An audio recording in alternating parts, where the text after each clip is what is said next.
Okay, we're getting up there. We're getting up there. Okay.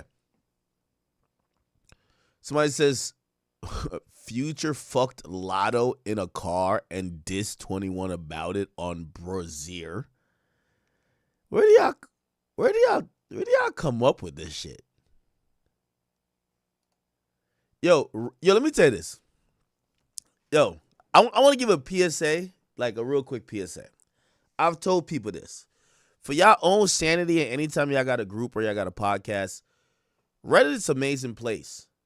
But it's a place that breeds like parasocial, like people that become antagonists and want to see drama, right? Like, for example, it's only good for like drill shit because that's what that entire scene is about. So they'll be like, yo, you seen so-and-so baby mama like this person's thing? Yo, so-and-so hanging with the ops, da-da-da-da. And that bleeds into the music, so it makes sense. I've said this continually. I don't think no creator should check their own Reddit. Check everybody else's Reddit, not your own. The reason why is that when you go on Reddit, they're going to create some shit. And I'm not saying sometimes maybe it's not true, but like they'll also take it further because they want to see straight bullshit. Now, Future. So now I'm supposed to believe that the reason why Future and 21 Savage don't get along, and this is probably such bullshit, and I'm really going off of the chat because I could tell. I'd be like, bro, why you even buy into this? I'm just going with the chat. Future fucked Lotto in a car and dissed 21 about it. What? And Lotto went on Angel Reese interview around that same time talking about she fucked a rapper in a car. What? Okay. Let's look at the lyrics. Let's look at the lyrics, man. Here we go. It says Future Brazier. When did this song drop? Oh, September 20th. Okay. I took him cheap prices up high. I'm really the biggest. I'm really the biggest homie you got. I'll fuck up rapper bitch in the whip. Write her a verse. Give her a little clout. Tiptoe, fucking this bitch on the marble. Now, I gotta be honest with you. At least this might be generic Future lyrics, chat. Like, Future kind of raps like this all the time. I got real cocaine on my collar. She a nympho, benzo. Bitch just hit the lotto. Put them yellow diamonds on a black bitch. Call her mulatto.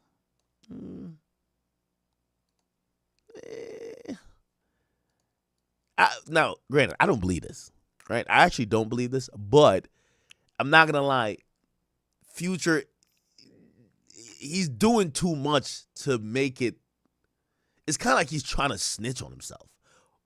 But I don't even think this happened. So I got to believe that. I don't think this is random either. Rappers at this level, you've been around this long. Future, I'm not saying he's a wordsmith. He's not Kendrick Lamar. He's not, of course, the GOAT, El Drake. But Future knows how to control his words. And anything he's saying is for a reason. So if Future is rapping like this, I'm thinking he's trying to, at least make it seem like some shit happened. You feel what I'm saying? Okay. And I'm going to be honest with you. I'm surprised that he would play around with the word lotto. I'm actually surprised he would. Honestly. Bitch drink 1940. Deuce like Moscato. She the butt naked truth and this bitch swallow. Took a whole month from the day I met her and spent $1 million. Okay. I just made her ex pissed off. All the shit I bought. I got a bad habit. Taking chicks out. Going to the mall. I drink lean, but I'm a big dog, so I bought the bar. Dick her down till her body starts shaking. She in shock. I talk drugs. I talk diamonds. I talk money. Ashala? I don't know what that means. That's my bitch. I'm throwing a rollie on her arm. Turn a baddie to a boss overnight. She a star. My little bitch hitting them licks every day. Credit card. Whoa, whoa, whoa. I'm in a. I ain't gonna lie. This is more complex than I've seen any Kendrick Lamar song other than Euphoria. I can't even lie. Shit, this is some bars. Whoa, whoa, whoa. I'm in the deep end swimming with the sharks. Whoa, whoa, whoa. I'm in a Ibiza letting these freaks suck my cock. My bitch staying down with me, shooting stars. Oh, Lord. I take sticks with me, and I take killers where I go. By the count a million ticket till my wrist lock up. Fuck another checkup every time we leave the store. Pop so many tags I forgot how many cars I got. Wrapped a soldier rag round the gun, Louis Vuitton. I ain't gonna lie, these bars kind of seem so fire. I might have to play the song. I never even heard this fucking song. I ain't gonna lie to you. And you know Future one of them niggas where it usually sound fire, and then when you look at the lyrics, you're like, oh, okay, cool. But the lyrics look fire. Let me go listen to this shit. Hold on. I'm gonna say coincidence on this though. Let me just watch the video. Because rappers be slick too. I don't think so. Again, number one, I don't believe nothing happened. By the way, I have no proof either way. Truth be told, I never heard none of this stuff. People started sending me this today, and I really think this is a Reddit creation. And honestly, just to let y'all know, I didn't hit Savage or nothing like that. Like, yo, fuck all that. I ain't got time for that. So I don't know, but I think this might be a Reddit creation. But shit, I guess this is like people kind of lean into these things. All right, this is a generic Future video. Okay. All right. Keep in mind, Future album dropped 9/20. The podcast dropped the day before. Let me hear this. Let me see. Oh, ain't that Thug's girl? Oh, shit. I won't ride it in the car. Mm-hmm. Oh, yeah, tight. Mm-hmm. I like that. Oh, my God. I just did something for the first time yesterday. In the car. You're a freak. What you did? You're a freak. Some thought shit. You're a freak. It's some freak leaks on this couch right now. I'm gonna tell you that. It was turned, though. It was You had a good time? It was This is turned. rated R. It was turned. I started my prayer yesterday. So, Anyway, now it's Magic Monday. My thigh won't ride it in the car. Mm-hmm. Oh, yeah, tight. Mm-hmm. I like that. Oh, my God. I just did something for the first time yesterday. In the car. You're a freak. What you did?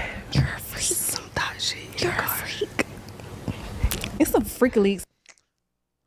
That doesn't really tell us anything. That don't really tell us anything.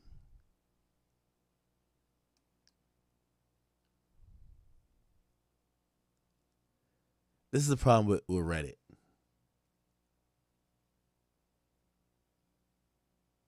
Nah, I'm gonna be honest with you. I don't believe that.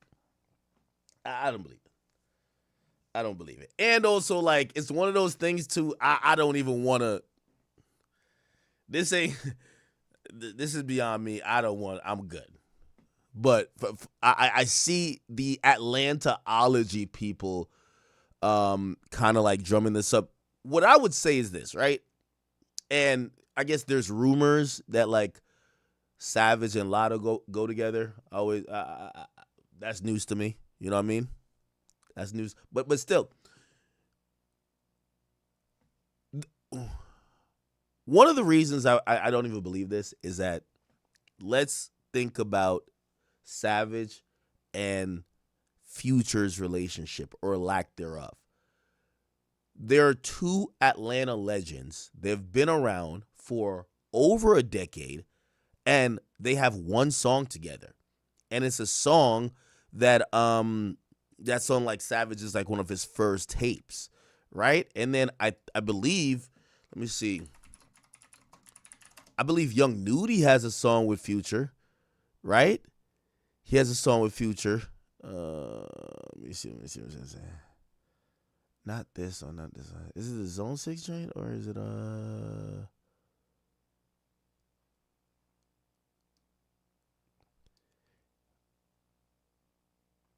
I guess it is a Zone 6. Is there a video for Zone 6? Yeah.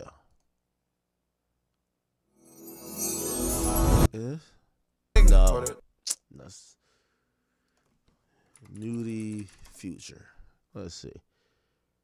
I guess it would be. You rap, nigga, pick and the real one.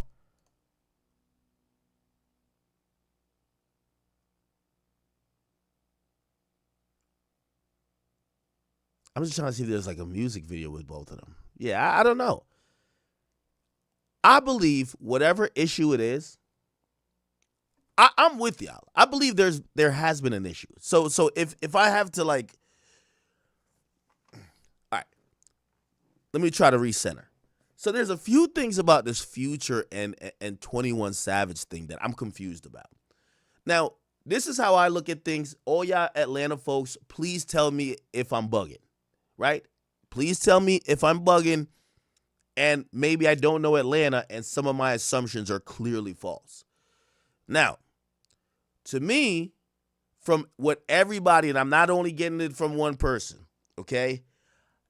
I have multiple sources in and outside of Atlanta, and that's where I'm kind of taking everything I've heard and kind of saying whatever. Now, I do think there's a problem, or there was a problem. It could look like everything's forgiven, and we don't want to drum nothing up if everything's forgiven. They both look like they were happy on the phone, and if they're happy on the phone, let's just let it be. Because at least they're cool now, right? We're not trying to start issues because you know what rappers like to do. They'll not be cool, and then they'll accuse us of, yo, man, is that pussy ass nigga act? He be instigating. Like, no, I don't want. I'm glad everybody's on the phone. So, but I just want to, we're just talking about, I guess, the past here. I do believe there was an issue. I don't know what the issue is. I do believe as well. I'm sounding like Candace Owens right now, but it's okay. I do believe this issue also included the collab album with Drake. I've heard that from many people. Many people in the industry have heard it, that Future didn't like that Drake did a collab album with another Atlanta rapper that wasn't Future. Okay? So I do think that's part of it. But I really kind of took that to be more of why Future was committal to the project with him and Metro. Remember, he went to go do his own collab album with Metro, and he says, and it was called We Don't Trust You, and then We Still Don't Trust You, 2 albums. I always took that as more of a response or a shot at Drake, and that's where maybe him and Drake's rift was kind of happening more. Okay, also remember, when he spoke about What a Time to Be Alive, he said it never happened. Also, Wait for Me. The energy was off there, and he never performs that song. He never performs Wait for Me, right? And neither of them really kind of showed up. So clearly Future and Drake, there was something there. Could it be like a bitch or something like that in the background? I don't know. All these niggas seem super P, quote unquote. But you never know. A lot of times I always look for the girl. I always look for the girl that they both fucked, or, yo, you knew that's not one of the ones that everybody fucked. That's my ting right there, But, I don't know of any particular girl. There's been rumors of girls, but we don't know. So I always thought it was a Future and Drake thing when it came to that collab album with Savage, more than it was a Future and Savage thing. But when you put it in totality, they've never really done music together. They seem to be on opposite sides. And even when, Future did like a song with Nudie, the nigga didn't want to do the video. You feel me? And I'm looking at it don't look like Future's kind of like showing love, or it don't look like they're showing Future love. You get what I'm saying? So it's like, I don't know what the issue is. Now, this is where Atlanta probably could fill me in, right? And this is where I talk to Atlanta people to get some information. When I think about Savage and like his faux L niggas, right? Like faux L, like I hear shit, right? I hear things. I hear they're a bunch of gangsters, right? Like they. If you ever hear about them in Atlanta, they're doing some bunch of gangster stuff. Right? Let's not get further than that. that's also the cloth that Savage is kind of from. Like, I ain't gonna lie to you. I think when Fonny was going around, I think Savage at one point was probably like, hey, you know what I mean? Let me read a book. Let me just act like I'm doing something constructive. I don't hear that about Future.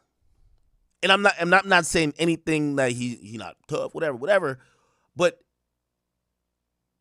he's not like, I hear about YSL niggas doing their thing on the street.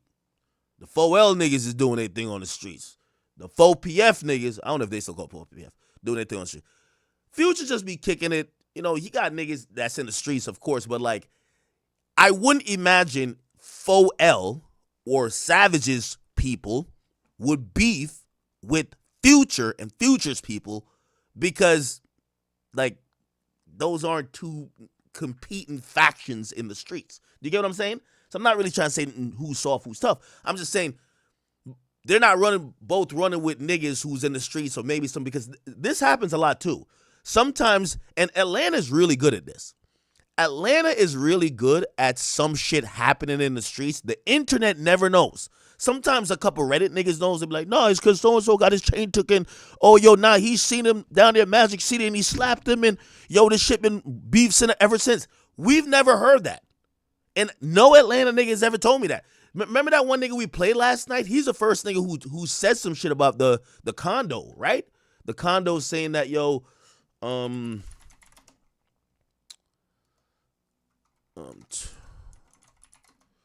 21 Savage, let's see, 21 Savage, Future beef, why?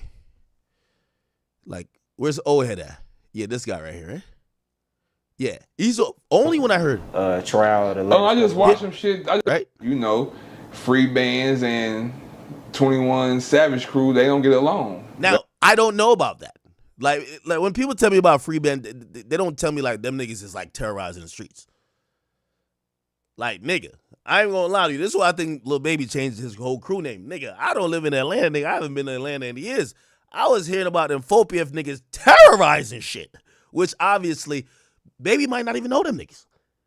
Or not, I don't mean know them. He might not know all the 4PF niggas. So if there's a sweeping 4PF indictment, I think that's why he changed the name. If there's a sweeping 4PF indictment, he don't want to be up in court like, who the fuck is this guy here? Who is that?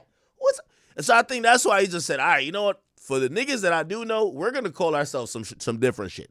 Because what happens in like these gangs or whatever, it gets so big, you get all these new niggas who got other beef going on, and you're like, yeah, I don't really part of that beef over there. So, yeah, somebody says 4L run Atlanta. Hey, you know, you ever heard that argument that Savage had? 4L, no, 21 Savage Clubhouse. I don't know who he was arguing with. I want no bitch. Now you trying to say I'm a bitch. That shit rap. So you saying I'm a bitch now. So you saying I'm a bitch. You saying I'm a bitch now. You saying I'm a bitch. Would he go down though? You wouldn't win. Man, I know that, right? Would he go down? Would you Why be able you- to talk why you like keep- a bitch? why- That why nigga you- you can walk up on mush, say anything to, and nothing gonna happen.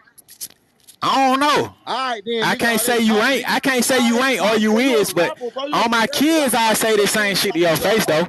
On my kids, I say the same shit to your face. I don't know who these other guys are, but when I was listening to this, I was thoroughly intrigued, and all I knew is that Savage does a drop mic moment where he's like, "We've been giving you niggas belt for a long time," and there was you could hear a pin drop on the fucking floor in the clubhouse room. So I'm like, oh, these 4L niggas is serious. I don't even know who they are. You know what I mean? Actually, no, I've been around a couple, but I think these are the rapper guys though. These are the rapper guys. When I went to Atlanta with Savage, I saw some of the. Yeah, there was niggas there, bro. There was niggas. I don't know who's who. That's crazy. That's crazy. Who name I said? So you ain't just say niggas' names. More than one hand. What? Here we go. I bet you can't count on more than one hand. Dumbass nigga, that ain't me bragging, nigga. I don't even wear jury, nigga. Fuck is you talking about, nigga? So you don't brag. The fuck, nigga? That ain't Don't what, brag. man, bro. All right, bro. You just So you saying don't anything. brag. You just saying You anything just now, said I got gang. 50 million. You ain't popping no shit. Cause you saying that I move around cautious, nigga. I'm telling you why I move around cautious. I'm telling you why, dumbass nigga. That ain't me bragging, nigga. That ain't bragging, dickhead. Right or wrong. By the way, I think the dude is accusing Savage of moving around, with a like. Don't everybody wear shiesty? Like, yeah, yo. If I'm a famous rapper and like somehow, yo, I'm so amazed by Atlanta. I really got to go there and like really observe the city and kind of get to know it a lot more. How is there so many? Yo, we talked to Bow Wow. You got Bow Wow, JD. Is Soulja Boy down there? No, Soulja Boy in LA, right? Gucci somewhere around there, right? Is Jeezy still down there in Atlanta, right? He down there. You got T.I. down there. You got Baby down. Like, how does all these rappers? I feel like Atlanta isn't as big as New York City, is it? Like, how the fuck do all these rappers like live there and don't bump into each other all the time? Yo, in New York City, niggas bump into each other all the time, or they don't go out. Cause he Blue gonna keep it real. He not gonna lie. He ain't gonna lie, nigga. No matter what we going through, I'ma keep it real, nigga. I ain't get away, bro. Nigga, I ain't gonna cap, bro, on some real shit. I don't even care about shit like. Bitch, gang. He said that already. Nigga, like, damn. Man, I done brought more of your niggas home than you, nigga. Them facts, nigga. Fuck is you talking about, nigga? Yeah, nigga, big homie on the phone with their ass now. Man, free rule. Alright, that's all I wanna know. Niggas on this bitch acting like I'm just a rap nigga like that. Yeah. Oh, damn, that nigga cold. I always been around it. Like right before I got locked up. Like He ain't saying man, I just told you right before I got locked up. Like this when he locked in with us. I ain't saying like. Oh, he wasn't no face back then, but when you got out, he came a face. Shit, since He ain't out, nigga. He still locked up. Oh, damn, that nigga cold. What the fuck? That nigga hard, damn. I'm thinking that nigga free as hell. Free folks, though. Hey, Blue, keep it real. I ain't no real nigga. Nigga. Fuck is you talking about, nigga? Yeah, nigga, big homie on the phone with their ass. Like, Okay. nigga fuck with me, nigga shit me. Look, you're not on that, bro. Stop. Nigga, I'm a Frankie. I want you. Okay. Anyway, it's like a long thing. You guys can go watch if you want to. But I'm just telling you, and again, I got no information. So I hear the 4PF niggas get active. I just never heard Atlanta streets are getting terrorized by the FBG dudes. And I'm not saying they're not tough. Like, so, you know what I mean? Again, I'm a civilian. So, you know what I mean? By the way, I'm not Trap Lord Ross in this, but I don't, like, from what I hear, they dope, they cool dudes, they are outside, but I don't hear that they beefing with people like that, right? I hear them other niggas, they're all getting it in, right? Cool. So I'm going back to what could a issue be, because I do think there was an issue. I just don't know what it could be over. I would say it's the Drake mixtape, or well, not mixtape, but the collab album. But didn't Her Loss drop like 2 years ago? Yo, Savage been out for like since 2016, 2017. They'd never worked together. So I think that something must have happened. So then I'm like, well, maybe some street shit. Well, I don't see them. I guess this guy's trying to like put me up on some street shit that happened. But I haven't ever heard that from Atlanta dudes. Lives. You know what I'm saying? This is something big, something ain't nobody never done. Drake and Future. Subliminal. I mean, he probably was going, I need something ain't nobody got.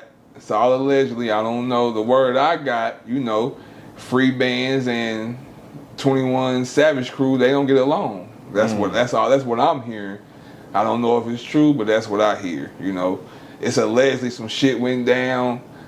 Motherfucker sold somebody a condo.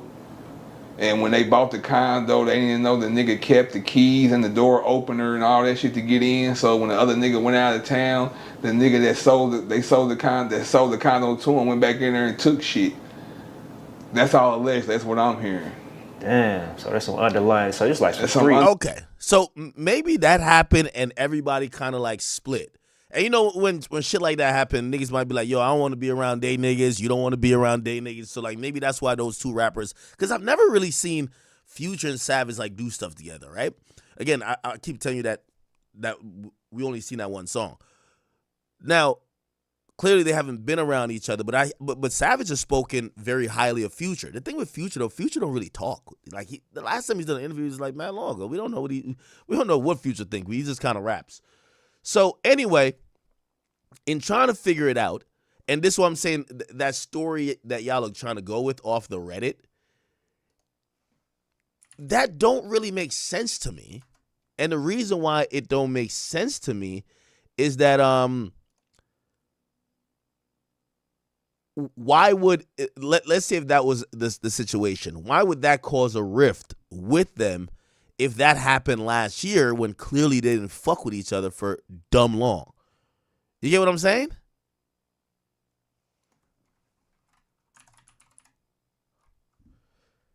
Yeah, and I don't think that happened anyway. I don't think it happened. I'm gonna be honest with you. I don't think it happened. Right? So I think Lotto has a story that just ironically matches a Future song, but I really don't believe that's what it is. I really don't, honestly. Anyway, so still trying to figure out why. I really don't know. I'm clueless on this. I'm actually clueless on this. I don't know. It feels like Future shows love to Baby.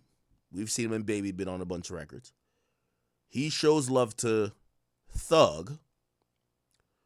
But it's almost like, at least until now, he kind of act like Savage didn't ever exist. And he's one of the biggest in Atlanta. And he used to show love to Gunna until Gunna, whatever. I don't know. If y'all know, or because I went on the Reddit because if y'all know like what supposedly happened, y'all let me know. But for now, I'm gonna be like, this is a rumor. Fans are reaching. I don't believe it, but it is coincidental, but I don't believe it. Okay, now I'm gonna be honest with you, man.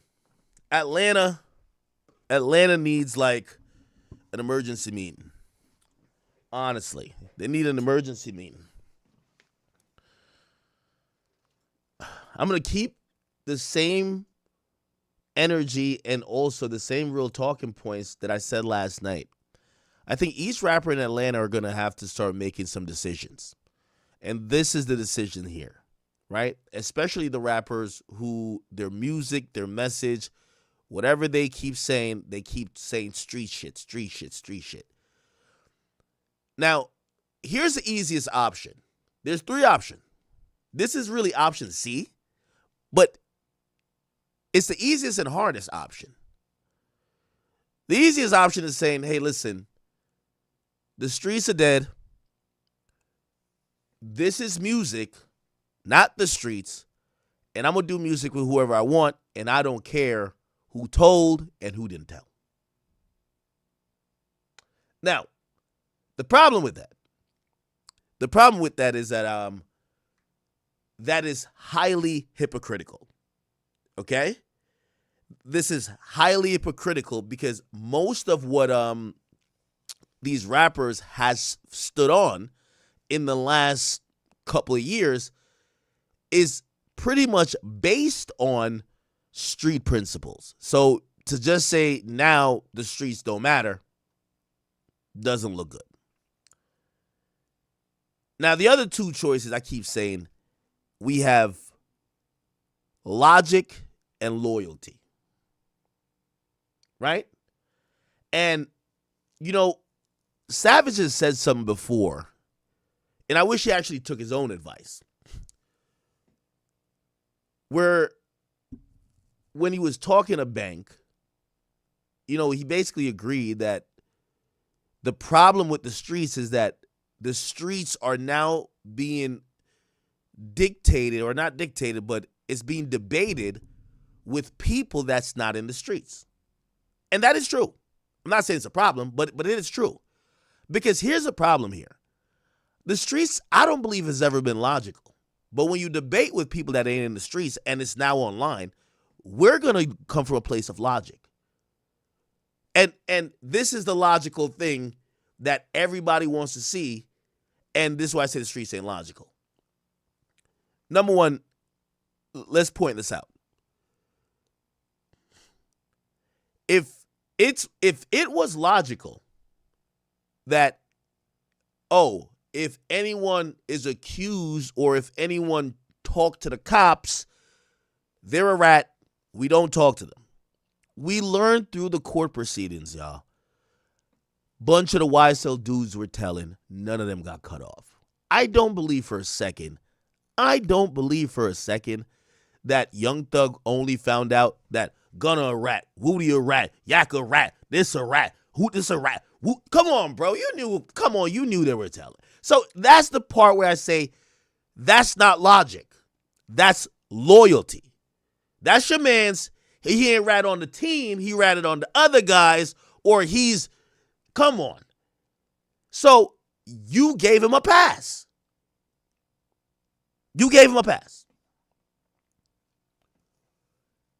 Now, when it comes to this online shit, it's all about logic. And really, going back to what Savage's original point was, you shouldn't, like, some stuff shouldn't be online. Like, why y'all bringing the street stuff? Well, I guess it's not why y'all bringing it, because their music is about this. So it's not like people get in their business. Their music is about this, right? The internet wants logic.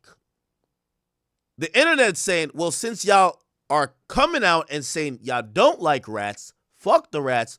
Well, the same way everybody ostracized Gunna for ratting, Woody for ratting, well, we just found out that technically maybe Thug could be seen in the same light, keep the same energy.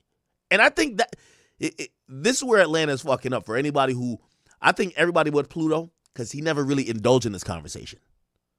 You know this? This is the first time we've seen this nigga, at least in this type of conversation.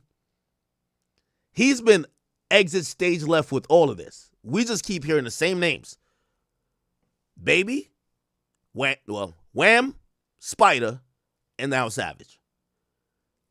Everybody else is just to the left. Look at Offset. He don't say a word. He chill with Gunna. And I'm pretty sure he would make a song with Savage too. He don't give a fuck. And he would make a song with Future. The problem becomes the three rappers, they're catching heat. They're catching heat from the fans and from onlookers because they want them to make the logical decision. And I'm here to tell y'all the logical decision won't get made. And not only the logical decision won't get made. Again, I'm not a street dude, so I don't give a damn. Like, if y'all want to ask, like, did Thug rat? I don't give a damn. And every time I ask about what ratting is, I think anytime if I ask 10 street niggas what ratting is, it only probably what 6ix9ine did, they'll all agree that that's telling. Everybody else will be like, nah, they ain't telling. Nah, yo, you was 15, bro. Like, what do you expect him to do? Yo, that ain't telling, man. Like, his man was going to take the charge. Man, that ain't telling, man. Like, yo, you can't tell on a dead body. Like, there's a lot of, like, loopholes to this like, telling stuff. Right? So here's the problem that's happening. And I feel like this is stalling Atlanta because fans ain't letting it go. I ain't gonna lie. I thought y'all would have forgot about this shit. We'd have moved the fuck on.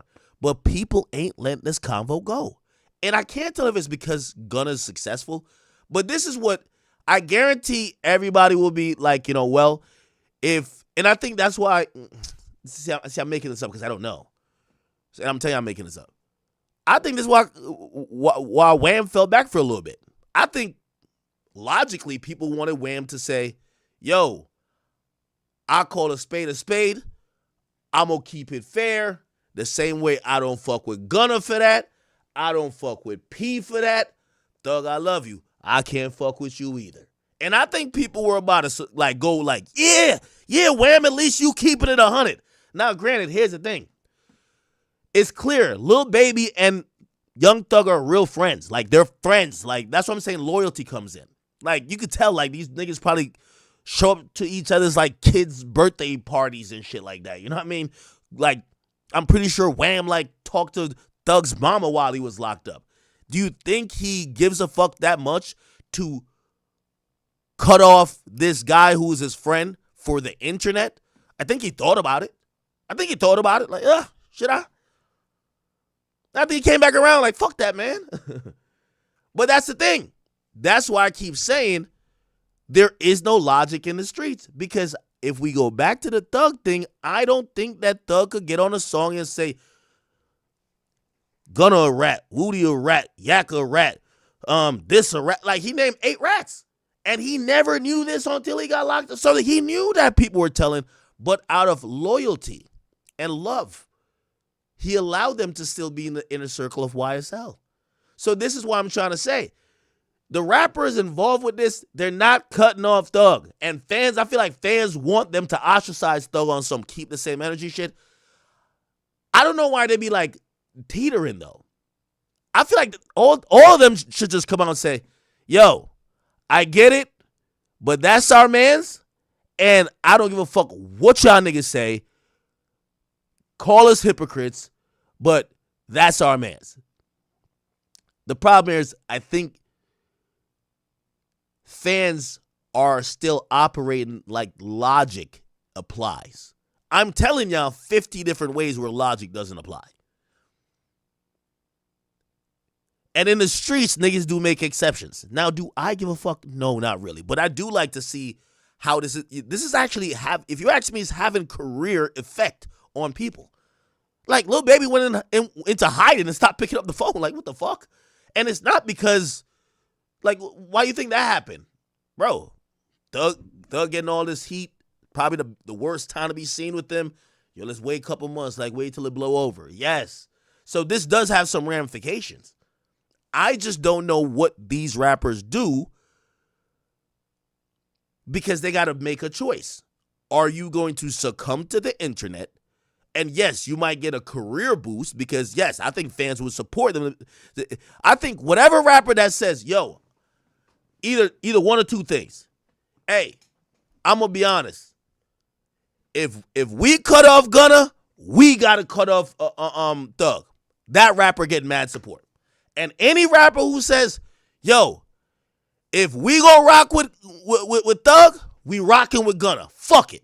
And we not doing that blackballing shit. Gunna, my bad. I'm sorry for dragging your name. And by the way, that's another angle. This, like, every time I see Thug tweet about, like, you know, and I hear people talk about, even Savage said that, like, you know, Gunna apologizing. Why the fuck would Gunna apologize?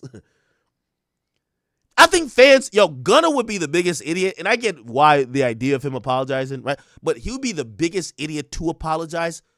Yo, they took 2 years plotting to destroy your career, and now you're finally selling a little bit more than everybody? Why the fuck would you then, like, get on your knees like, please take me back? Fuck no. Fuck no. You get what I'm saying?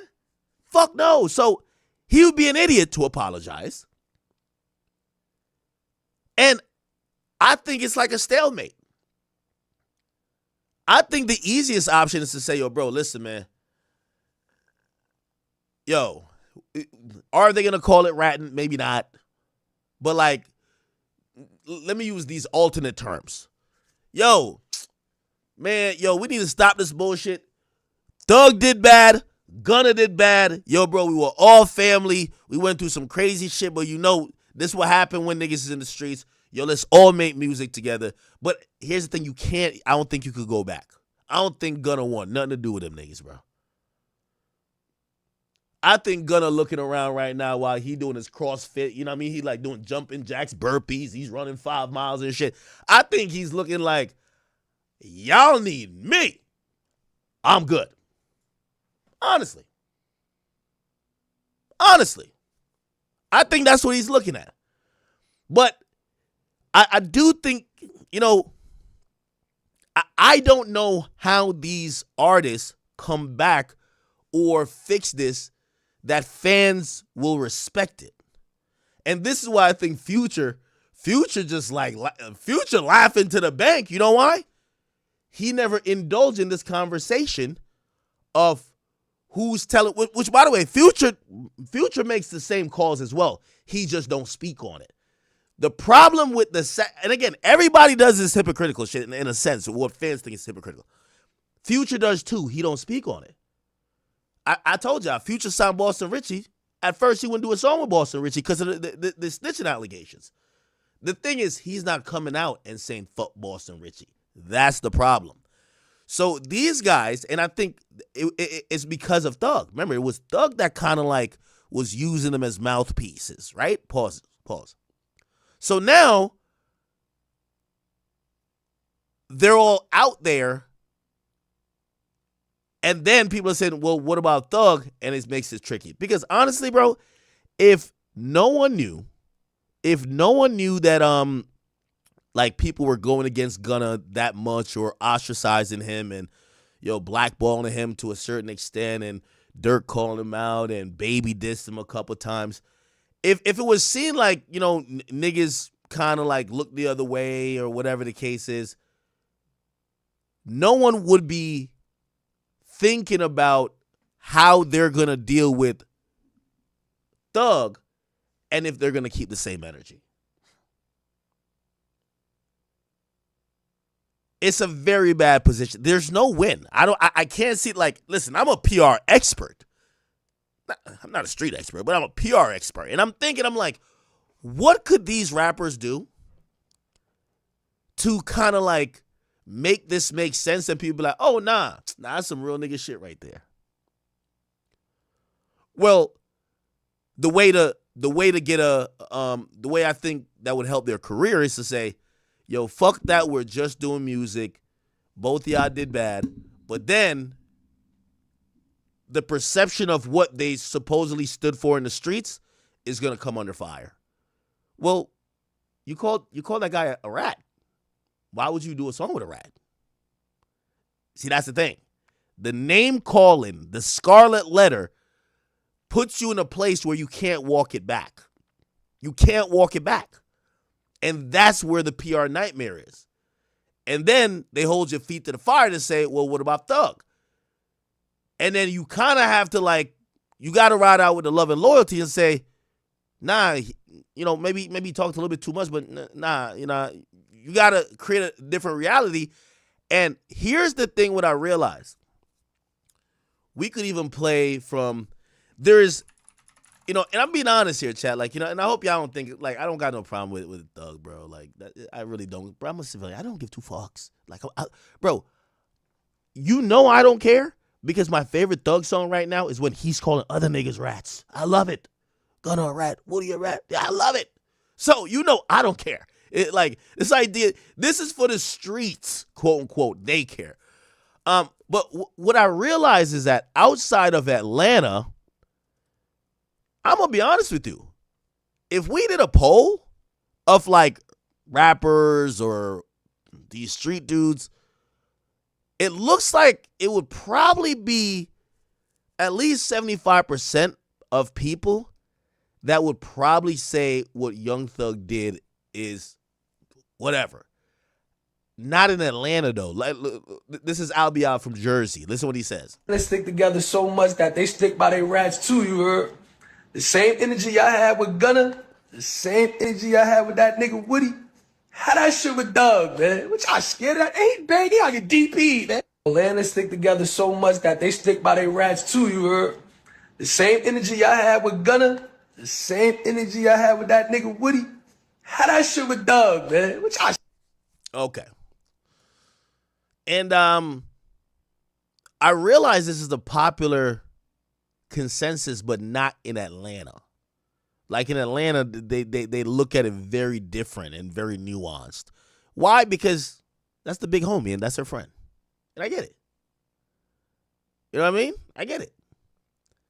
So what point am I making here, people? The point I'm making here is that the streets ain't a logical place. The streets pick and choose.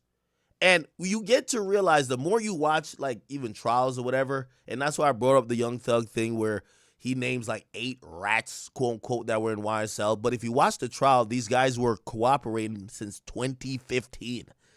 So it's no way he was in court like, oh my God, y'all all rats. No, he knew it before.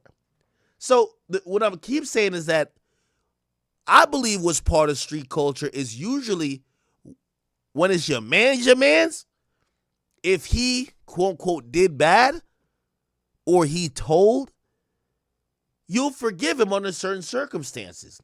Oh, he just told on the ops. Oh, all right. Fuck them niggas anyway. Fuck them. Right? He didn't tell on us. You could pick and choose. The worst part is that the internet's now being involved, and the internet don't look at the relationship Thug might have with these guys. That Thug used to give Baby money to go to the studio. You got to think about these things, chat. Like, you think, bro, and here's the thing. I just wish these rappers would stand on it. Yo, if Thug's my friend and I gained $300 million out of rap, and he used to find me when I had rotten teeth on the corner and I was about to go hustle, and he would say, nah, youngin', yo, take this bread and go rap. Go to the studio, and rap worked out for me. Fuck what y'all are talking about ratting. That's my friend. And that's the thing. Since when does street codes like go over friendship? Yo, Lil Baby and Young Thug are friends. That's it. Like, I would just love for him to just say, that's my friend. I don't give a fuck what y'all say he did. Even if he's wrong, he's right to me. Fuck it. Because honestly, loyalty and love actually really does trump logic. It's only when you have strangers viewing a situation, they expect everything to go off logic. Well, you didn't forgive him for that. Why are you going to forgive him? Because I fuck with him more. What are you talking about? That nigga I don't really know like that. I always thought he was fucking weird. This guy's my mans. That's what's happening in Atlanta, right? It's cool though. We all do it. But nobody wants to act like they're standing on that. They're like, nah. Like they're like, nah, like it's different. No, it's not different. But that's just your friend. And it's okay. Like, it's the same thing like, yo, when people be like, yo, 6ix9ine your friend. Yup. It's my friend. What's the problem? Yo, you know, he sent mad people to jail. Okay, yeah, that's my friend though. Like, what do you want me to do? Still my friend. It's still my friend. I don't know what to tell y'all. He's my friend. I'm not a street dude, but like, okay. All right, let me say. Ooh, I don't want to bring up another name. Let me just keep it with that. That's all I'm saying, chat. I feel like people would understand and like, you know, just stop the soapboxing. And also, this is the last part. I do believe that these rappers, they keep saying that Gunna owes them an apology. They owe Gunna an apology. Online. Because on a PR level, it doesn't look like Gunna hurt y'all career while y'all all conspired to kill his. If a bunch of niggas plotted, yo, man, when you see that nigga, shoot at him, I'm gonna trip him, you do this, and y'all try to kill him for 2 years, and he somehow survived. It's, yes, granted, did he commit the first sin? Yes.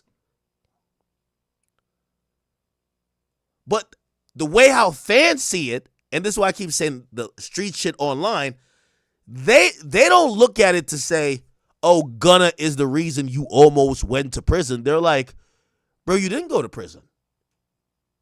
Even with him saying what he said. I get it. Remember Thug was emotional? He's like, when I see this name on the paper, like, how could you do it, man? Now, I get it. But they also do look at it like, well, for all the things you were locked up for, nigga, that's because of you. So they don't blame Gunna for you being locked up, nor do they blame Gunna for how long you stayed in jail. And you didn't get sent up the river. even though you could have. And maybe if that did happen, they would have hated Gunna a little bit more, honestly. Maybe. I think they would. But it didn't happen. And when you have logical people who don't know y'all, who isn't sitting in jail with y'all, they're like, yeah, you lost some time of your life. He lost some time of his life being behind bars. Whoop-de-doo, y'all both was out here doing some sort of gangster shit. That's what comes with it.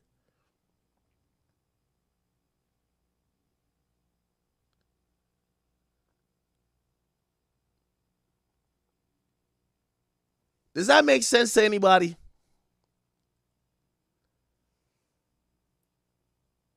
Does that make sense to anybody? Now, I'm explaining this conundrum because this is why this comes up. And it's kind of unfortunate. Like, I even posted this video because you give people like 6ix9ine the easiest chance for a slam dunk. Because 6ix9ine, like 6ix9ine is us. He's internet guy. He's an internet guy. You know what I mean? And no disrespect to him. But all he's going to do, he's going to apply logic to shit. And then accentuate it and make it funny and make it viral. Right? He says, I talk facts. Didn't I say this for the past 5 years? They all do the same and then cover it up when it's in their favor.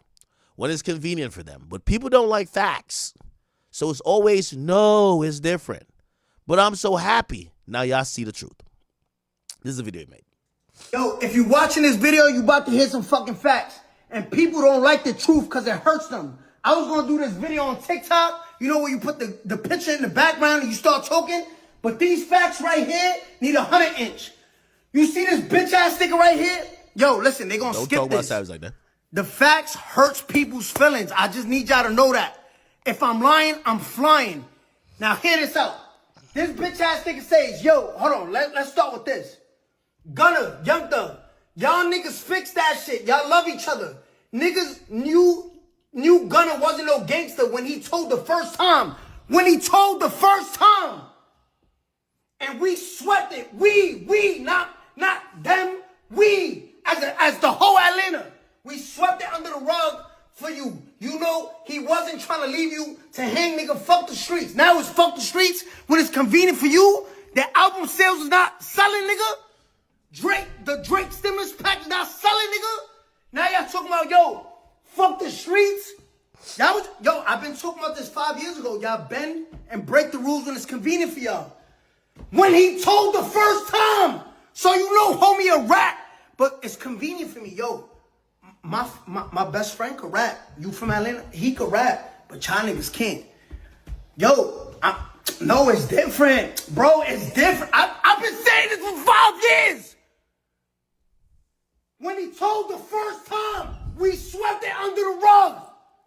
Where the morals? Ain't you a street nigga? Where your principle? Where your honor? You know whom you rap, but you swept it under the rug? It get worse. QCP, I told you to your face, you did wrong at the party, but I never bashed you on the internet. Why? Because it would have made the city look bad. Because you was putting all the young niggas on. And that would have fucked up the money. So you ready to eat from a rat?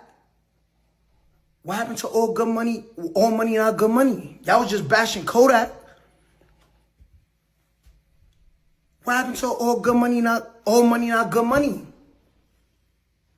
Y'all niggas bend and break the rules when it's convenient for y'all, nigga. Stop shouting, man. Calm it down, bro. I walk shit down. Yo. Okay. Unfortunately,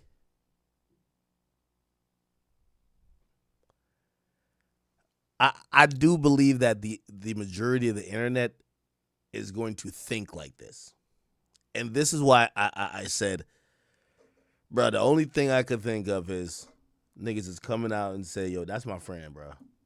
That's my friend. I'm not turning on my friend. That nigga helped me at times in my life. That's my friend. And in my eyes, you can say some shit like that. In my eyes, he ain't do whatever. But the internet will never be happy. But whoever's on the internet that's waiting on people to cut their friend off because y'all want them to, I ain't gonna lie to you, I would think it would be sad if, like, I was watching a Baby thing and I'm like, yo, I think if Baby would have not talked, all that pillow talk shit, there was no pillow. Why did Wham not pick up the phone? Man, it's clear. He was probably getting a clear head trying to make a decision. Yo, am I going to go against this? I'm going to still rock with him. If he had went against Thug, that would have been a career decision. Yo, I bet. Now I go against Thug. I went against Gunna. I don't really fuck with P. I could come out and I could rap that I'm the realest nigga out. I'm the nigga who I don't tolerate that, and I keep it the same with any type of nigga who blah, blah, blah, blah. Now, granted, you'd be a bad friend and fake, but that's a career move. At the end of the day, they're friends. At the end of the day, Thug helped put him on. So, I think it went just like how it should go. I just don't know how Atlanta kind of moves past this. Atlanta, you know what? I think they do move past it, but it starts with Thug. Thug, you gotta stop acting like you're the king of the streets, bro. Every time you talk, it feels like you're laying rules for the streets because you did that time in jail. And everybody there, they fucking despise the hypocrisy of it. Because that's what they're seeing. Because if Thug came out and just made some records like Ski, and like, I'm not saying he can't talk crazy and talk tough. As I said, I love when he said so-and-so rap, blah, blah. It's just that it's when y'all trying to enforce it.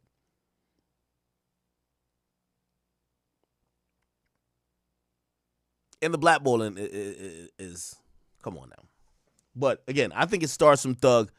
And I hope, and also I look at Savage's tweet as, yo, he's kind of like, he's trying to encourage Thug and Gunna to get along. But I think he knows that Thug has like this pride, but also not really pride, but he's hurt. Thug thinks that Gunna is going to come to the table first and apologize. And I'm saying, if I'm Gunna, you couldn't pay me millions of dollars to apologize to that nigga. So, you know what I mean? The reality, if this could get any better, it got to start from Thug, kind of, you know, opening and bridging the gap with Gunna, and then maybe they all pop out together at some point. But here's the problem. They're all going to look like hypocrites because they all kind of was saying that they don't fuck with whatever. You know what I mean? Anyway, as you guys know, Baby did pop out to his show. That's his Atlanta homecoming show. Shout out my label, that's me. I'm in this bitch TV. I'm in this bitch flow train. I just told up me an A. Real nigga all in my face. 500 racks in my safe. 500 racks in the club. What you know about showing love? What you know about pulling up? In Billy Trucks, maybe. Okay. There we go. I think we have explained in a nutshell the Atlanta conundrum. The Atlanta conundrum. They said, what do I think Dirk is going to say? Well, Dirk is incarcerated. I would think he's not saying anything of much, and he probably doesn't care. I think he probably is reflecting on some of his decisions. I think Dirk probably looks at this and says,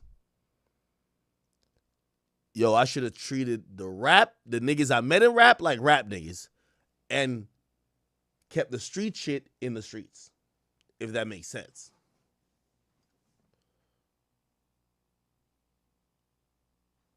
Okay. All right. Anything else? By the way, this is also an opportunity for Lucci to kind of like score some points. There is nothing surrounding Lucci in terms of people saying, "Oh, well, I guess some people be like, yo, well, why would you piece it up with Thug?" But I don't think that people really are killing him for that. I think people kind of look at it like, yo, bro, we heard no smut on your name. You went through it, whatever you went through, and you still alive. even though someone did die, clearly. But people look at him and he gets a lot more credit for him holding it down. And by the way, there was an opportunity for him to tell on Young Thug, and he didn't do it. Okay? All right. Let me see what else. Anything more about Atlanta? By the way, Gunna in Boston, Richie cooling. Anything else more about Atlanta? No, right? Okay. Give me a second. Let me load up some chats here.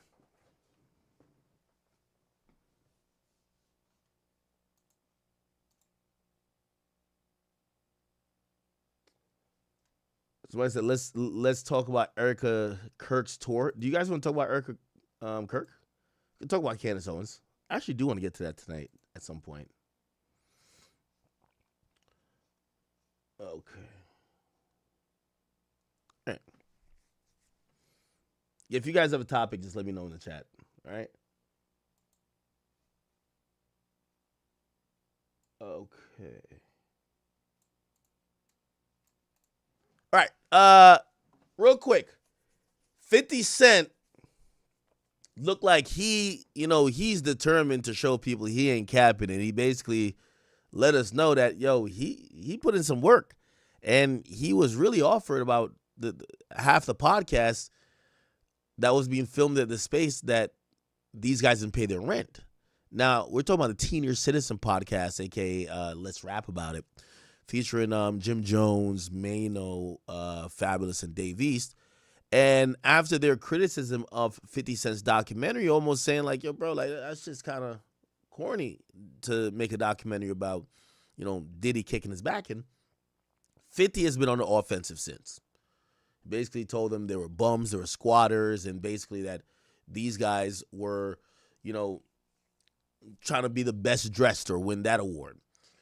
So then we get 50, who this morning, he had said Jim wired over $200K. Okay, cool. He may turn out to be a good tenant after all. Samuel, if you need me to make them pay, just give me a ring. I am here. And he posted an audio of like a call with the guy who supposedly owns the building that they recorded. And check this out. To rent it. And I said, okay, fine. Right? He's been saying this for since October. And so he keeps trying to build it, but he won't sign the lease. He's like, I don't like these terms. I want 6 months of build out. And ridiculous bullshit. We also have a partnership agreement where half of what he's building now, his media, belongs to us. But he won't tell us how much he's making and doing all these things. So half of the content he's creating, if you want to buy that too, I'll sell you half the company. Now, this is interesting. I know you guys probably get what he's saying. He's saying that not only does he own the building, he basically said that Jim or Maino was tapping him for some capital to fund this podcast. And he's like, you know what, I'll fund this podcast for you. And I'll own, a part of the podcast. You guys still got to pay rent, but I'll own part of the podcast. And I don't know if that's on paper, but that kind of does look crazy. Check this out. It's not a business. He's insane. To me, it's worth very little to nothing. But if it works out for you, I just throw that in as a sweetener. Okay? I'm gonna throw their podcast in as a sweetener. Why the nigga acting like, you go to you go to Dunkin' Donuts, they about to give you a latte or whatever, and then be like, just put some Splenda on it. You know what I mean? That's that little sugar-free sugar. Wait, sugar-free? Yeah. So what I'm trying to say, calorie-free. He signed a lease with me. Right now he owes, I'm going to say it in a short way, at least $80,000, if not $180,000. The monthly rent on the old lease, not just want to rent it. And I said, okay, fine. Right? He's been saying this for since October. And so he keeps trying to build it, but he won't sign the lease. He's like, I don't like these terms. I want 6 months of build out. And ridiculous bullshit. We also have a partnership agreement where half of what he's building now, his media, belongs to us. But he won't tell us how much he's making and doing all these things. So half of the content he's creating, if you want to buy that too, I'll sell you half the company. He's not a business. He's like insane. To me, it's worth very little to nothing. But if it works out for you, I just throw that in as a sweetener. Okay, so what I'm trying to say is he signed a lease with me. Right now he owes, I'm going to say in a short way, at least 80,000, if not 180,000. Wow. Okay. Well, Maino actually responded to that. And this is what he said.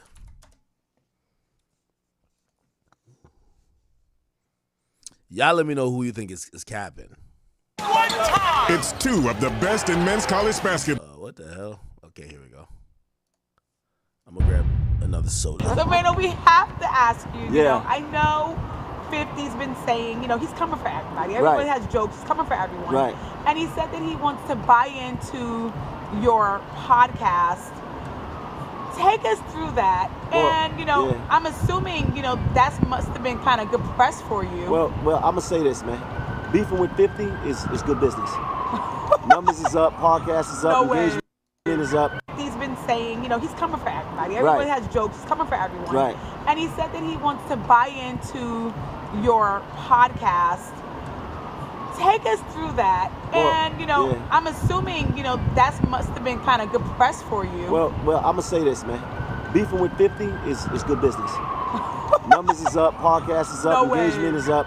Beefing with 50, I wish I would have known this a long time ago. We could go a couple more rounds. No way. 100%. Yeah. Boy. Cap. First of all, these guys, I don't know who's running their podcast. The monetization is at an all-time low. They're not even monetized or taking advantage at the moment, as he would say, really appropriately. However, this is fully cope. I haven't seen no one claim that beefing with 50 makes them a lot of money or is good for long-term success. Fuck no.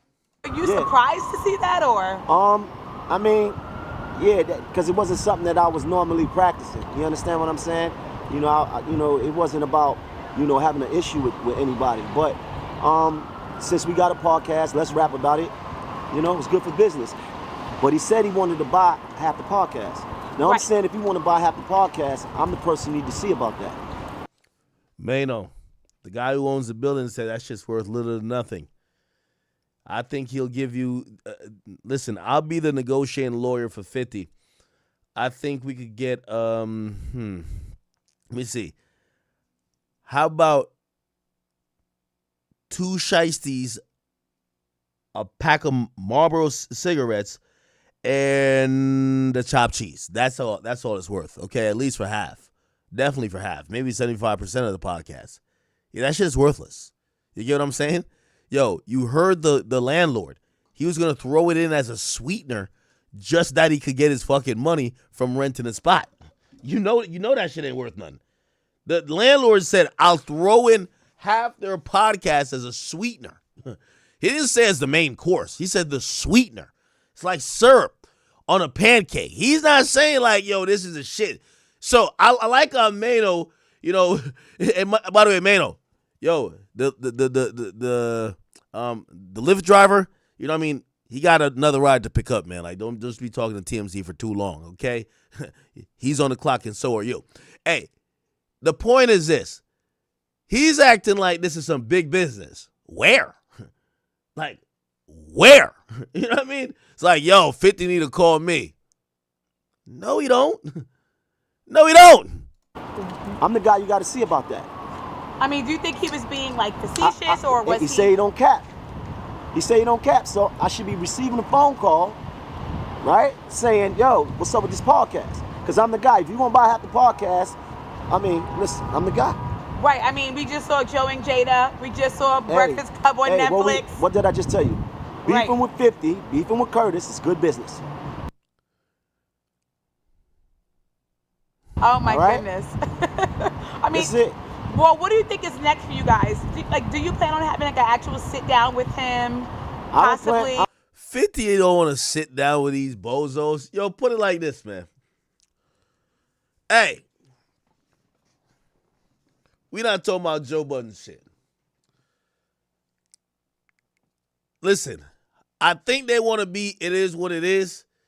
Here's the thing, though. It is what it is. It's like a fly podcast. That's the thing, man. Cam a fly nigga. Mace fly with it. Like, they even did it different. Like, these niggas is, yo, let me tell you, I'm watching a podcast.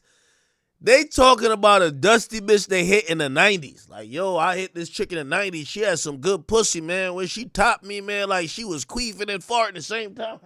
Like, these niggas is talking about their has-been stories. It's like, yo, it's like you listen to your uncle be like, yo, back in my day time. Everybody trying to hear that shit, man. Ain't nobody trying to hear that shit. If we talk about musical conversations, bro, there's only one nigga on that fucking podcast that sold any records. Okay? And he talked the least. He's always fixing the headband. He just, like, yo, fam, shout out to you. I get it. Listen, we ain't got no smoke. Yo, we don't want to hear this shit. So all we keep hearing is, yeah, man, I was outside Starless, man. I was waiting because I threw 10 bands in this. I was waiting to take her home. Next thing I seen, she driving out the parking lot. She ain't even pressed the brake. That's the only thing you gonna get from this podcast, man. You gonna hear stories about them being hooked on drugs. You gonna hear them talking about the old dusty chick they could have hit in 2003. You won't hear. Let me tell you this. You won't hear nothing about music. You know why? That was not where the success really was, except for Fab. Let's be honest. Let's be honest. Now, I want to put the joke in it, and it's jokes, but I don't. At this point, I mean, if they want to take it serious, who cares? I will put that aside to actually shout out Maino. And I do want to shout Maino out. And I thought this was dope, and I thought this was dope on both people's behalf. Troy Ave, the guy who has made and coined the term Chino, he actually posted a video of him running into Maino in Vegas not too long ago, and the outcome of this video might shock you. Now, if you don't know, these guys have traded words like, crazy, like. Troy Ave, like he did my podcast before, and I ain't gonna lie to you, like he went crazy. Full episode of this boy, Toby, Power 105. You gotta call him Maino, like his name is Chano. What's your name, boy? Toby. Kunta Kinte. What's your name, boy? Kunta. What's your motherfucking name? Running in your socks, leaving your woman for dead, picking up a Chano. Chano. Yeah, you're right, nigga. Your name is Chano. Now and forever until eternity. All that fake tough guy. Why you and Maino getting into it though? Like Maino got into it with me. My son is a legendary hater. Okay, so I understand. My son is a legendary hater. Maino's a hater too. Maino not a hater. Nah, I ain't gonna lie. Yo, Troy Ave, you tried to tell me, gang. Troy Ave tried to tell me, and I didn't think Troy Ave was telling me the truth until I seen this. Y'all don't like this shit. Yeah, yo, you know what's so funny? Yo, chat, I swear, this is how you know, like, Maino is a real hater. I swear. The nigga who edits all my YouTube videos, right, is Drill. Everybody know Drill. Drill in the chat right now, I would hope. All right, let me go to me and Drill's messages. Because Drill just reminded me of this. So this was in September, or was it like October? When I posted the story, Drill DM'd me, and he reminded me of the DM. Look what Drill DM'd me. Look, this is September 28th. Look. Oh shit, you can't see it. Fuck. It's like a glare. Look what he said.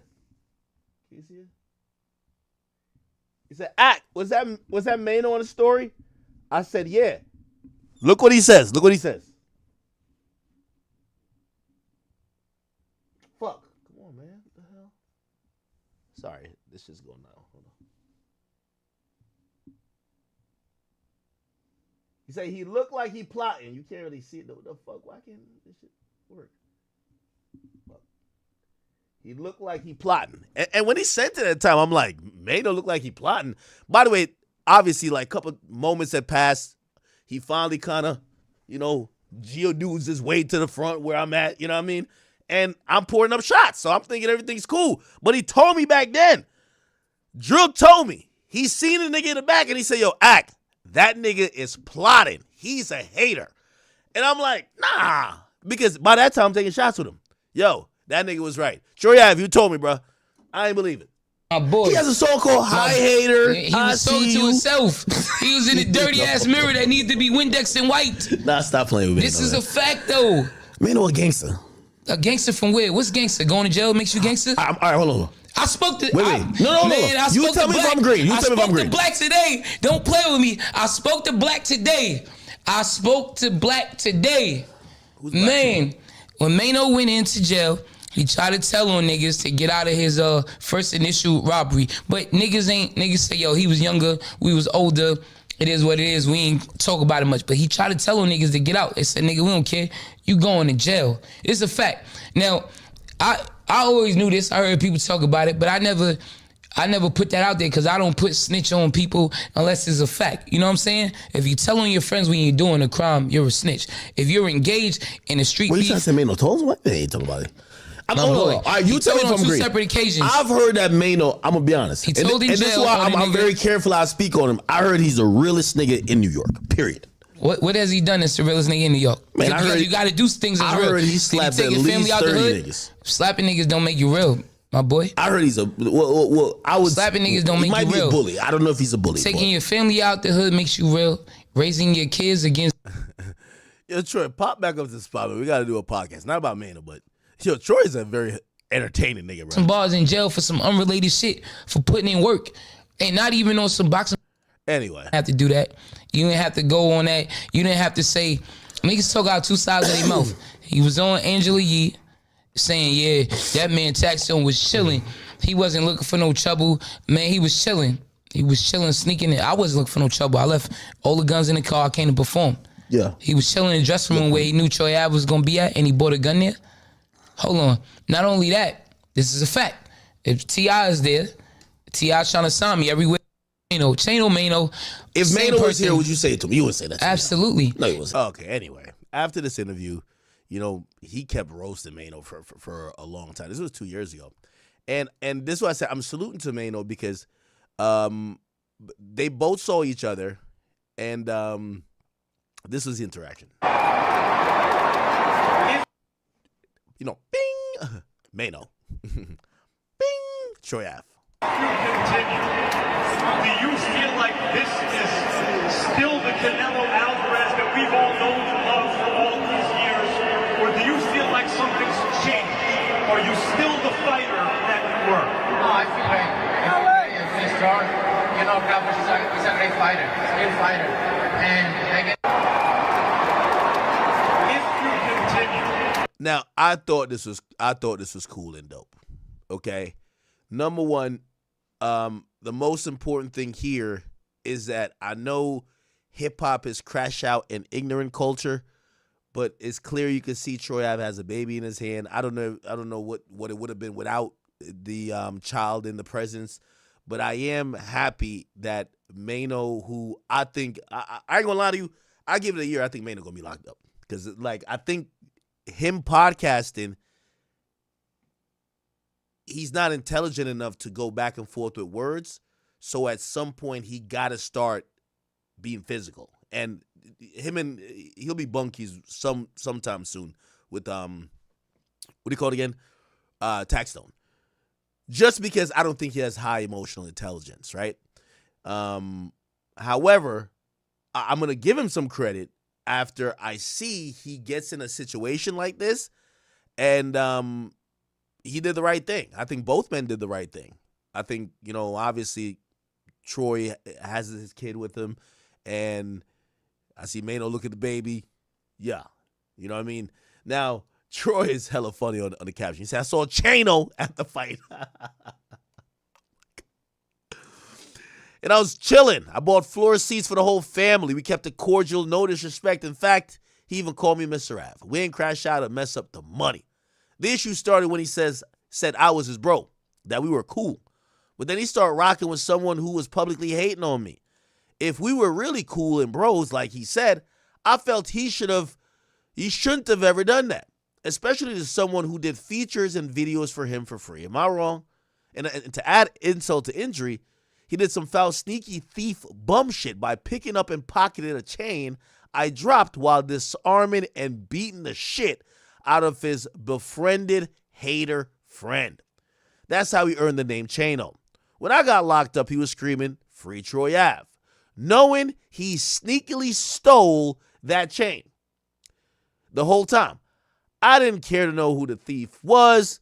Sometimes you lose shit when you get busy. In fact, the chain wasn't even mine. Long story short, he had a difference in opinion on what happened that night, and I said, how the fuck would he know when he ran out of his shoes? In response, Chaino pops up revealing that he and his friends were preserving and wearing this fake-ass chain for 7 years. So I violated OD, and it blew up in his face. Again, hence the name Chaino. With that being said, Chaino ain't the only industry nigga who did what most quote-unquote real niggas would consider sucker shit. But not to lose sight, my real issue was always with Taxstone. My pride made me look sideways at all these guys, so-called real niggas, doing fake shit. That's when I realized loyalty in rap is a bigger myth than the streets. So don't expect it or take shit personal. To be honest, I really wanted to tell him my condolences for his mom's passing, but at the same time, my pride wouldn't let me. Moral of the story, the streets are a myth. Don't kill or die over this shit, or believe the hype in most situations. Even after bloodshed, Thug and Lucci shook hands in the end. We should all treat people with respect, mind your business, protect the money, because being broke is disrespectful to yourself. I ain't gonna lie. Troy Ave, nigga, I don't know if you chat GPT this shit, but nigga, you can write a book. By the way, Troy, I think you should write a book, bro. You should write a book. I think you should write a book.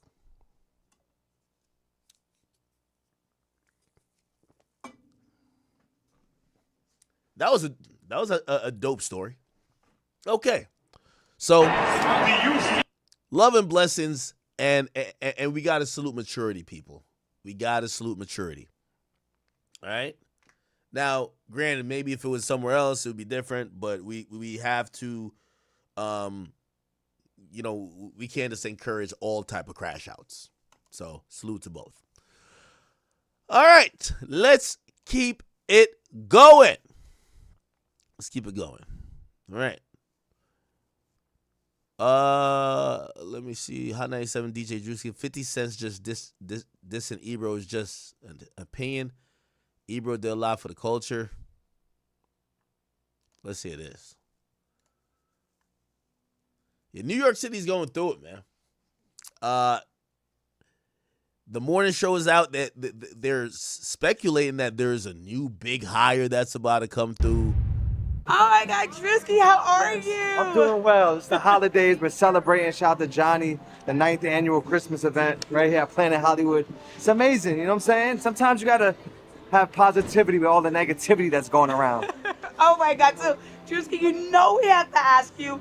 Everyone's wondering what's going on at Hot 97, and I know you can't tell us much, but we want to know, like, how did you find out about Ebro? Was it like with the rest of us, or did you know beforehand? What was it? No, I found out the same way everyone else found out on Instagram.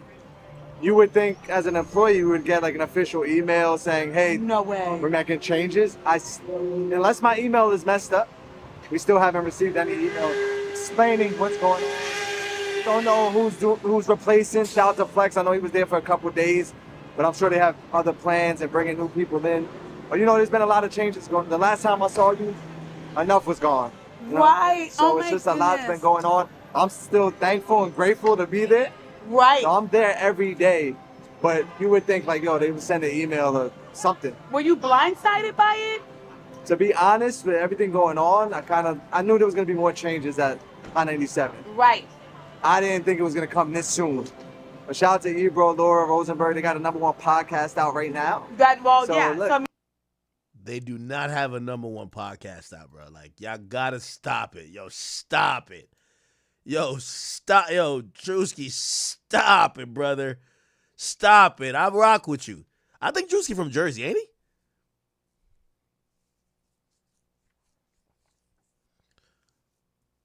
I remember when Drewski and Walla were like tag teaming, pause, and killing every college. They probably still are. Like, you know, Walla is like the fucking king of Jersey. And Drewski's always been, you know, that guy too. Maybe it's a one door blessing in closes, disguise. another one opens. So we gotta ask, you gotta put it out there. Okay. Some people are saying Ebro being gone is good for the culture. I don't know why people really don't. The internet, Yeah. you know, they say the most wildest things. Right. I think Ebro did a lot for the culture, being at Hot 97 and with the morning show. But everyone has their own opinions. Right. And, you know, Ebro feels like, you know, there's people that I seen 50 Cent say Ebro messed up New York hip hop. Right. Ebro feels like 50 Cent messed up New York hip hop with all the beefing. Right. It's all opinions. It's all opinions. Right. Last. Okay, so speaking of, you know, like just his podcast and moving on, right? People were definitely like leaving funny comments. You know, like, okay, great, you moved over here, but then they're saying, oh my God, we're gonna miss you. We don't feel like hearing bombs dropping in the morning. Okay. So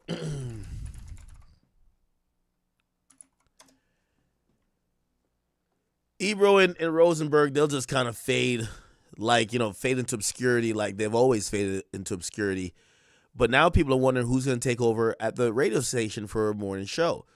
Now, currently, the morning show it is Flex, but Flex is not going to be the permanent host. And actually, people were speculating who's going to be the permanent host, and apparently we had Rory and Millie Mall cited. Like they supposedly knew who was going to take over, and let me see if I could find it.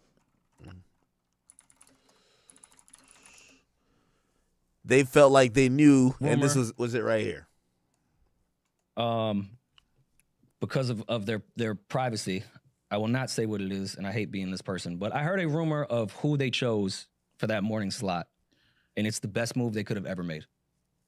When I was told who they picked, I was like, oh yeah, this is gonna keep Hot 97. It's the perfect person to keep that ship moving. Morning?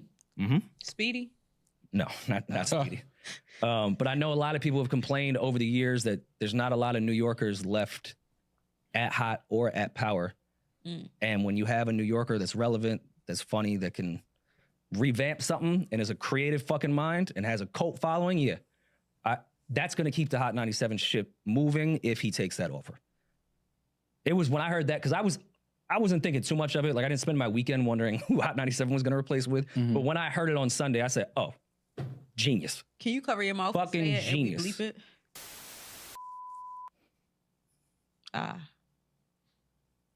I thought it was perfect. I thought it was a home run, local, innovative.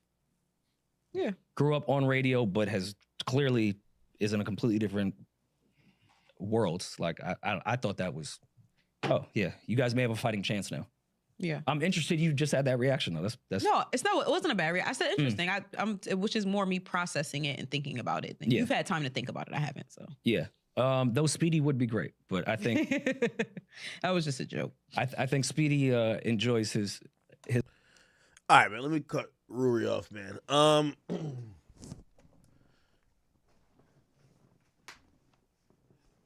So I don't know who he's talking about. And by the way, I seen some people tag me in some goofy shit. Please. The Breakfast Club couldn't get me to take a job there. I'm good. Okay? I'm good. I'm good off radio. Okay? Because honestly, like, I would just be taking a radio job to mail it in. Like, my type of format is what I'm doing now. I'm sorry to say. Like, I'm not there to talk for 2 minutes and be like, yo, listen to 15 songs. I'm good. I'm good. Even though once I did one of those jobs, but I feel like that's not where my vision would be. You know what I mean? At this point. And I have no desire, honestly. But I do believe if I had to, like, really play the person who is the program director or the bosses at Hot 97, I'm going to tell you who I think. And actually, I don't even know the person. I don't know the person. I believe this person got to be under 35. That's number one. Here's the problem with Hot 97. And we're going to get into some music stuff. The problem with Hot 97 is that people clogged up at a radio station that the music serves the youth. Yes, Flex is a legendary DJ. And I'm never saying Flex shouldn't be on the radio because there's nobody better. But once you stop having new life and new blood come into that building, and by the way, I'm not going to say they completely did because they would bring mixed show DJs that were popping in their cities, but the voices weren't developing new voices that were young voices. And that's the problem. And I'm bringing up age, but it's not necessarily about age, right? They need, if I'm them, like, I'll go grab, remember when MTV grabbed like DC Young Fly and whatever? It didn't really work, but that's how you got to reboot the shit. Bro, you don't go get like an established voice. Like, that's not going to work. You can't get an established voice. You go get the same way how they found the Breakfast Club. You know how they found the fucking Breakfast Club? Charlamagne was like, of course, he was known as, the sidekick to Wendy for a while, but he had his own show, but then he got fired. He had talent, but like putting it together with some good marketing dollars behind it, and like, not only just having him rant, but like you needed the woman that could do that, and then you needed like a DJ that could sort it out with Envy and Angela. That was a good GM who did that. That's what they got to do. They need to find 3 people. It can't be voices you already heard. Bruv. Like, I seen some dumb shit that is Joe Budden. I'm like, why the fuck would Joe even do that? And why the fuck would they want to do it? Because if I'm Joe, like, and this is why I said, like, why would you hire me or even Joe for a position like that? All we're going to do is siphon your audience and just build our shit. Bro, we're independent. We built independent brands. We're just going to go over there because we've never tapped in or, like, fully tapped in to, like, radio's promotion, and we're just gonna tell people, yo, if you really want us to give it up, come watch our podcast, come watch our stream. So it would make no sense grabbing people like us.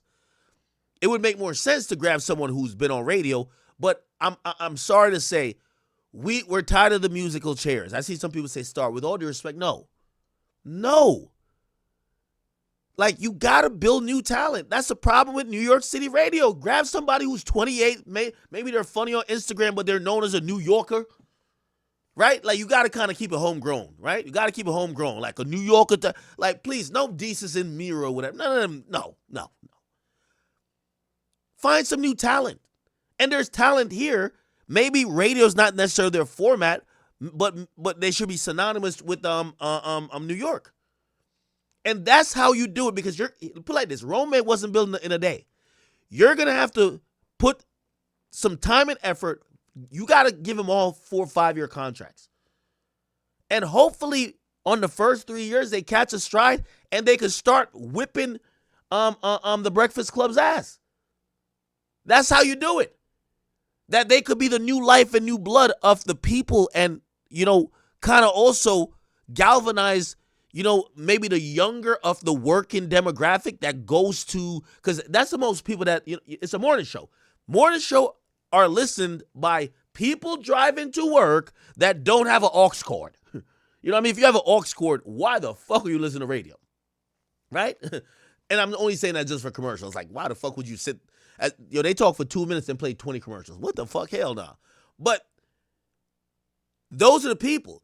You want to get those working professionals that are in their early 20s to 34, and you could use a younger media personality, a group of them. You want somebody, obviously, with some internet presence. You got to have someone with an internet presence. Got to. I don't know who's a funny guy who's kind of like people know him for being from New York.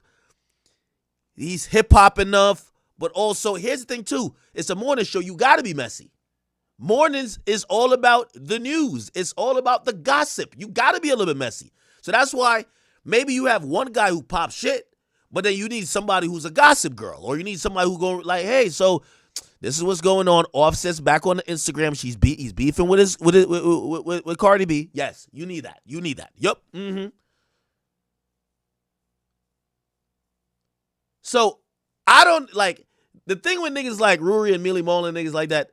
Them niggas out of touch too, bro. Like you know, because they're thinking this is too hip hop. Like nobody gives a fuck about that, bro. Like this is morning show. This is about gossip, drama, and fuckery. And you know, I think like let me talk about like even myself. I think one of the things you know, I always lacked, but well, actually Charlamagne lacked it too. But like he had history on radio. Nigga, I'm not like when you think about New York, you don't think about me. If you know what I'm saying? Like why the fuck would I be on there? You know what I mean? Like I've ran my business where yes, I'm East Coast based, but I've always liked I like people to think, I mean now they know Jersey, but I like them to think I'm from a fucking place just called the internet. Yes. Yeah, I don't like to represent one place. So I don't know if Ruri's thinking the same thing about whoever he claims is going to be, but knowing him, he one of them white boys who love to overcompensate. He is going to be like some hip-hop pick, which I'm like, I'm going to keep it a being with you. A hip-hop pick going to be boring, bro. Nobody want to hear the hip-hop nigga in the morning, bro. Our brains, when we wake up, we want to hear gossip and drama, bro. We want to hear about music, breakdowns, and, did you hear them synths?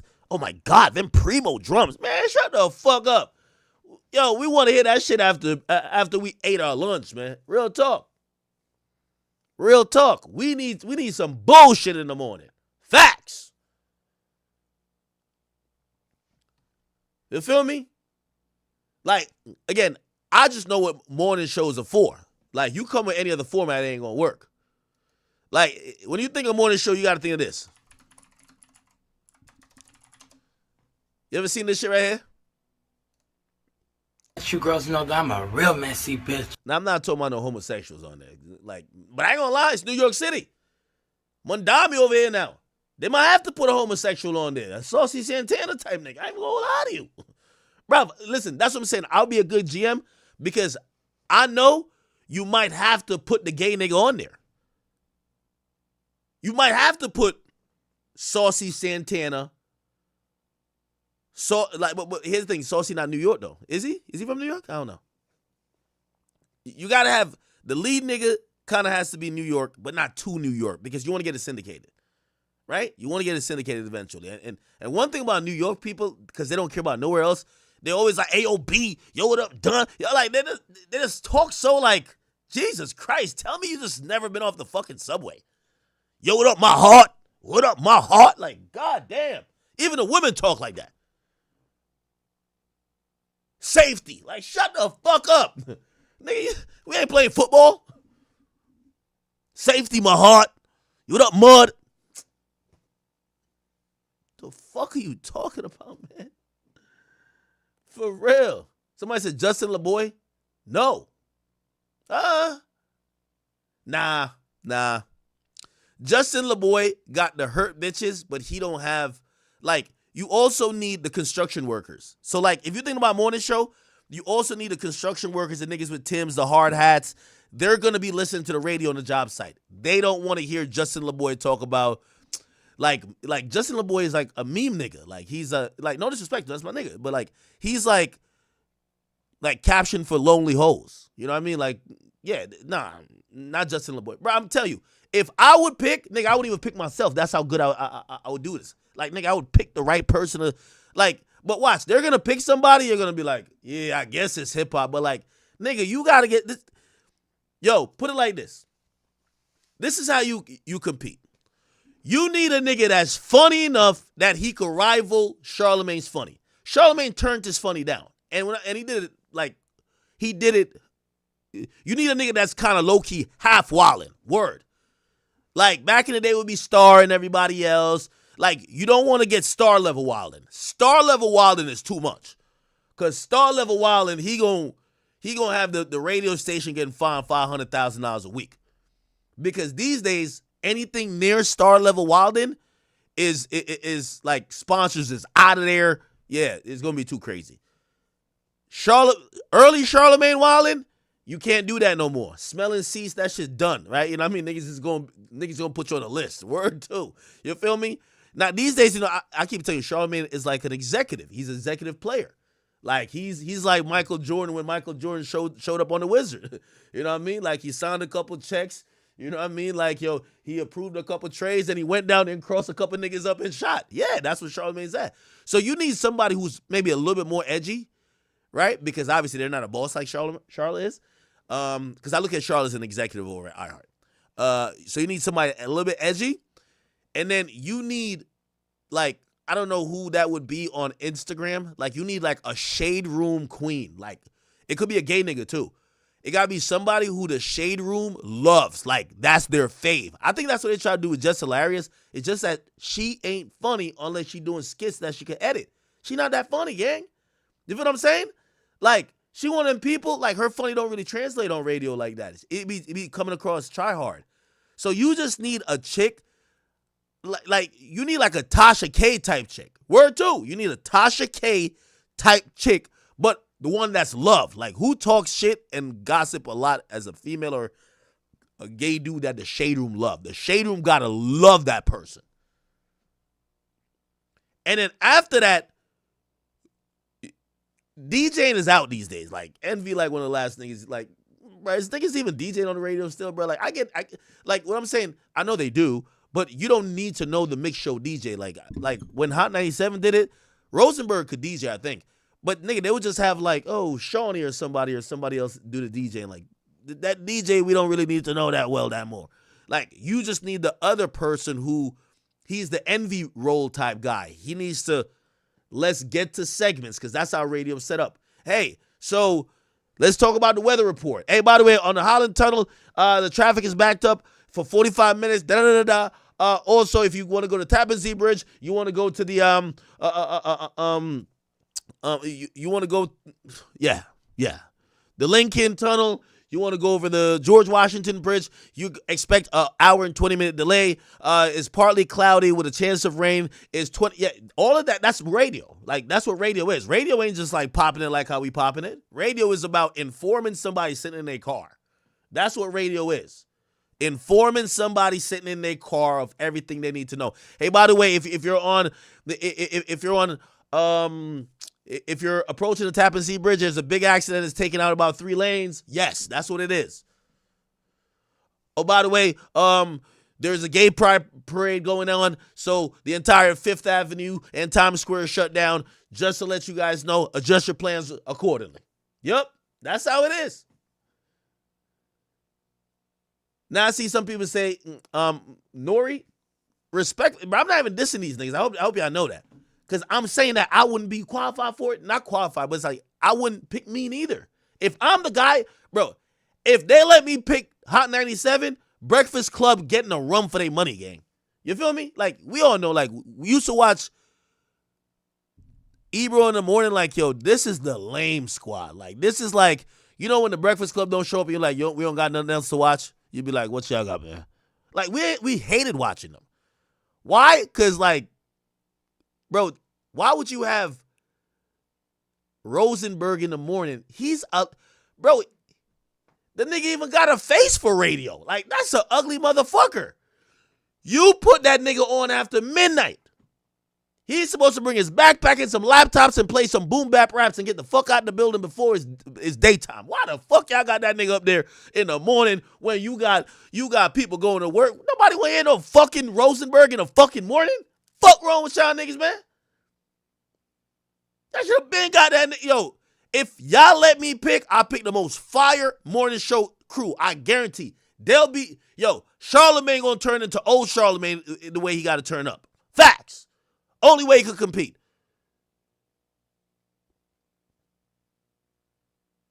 So I would have got that Rosen Dweeb nigga out of there from the get-go. Here's the problem. The Ebro nigga, he's just popping it too much. He not even funny. He don't got no jokes. Bro, he talk like a Jewish man. Bro, like, yo, this nigga's not funny. Bro, in the morning, you driving, nigga, I remember, nigga, the last time I had a full-time job, nigga, I used to drive every day in the morning. I used to listen to these niggas on the radio, bro. Trust me. This is 2014, and I quit after a couple months because YouTube was already hitting crazy. But, nigga, I remember driving. I want to hear jokes. Nigga, I'm falling asleep on the wheel, gang. Like, I'm driving an hour to work. I don't want to hear this nigga, like, just talking all this bullshit. Like, I ain't gonna lie, he could interview a little bit. Yeah. Like, Ebro not bad with interviewing, even though, like, he'll ruin some shit when he get in his ego and feelings and he start, like, talking down to artists or whatever. But he could interview. He asked some good question, and, you know, you could tell intellectually he's not, like, a dimwit. But the entertainment factor was always low. That's why, like, Star is probably the GOAT of Hot 97, right? When Star was there, nigga, it was like the nigga was giving you a movie every fucking day. Like Star really is like the GOAT of like, you know, and it was really him. It was him and Buck Wild, but it was really him. Come on now. Come on now. Somebody say, Wayno. Bro, no, I love Wayno, but bro, Wayno worked for Everyday Struggle. It was a debate show. See, that's what I'm trying to tell y'all. Bro, go look back at even ESPN. You know ESPN used to have radio with they shit too, right? Bro, you remember when they had Mike and Mike in the morning? Bro, Mike and Mike wouldn't work at debate time. At debate time, you need a nigga who's on the shit, who could give points, who, like, you know what I mean? It's just a different nigga that do a debate than do the mornings. In the mornings, you want to get people up. Yo, come on. Yo, niggas brushing their teeth. You know what I mean? Like, niggas getting out of the shower. You want them to play your shit. They don't want to hear about hip-hop breakdowns, bro. Somebody said Wayno's the East Coast DJ head. Well, I wouldn't put DJ head in the morning either. That nigga talk like, he talk like, he look like some cartoon character, but he just talk like a nerd, like, you know what I mean? Except he's just not funny. Somebody said Ron Suno. Shit. Hey, there's a world, if I'm the program director, I'd have niggas like Ron Suno come in and you know, contribute. Like, not all the time, because niggas like that could be overbearing. But niggas like that is funny. Like, they're like the quintessential New Yorker. Anyway, we'll see who they pick. I think we're going to see on Monday, but everybody I'm hearing, bro, with all due respect to Nori, man, I want to hear Nori on Drink Champs, man. I don't want to hear Nori on in the morning. With all due to Joe Budden, I like Joe Budden on Joe Budden podcast. And by the way, we know Joe has done radio, so he'd be great, but he'd be stupid not to just kind of just siphon the audience and save all the good shit for his podcast. Like, why the fuck would you go up there? I don't care what money they're giving him. Somebody said Nicki Minaj. No. Anyway, I've spent too long on this topic already. I wonder who the person is.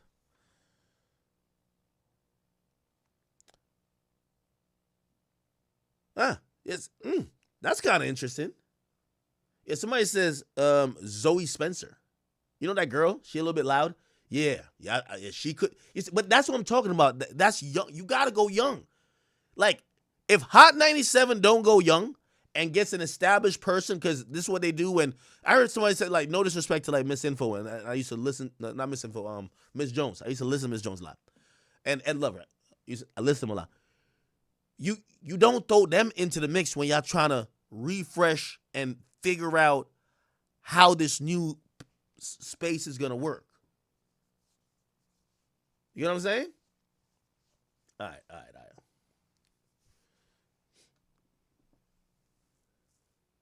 Yeah. By the way, you gotta build a team. So maybe like Zoe Spencer and someone else. But I think you should try to get. You gotta think 5 years. That's what I'm saying. Don't go for established talent. It's like, think about 106 in Park. When 106 in Park, when they were done with AJ and Free, they didn't go get some older motherfuckers, right? Or be like, yo, let's go over to TRL and go get Carson Daly or whoever the fuck they had over there. No. Nigga, they brought on Roxy and Terrence J. Right? That's what they did. And at first, people were like, man, I don't like them niggas, man. I don't like them. And then they stayed there mad long till they were there for so long that when the shit was like canceling or when they were leaving, people were crying their eyes out because people, like, after a while, they became 106 in Park. Obviously, AJ and Free is the original OGs, but like people fell in love with him. But you got to invest time. Somebody said Charleston White. The dump button, which is the button which is like if you curse, you can kind of dump the last whatever. And that should be used like every 20 seconds with them. Anyway. All right. Okay. We'll see what it is. Hopefully nobody's name I brought up thought I was hating on them. I'm just giving a really honest opinion of what I think the radio scene should look like if they gave me the job to pick the people. Okay? Okay.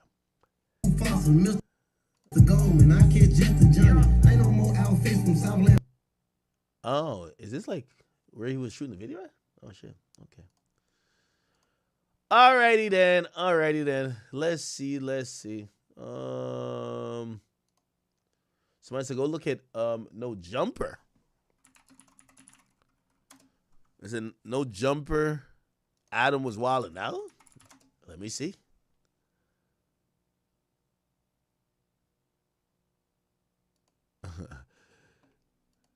I ain't gonna lie, man. No Jumper is so funny. Let me see. They said it's Adam and Munchie B.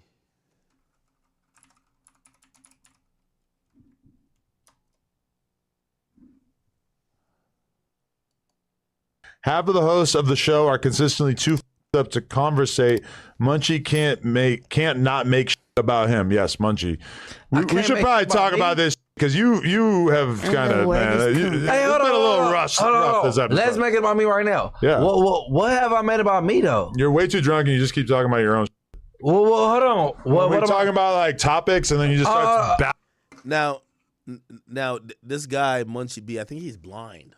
Or legally blind. I don't know if he's fully blind. I dare you to watch this podcast back. I dare you. Won't do it. Don't stop touching me. Stop it. Stop poking me. What the f is this? Get your dead hand off of me. Right. Flirting? Are they flirting? Out of here. No. Let's do it right now. About me. Stop putting your dirty ass. No. Let's do. Stop touching me, okay? Hey, personal space. My body, my choice. Stop touching me. Bro, you don't even use. I don't want your weird ass dead hand all over me. Yo, you know why this is crazy? Apparently these guys are like gang members and shit like that. Yo, you know what I mean? Like, yo, you know one thing I like about Adam's podcast and Adam's show? These guys coming mad like super tough, like they throwing up gang signs or whatever. Like all they be talking about. One time I remember he was addressing me, so I'm watching the video and he's like, man, on Bloods, on BT, on Bloods, on BT. So I'm like, yo, this nigga must be like a treacherous nigga. This gotta be a killer.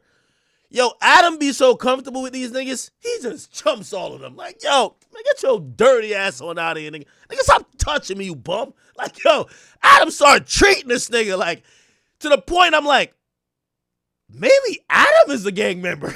Like, yo, this is crazy. I don't use a towel, dude. Bro, I just don't want your hands are dry as fuck. Get some lotion before you touch me. You don't use a towel to bathe. I do. No loofahs. You already are. Just stop touching me. See, this is another example. You're drunk as touching me. No. What the f is that? Yo, he be treating them like junkies. God damn. Dirty blood. I dare you to watch this episode back. If you can watch this episode back and tell me. Yo, imagine telling the blind dude, you got to watch this back. Nah, yo, that's crazy. Yo, that you don't think that this has been embarrassing, then you're high on. Now, granted, and I want to like be a little bit honest here. Like, so I think the dude is off that hen dog. And I think Adam, which I think he has a point, like, yo, you're kind of podcasting while drunk and you might think you're killing it, but the audience could tell you're drunk and you're stuttering more, you're incoherent, it's not making for good content. However, I think the issue is not him kind of reprimanding him, it's doing it in public and then berating him like, yo, get your dirty ass off of me, nigga. Feel me? Meth, because if you've been bugging. Hold on. Listen, listen. Hey, no. I'm talking. Hold on. Listen, no, I'm not holding on. I'm talking to you. I'm talking to you. I'm talking to you. When you say we all, Munchie. No, I'm not trying to hold on. I'm talking. Yo, the dead homies would not approve of this shit. I'm talking. Stop touching me. You gonna use Munchie. You don't use a towel to bathe. Munchie. Right or wrong? And then you said, I said, Daniel, no, I just let the black water. What the f are you talking about, Munchie? Dirty we boy. all believe in you as Dirty a podcaster, but you're acting like a drunk embarrassment right now. It's super annoying. Man, and we don't want to do podcasts with you if you're going to act like this. So please just stop coming in like I think this guy got shot in the head back in the day. So that's why he lost his vision. Yo, Adam, bro, you're hiring gang members who, like, are impaired, probably have some trauma. Now you're going to tell them they can't drink? Come on, bruv. this, bro. Hey, Shit is annoying as f. I've been meaning to tell you for a while, but this shit terrible. Man, you talking about drunk Munchie? Yes, because you're being drunk as f, annoying as f. You're touching me and you won't shut the f up. Bro. I'm just shut the fuck up. Saying, I'm trying to get through the donations and you won't shut the f up. You go through the donations because you keep talking about yourself. Every single donation I read, you turn it into a 10-minute monologue about yourself, talking about some random shit, and then you start touching me with your dead skeleton hand. Let's talk about Yo, I ain't gonna lie to you though. I ain't gonna lie to you. Yo, Munchie, man. Yo, Adam would not talk to, what's that nigga name? 4 Extra? He wouldn't talk to 4 Extra like that. Hell no. That's the nigga who be like, I'm Vernon Ave, I'm Vernon Ave. Yeah, that nigga looked like he was ready to fight. I think he threatened to kill some nigga up there. Let's do a whack 100 back. Oh my. When we run it back. Literally, you just start talking about work for no reason. This is exactly what I'm talking about. I'm talking to you. I ain't gonna lie to you.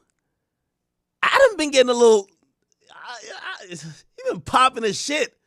Yo, I seen him talk to Wack the other day so crazy. I was like, yo, he was talking to Wack crazy. You are a good podcaster who comes in and gets blackout drunk for no reason every time. It's holding you back. Stop. Yo, Adam like 3 and 3 marking out these gang members. It's crazy. Doing this. You're not invited on this podcast if you're going to keep showing up wasted. Let's do the bet then. No, I'm not trying to hear you talking about any more dumb shit, bro. I don't want to do a bet with you so you can talk about Wack more. I bet you don't. Bro. I bet you don't. Why are you drinking more? You don't need to be drinking. Maybe this is a bit, though. It could be a bit. Drinking more. I'm mad when we stop doing your other podcast before and you're it up because you keep showing up blackout drunk, acting like a moron. Oh, you lying now? No. Do you want me to bust out the text? All right, I'll post them tonight. Yeah, I'll go through. I'll post them. Oh, can we bet some money on Baby Snuds? Hey, can we bet 1,000? You're saying that you never complained about the fact that we canceled your podcast after 2 episodes. Complained I don't want to hear about your bad bet idea. Bro, bro, can I finish reading the donations and so you'd stop ranting about yourself? You just lied. Shut the up. All right. Oh, shit. Nah. Yo, shut the fuck up. Yo, it's crazy. Oh, thank you for the topics update. Oh, we got some shit, huh? All right. You shut the fuck up. Ben-Hur over. Okay, he said shut the fuck back up. Said, are you done? For sure, I'm done. You should definitely keep drinking. I'm done. Definitely keep drinking. No, I'm done, but you lied. Are you done? But you don't want to bet, but I'm done. Are you done? I'm done. You done? I blame this Can I read the donation? I blame this on you. Can I read the donation? Yeah, somehow this is my fault. Yeah. Can I? Yo, I ain't gonna lie, man. Shout out to Adam, man. He giving them gang members a verbal DP, bro. It's a verbal DP right now. Shut the fuck up, man. Stop touching me, you dirty ass nigga. Yo, man, get your dry ass skin off me. Get the fuck out of here. Nah, all right, man. Hey, it is what it is. Yo, I'm telling you, I think Adam been on the West Coast dealing with someone's gang members, nigga. He damn near, he probably like a Hoover Blood Crip GD at this point. All right. Y'all said 1090 Jake made some shit. Let me see what's going on. What's going on over here, man? 1090 Jake. What the fuck? Man, what's up, everybody? Welcome back to another episode of EOS. It's 1090 Jake, man. I'm rocking with y'all, and y'all rocking with me. And for this, I ain't gonna lie to you. 1090 Jake getting some money, man. Yeah, you know how I could tell when niggas get money? They skin clear up. Like, nigga, you know, I knew when Kai was getting money? Nigga, Kai put up a video, nigga. Kai's skin was fucking glowing. Pause. So I'm like, yeah, that's money. I'm telling you, you can see money on somebody. You can see money on somebody. Yo, Kai look a little bit lighter. His, like the beard, the mustache, the fucking lineup, like this is money. This is how money look. The money gotta look to it, chat. Money gotta look. 1090 Jake's skin look a little clearer. Look like he lost a little bit of weight. Are these veneers? But his teeth look extra white. Yep. Finally got a bread. Mm-hmm. Yep. This one, we're gonna be talking about some new paperwork that just came out alleging that Kodak Black dropped 20 bands to get Wiz the Wizard killed. Now this video is gonna be centered around this guy right here. This is Sigmund Brown, otherwise known as Liberia Sig. He's a rapper. And him and another rapper named HMT Trey have sent mad disses at Kodak. They've dissed Wiz, and then they all got indicted. Police say a violent gang is now off the streets and behind bars. 5 men going before a judge Wednesday facing 33 counts. It closes 8 murders and 12 attempted murders in Broward County. It all began in January after the shooting death of 17-year-old Terrence Farrington at a Plantation Best Buy. They was behind ring cameras. Terrence came out, Terrence fell and died right there. 4 people shot, including... Hold on, I gotta get some liquor. I ain't got no liquor down here. What the fuck my liquor? Hold on. I'm gonna play it. What the fuck? All right, I'll be right back. 2 customers. Police now say Sigmund Brown, Kavarius Johnson, and Gerard Charles are responsible for the teen's death. A fingerprint lifted at the scene led the Broward Sheriff's Office gang task force to one of the gang members. 10 months later, 8 arrested, firearms confiscated, along with stolen credit cards and ammunition. Trayvon Key and Kavarius Johnson. This is the other main guy here. This is HMT Trey. So he's the main rapper along with Liberia Sig. And like y'all just saw, they were using big guns. When I read through the paperwork, when they killed the 17-year-old, they hit him with a 223, a 7.62, and a 9mm. And as y'all can see, they got switches on their Glocks, Dracos with drums, ARPs, like... These boys are really sliding, and it's crazy because if you go on Reddit, they're down in this group. Like, this group was just claiming bodies that they weren't doing, and they weren't sliding, and they weren't this and that. But the police are alleging they were really out here whacking shit. It's Johnson charged with the shooting death of rapper Wiz the Wizard, or Wisdom Johnson, back in September of 22. Johnson also accused in the shooting death of Antoine DeBard. He was shot at a laundromat in Pembroke Park back in April of 23. They started just unloading. They just started firing. Johnson also is accused of murdering Ronaldo Donner and Terry McKenzie, both shot and killed while driving on 95 in Fort Lauderdale, May of last year. Second victim has a gunshot wound to the back of the head. 2 level 1 trauma is going to Broward. We have Sunrise Boulevard completely shut down westbound. They're walking the ramp, looking for evidence on this roadway right now. Kavaris Johnson and Raha Roll facing yet another murder charge, this one a week after Terrence Harrington was killed, this time... I've been shot. Call my boyfriend. Johnny. Them switches going off. Y'all hear that shit? Let me rewind it. Let me rewind that. Time. I've been shot. Call my boyfriend. Johnny Henderson shot and killed while driving in Miramar. Those 5 in court yesterday. The other 3 will appear tomorrow. If convicted, they do face life in prison or the death penalty. So we're not talking about a little play gang or a little rap clique where they're talking about bodies and not doing it. These young men are getting shit done. They're clearly dropping bodies back to back, hitting shit with machine guns. They're not fucking off.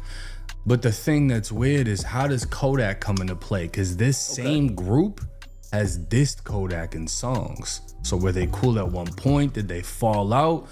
We're gonna get into it. Now, like I said, this video is gonna revolve around Sigmund Brown, aka Liberia Sig.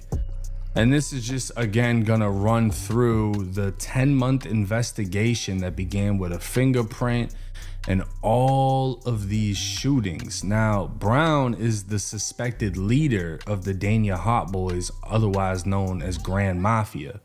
So they're saying he's in charge of the entire group.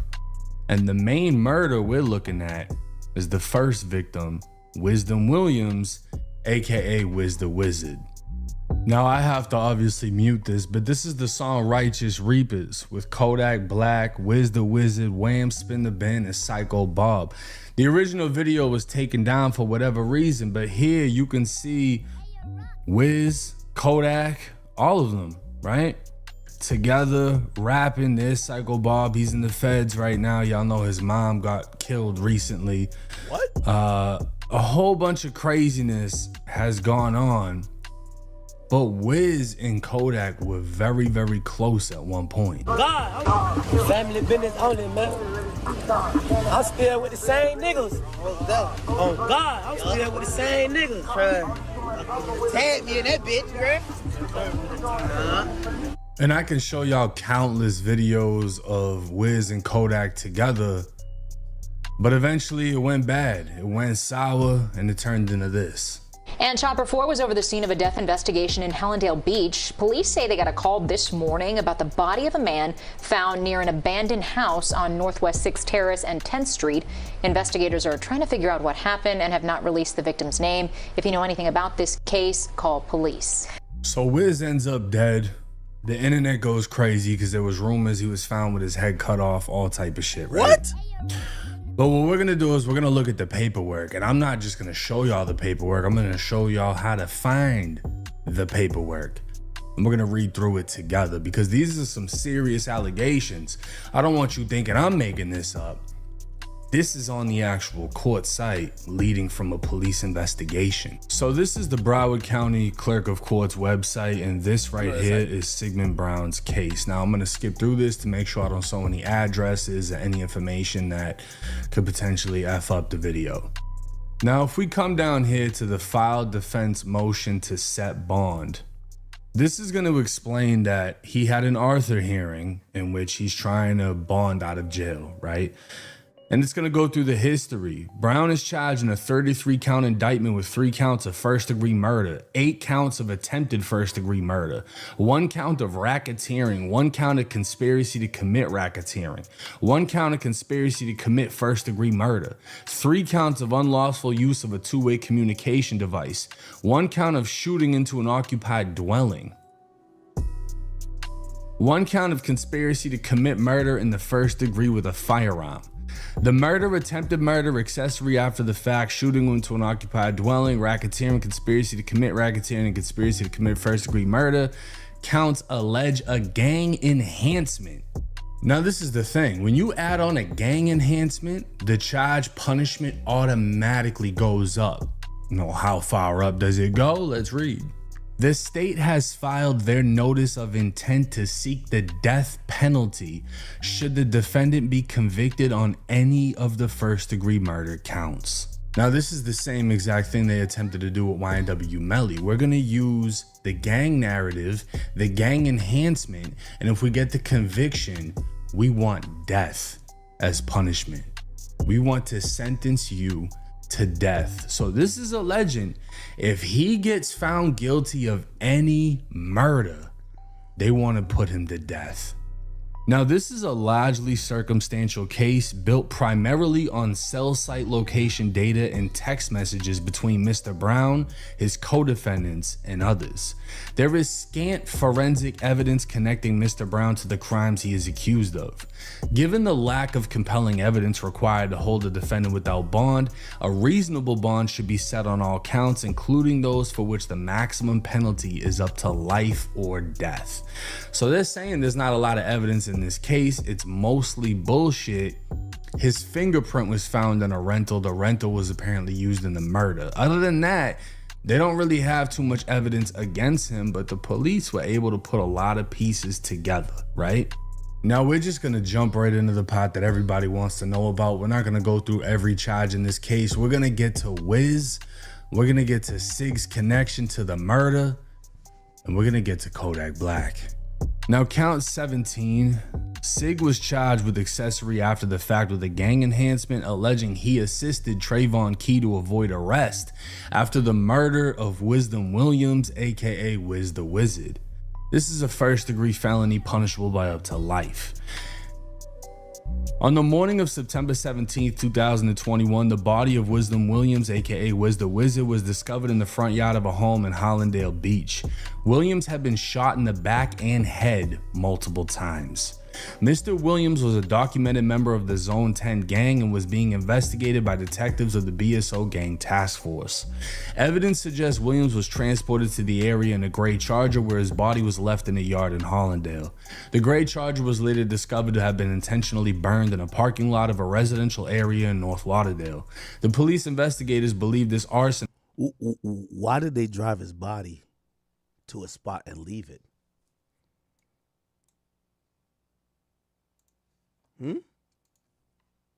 Occurred later in the morning of September 17th, 2021. Ring camera video collected from a neighbor showed both a gray and blue Charger parked next to one another in North Lauderdale.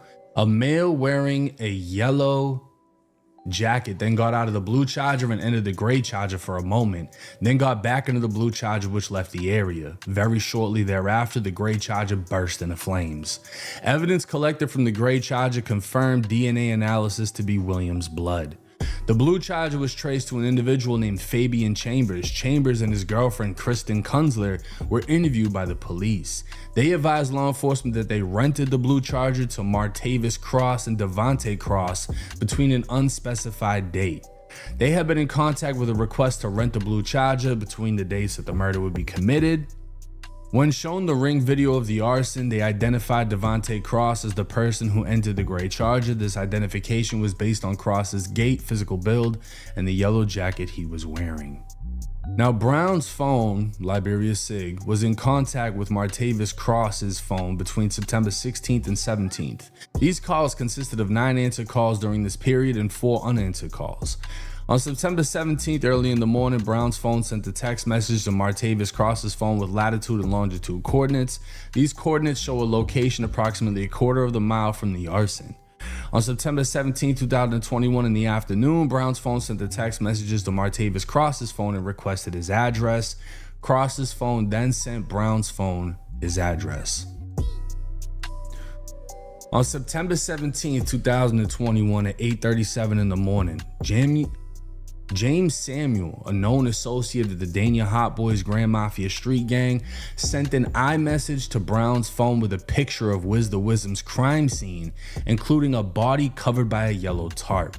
The metadata from Samuel's phone showed the photo was taken near the crime scene. At 10:19 a.m. on September 17, 2021, Trayvon Key sent his location to Brown's phone via a pin drop. This location matched the location Brown's phone sent to Martavis Cross about 5 minutes later. On August 3, 2021, Liberia Sig's phone communicated with Denzel Sanon via Telegram, indicating Kodak Black had offered the Grand Mafia $20,000 for the murder of Wisdom Williams. Let me read this again. On August 3rd, 2021, Liberia Sig's phone communicated with Denzel Sanon via Telegram, indicating Kodak Black offered the Grand Mafia $20,000 for the murder of Wisdom Williams. Even if true, this is hard. We already lost Dirk. We can't lose Yak. Yak's the GOAT. I'm sorry. Yak's the GOAT. I don't want to listen to no more of this chat. I don't want to hear it. I don't want to hear it. I do not want to hear it, man. Now, I will say, look at my ass commenting when I say I want to hear it. this kind of resembles the case that they were investigating for the niggas who slid for Dirk's brother. They never charged Dirk with that. You know why? Dirk's name only ever came up because the shooters and the people involved, they was like, when Dirk gonna pay us? And they found those messages, but there's nothing from Dirk that ever. So it's like,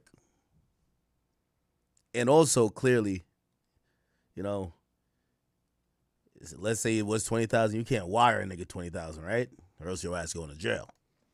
Hardly evidence Brown was paid any money for assisting in the homicide or helping HMT Trey avoid arrest. Let me break this down. For one, for all you internet detectives, Kodak Black, yeah, they write fuck ups all the time on real paperwork. That doesn't mean anything. That doesn't mean it's any less legit. We're literally on the website from the Broward County clerk. This is real paperwork, right? Now this says, even if true, this is hardly evidence Brown was paid any money for assisting in the homicide or helping Key avoid arrest. This is written by Liberia Sig's lawyer. This is basically his motion to get him bond. So he's saying, look, y'all found a text saying from this guy that, you know, Kodak was offering $20K to get this dude killed. But that doesn't mean my client was ever paid for the murder that happened or had any assist in the murder. So he is not clearing Kodak Black's face. He's clearing his client, saying, look, he might have got offered money, but that doesn't mean he was ever paid. Well, this is where shit gets sticky. If they investigate Kodak, even if no money was paid, that's still a conspiracy to commit murder by offering to pay money for a body. This can get very fucking deep. Now, if we jump over to Reddit, I mean, this was posted on Reddit a day ago, and people are already making comments like, that's why that boy Yak so booted right now. He know it might start crashing down. Basically referring to how much drugs he's on and, you know, kind of knowing in the back of your head, everything could crumble at any moment. They're calling Yak a snake. They're saying, we all know he did it though. Deep down, we all did. They spelled Kodak wrong in the document. Is this real? This guy said that's because it isn't real. They're not supposed to misspell no words in paperwork. I guarantee you that this kid never been in trouble in his fucking life, ever. And he has no idea what he's talking about. They're calling Yak a hater, and they're saying Trap Lord Ross is about to have a field day with this situation. And I know he is, because he don't fuck off. But this is interesting because these are voice messages of Wiz the Wizard prior to his death, speaking on the fallout with Kodak. I ain't gonna lie, Juice, bro. To be 100% real, what you found. I don't like that shit either, bro. That nigga Kodak, I knew that nigga 10 years plus, fam. That's my brother, bro. But you know, certain niggas get around niggas and put shit in his ear and make bro feel different about a nigga. I can't change how bro feel about a nigga, you feel what I'm saying?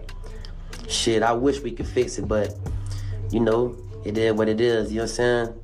Trust me, I don't like that shit either, fam. Them niggas know me and Yak together pressure.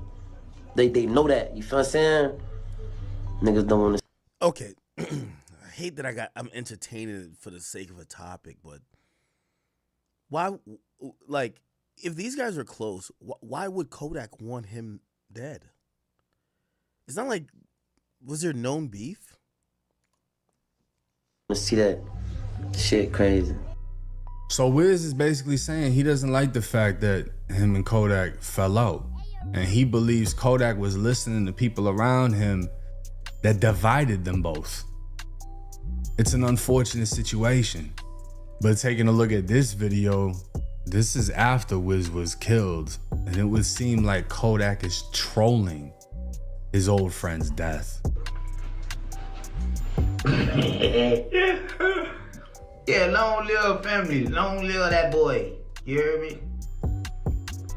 Y'all talking about long live that nigga. Yeah, long live him. And apparently the trolling didn't stop there because Kodak would continue to, you know, keep going. This is on September 21st. Wiz was killed on the 17th. Kodak Black is seemingly done throwing shade at Jackboy. On Tuesday, Kodak took to Twitter to reach out to the Sniper Gang signee shortly after reflecting on the death of longtime friend Wiz the Wizard. Wiz was found dead. Kodak said it's an effed up feeling when you can't even explain how you feel, and even when you do or try to, you get judged by your feelings. Long live Wiz the Wizard. He continued writing, then funerals turn to photo shoots, you can't even grieve in peace, before seemingly extending a peace offering to Jackboy, whom he has called out on social media several times in the past. Let's use this as a wake-up call, Jackboy. Shit gets real crazy real quick out here unexpectedly, and fuck this distance love. Come give me a hug. Now they're trying to say all this shit is trolling. He was trolling Wiz got killed. He's trolling Jackboy, who him and Jackboy are like sworn enemies. Jackboy literally just dropped Kodak's interrogation video. I mean, that's all gone back and forth. Jackboy got shot at one point, and or they tried to shoot him and they shot someone that was associated with him.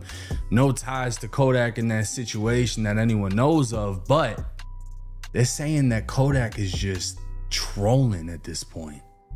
And it would take another turn when Kodak's own cousin G1 the Don decided to make a video based on Kodak's tweets. Tell y'all niggas something, man. Y'all new generation ass niggas, man. You cannot go around sacrificing your whole team. The next thing you know, when you lonely, you go around and Twitter about the shit like you going through postpartum depression, nigga.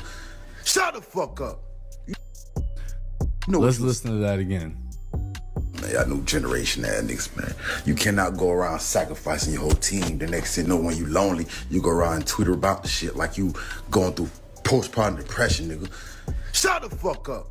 G1, Kodak's own cousin, literally following the death of Wiz the Wizard, is saying, you can't go on Twitter acting like you're depressed after sacrificing your own team. Just that statement right there. He's saying you can't sacrifice your own team and then act depressed about it. You knew what you were signing up for. I'm gonna leave it at that, right? I'm not even gonna get into any conspiracy theories. I'm gonna just I'm defending Yak. I don't think Yak did it. I don't think he did it, y'all. Not too sure how that came out in whatever paperwork. I don't believe he's culpable of that. I'll say this.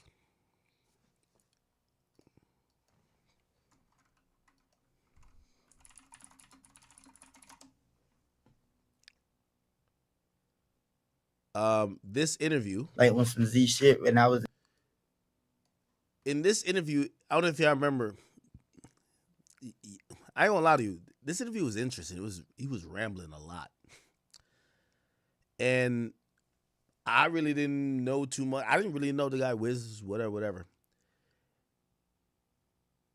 He goes on a emotional rant about Wiz and how, like, kind of about like him mourning him, and like, maybe I gotta look at it again.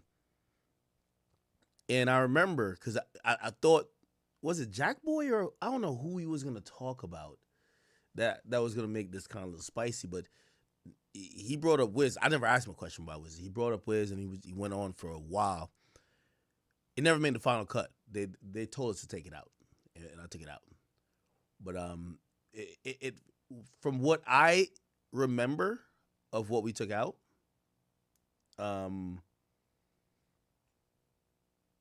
like, he seemed rather hurt about this Wiz person.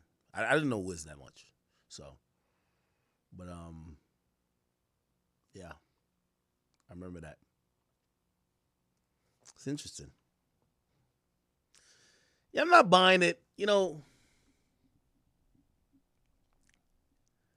the unfortunate thing about it is that, and by the way, you know, let me give more context before people start clipping shit and thinking, oh, no, I got some like hidden video that Gunna.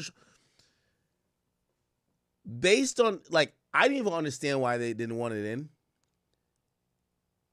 I don't know what their relationship was, but based on the content that we had, that obviously it's not in the full interview. like Yak felt remorseful that he never, like, I guess they weren't seen eye to eye. He didn't patch it up before he died. And that's one of the reasons I'm like, you're not going to be there like damn near fucking almost in tears because you didn't patch it up with this nigga before he died if you were the one who killed him. You get what I'm saying? Like so that kind of was the tempo of no, he was highly emotional. He was highly emotional. And you know, shit, I thought it would be, you know, cool to put out. And, you know, obviously I don't care that much about content. When he was like, no, I'll put that part out. We took it out.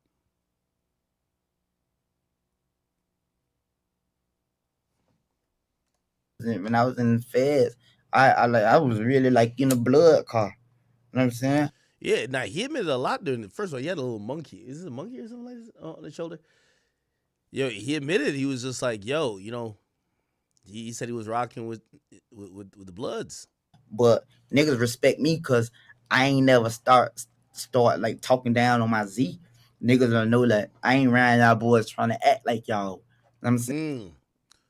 So the Bloods took him in. And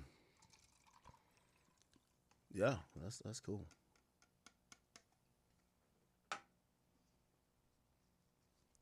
Yeah, I'm still. Anyway.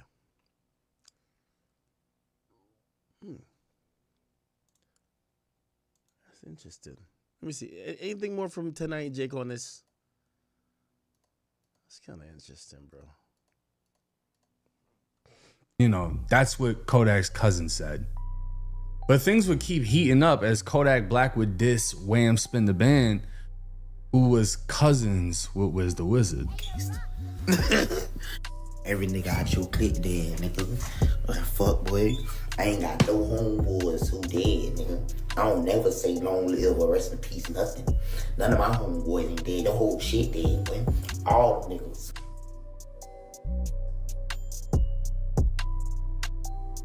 You been a millionaire for more than 6 years. On wheels, you ain't do more spending than me. Rich ass fuck, nigga. Stop flagging. You ain't no killer, homie. You a bitch. What the fuck? Now Kodak and Wham would have this back and forth, and obviously Wham felt some type of way that his own cousin was killed, and just recently this happened. Crime alert today as police now searching for the shooter who gunned down a man in Hallandale Beach, and we've learned that victim was a local rapper. Local 10's Rashilo has the latest now from that scene. We saw Hallandale Beach police out here throughout the day investigating, trying to solve this case where a young man, 25 years old, had his life taken. According to witnesses, he was a rapper. We did look into his history. He has been arrested in the past. Police say this is very much an ongoing investigation. Hallandale Beach police still on the scene Friday morning, searching for clues, going door to door, trying to solve a murder. Bullets flying Thursday night, and this guy says bullets hit his house. So last night, anoche, you hear, right? Bullet holes. You live here. Boom, boom, boom. See? He says, I took off and I hid in the bathroom because I heard way too many shots fired. It all happened on the 500 block of Northwest 6th Avenue. 25-year-old Brandon Wamley was transported to a nearby hospital. He passed away. A lot of bullets, mucho. Mucho balazo, mucho, se escuchó mucho rafagazo. Witnesses say the victim is a rapper known as Wham Spin the Bin. We also checked, and it appears he does have a criminal history in Broward County. What was this? With charges of cannabis possession, stalking, writing a threat to kill. Hallandale Beach police say this was an isolated incident and that the victim and suspect were acquainted, but they... So Wham just got killed back in August. They're saying he knows the killer knows him. Literally, if you go back and watch that music video that we played in the beginning, Righteous Reapers, you got Kodak Black, Psycho Bob's in the feds, Wiz is dead, Wham's dead. I feel like this paperwork is gonna ignite a lot of things in Broward County because people are getting confirmation on what they already assumed, but at the same time, it just makes you think. I'm gonna cut this off. Yo, Yak, we need some new music, bro. Need some new music. Get off this shit quickly. Fuck. Okay, have y'all seen? Oh, Tory Lanez has done an interview behind bars. Okay, Tory Lanez has done an exclusive interview with NBC, and let's check this out, people. By the way, shout out to Academics TV.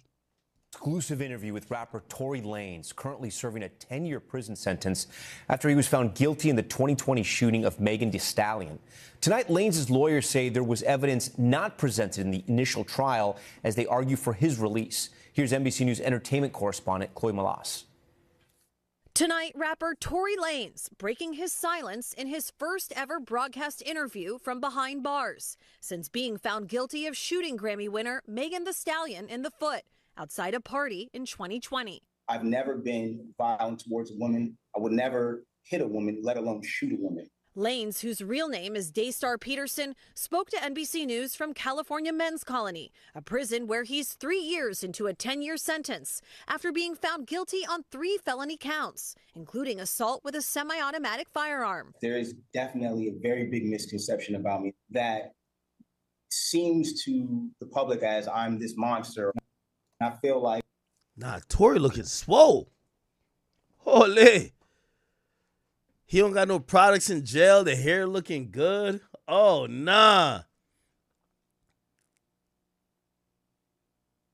Nah, Tory look a little swole, though. Like, I was catapulted into this poster child for the unprotection of Black women, and it's just so unlike me.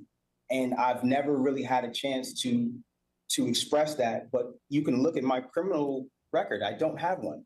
I never had one, and I feel like, you know, that connotation that I would do anything of this monstrous proportion is just, it's completely incorrect, and it's wrong. Lanez declined to testify during his 2022 trial. Do you regret not taking the stand? I think if I would have taken the stand, the verdict would have definitely been very different. The rapper's legal team filed an appeal, which was denied in November. But his team is continuing to fight, with plans to file multiple appeals next week, this time with the California Supreme Court, in one claiming newly discovered evidence that they weren't provided during Lanez's 2022 trial, including hundreds of pages of medical records for Megan Thee Stallion, whose real name is Megan Pete, which they allege raise questions about the fragments removed from her foot after surgery. His team argues that the fragments were not provided ahead of trial and that this was a violation of due process. And we didn't have that chance. Or perhaps we could have questioned the doctors differently when they were on stand to impeach them, because it does look suspicious. But in the appeal denied in November, the court did address the fragments, ruling that the surgeon's testimony was, quote, more than sufficient to prove great bodily injury on Pete. Proving something like this on appeal is tough. This is a really, really difficult appellate argument for defendants to prove, because they have to show if the evidence actually came into court, the jury would have found differently. It's an uphill battle, and it's something that often torpedoes any defense appellate argument. The Los Angeles District Attorney's Office and representatives for Megan Thee Stallion have not responded to NBC News' request for comment. I believe not only that I was wrongfully convicted, but the amount of new evidence that has emerged since that trial, I think, has been overwhelming. What has life been like in prison for the last couple of years? Truthfully, I've done my best to keep my head above water, but mentally, I've gone through. And I'm sad watching this, man. Man, Tory, I love you, bro. And maybe I'm a little lit. I'll say this, bro. Man, I love you. I definitely believe, you know, truthfully, Tory never told me exactly what happened. I always felt Tory was kind of protecting a little bit Kelsey. But in my heart of heart, always and still to this day, I felt like it always went down that they were fighting for a gun.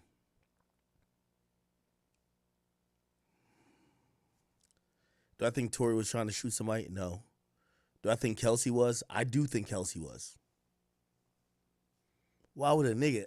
I know Tory's like 3 foot shorter than Meg. But why the hell would he need a gun for her?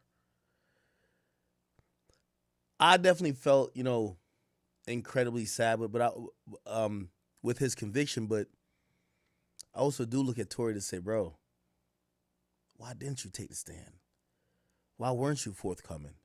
Why didn't you explain the situation as how I even think it went down? I've always wondered. I'm like, yo, look what happened in Atlanta, my nigga. Like, does Tory? Because I kind of do buy into this idea that Tory never took the stand because, you know, he doesn't want to be a snitch. He doesn't want to be the person pointing the finger. And he's like, well, you know, cool, they can't convict me anyway because I ain't the one who did it. But not knowing, well, the law is not going to, like, they found gunshot residue on Kelsey, but they're not going to go at Kelsey. She's a woman. They're going to go at you. And he still never told. I couldn't tell if that was smart or Tory was just being prideful and dumb. You're serving 10 years now. Why not just tell the story? Not now, but I'm saying to the people who locked you up, to the detectives, to the judge in court and the jury. Trauma that I sometimes even struggle with because I never imagined myself dealing with things that I would have to deal with. I've been stabbed 17 times. Wow. I almost lost my life. If you could say something to Megan Thee Stallion today, no, what would it be? No comment.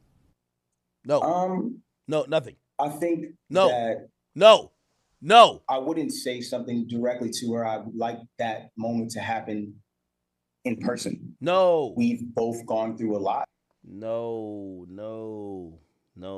Don't say you want to say nothing to her, period. I feel like Tory, let me tell you this. Obviously not to this extent, but man, I've seen some women who I've been, who I felt I was generous to, I was in love with. I've seen them snake me. And in the midst of the snake when everybody, whether it's a lawyer, it's a friend, it's like a PR person, it's your mama, it's whoever saying, yo, don't talk to that girl. If she hits you up, don't. You always have that mentality to say, bro, I wish I could talk to that person and say, how could you do this to me? How could you do this to me? And maybe that's why he's answering this question, but not Tory. Trust me. I think that I wouldn't say something directly to her. I would like that moment to happen in person. No. We've both gone through a lot. There's this connotation that, like, I share this hatred for her, but I don't. I genuinely passed that. I'm at a place of healing in my life. I'm at a place of taking accountability for the things that I did wrong. And when I talk about my case, I don't want it to be taken as me coming at her, because it's not that. I'm just asking for. It's Tory.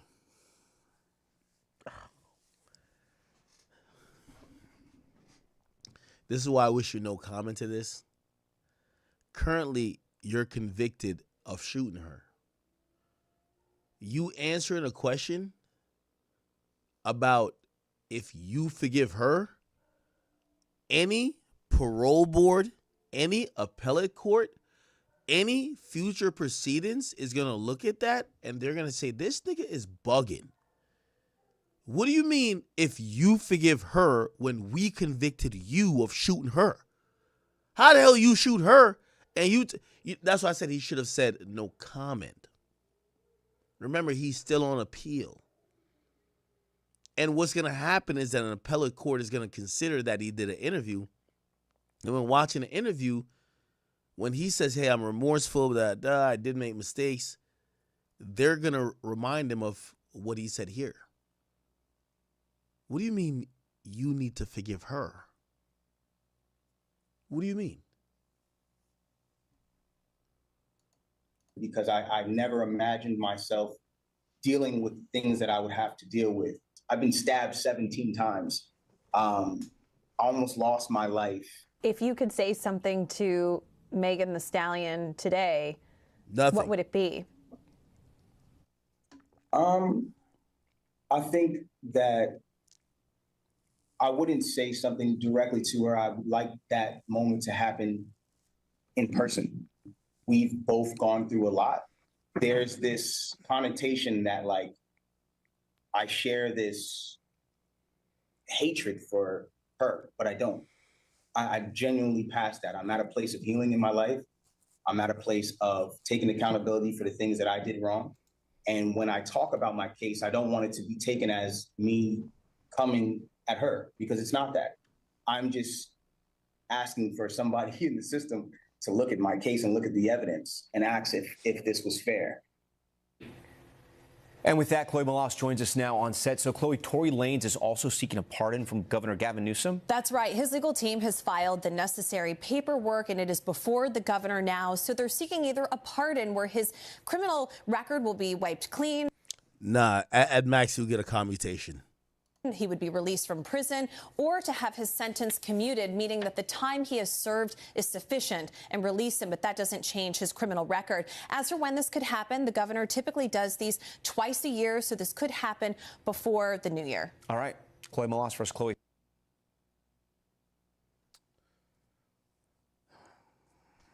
Man, I hate to say, man, Gavin Newsom is not going to pardon Tory Lanez. Why? Gavin Newsom is on Twitter beefing with Nicki Minaj, and he's using Meg Thee Stallion's songs. Seriously, I'm not trolling. I'm not trolling at all. Look, he's beefing with Nicki Minaj, and in response to the President Trump using Nicki Minaj's song, he responded with a song. Megan's Law. I don't really know what the problem is, but I guarantee y'all don't want me to start. He's using Megan Thee Stallion's song. Megan Thee Stallion is the person who's the victim in the case of Tory Lanez. If he pardoned Tory, it would be a political nightmare. If Meg even said something like, hey, yo, I thought you was with me. You're using my song politically against Trump, your opponent, but you just let my abuser out because you pardoned him. He'll be done. So he's not going to pardon Tory. Like, I hate to say it. He's not pardoning Tory.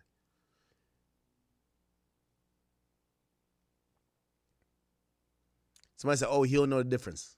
There's an advisor in his ear saying, we played Meg Thee Stallion shit. Before he signs off on a pardon, he's going to be like, what this is about? And they're going to be like, oh, that's the nigga who they convicted for shooting him, for shooting Meg, the girl we use her song. You know what you're going to say? Oh, never mind, we good. These hoes don't be mad at Megan. These hoes... Yeah.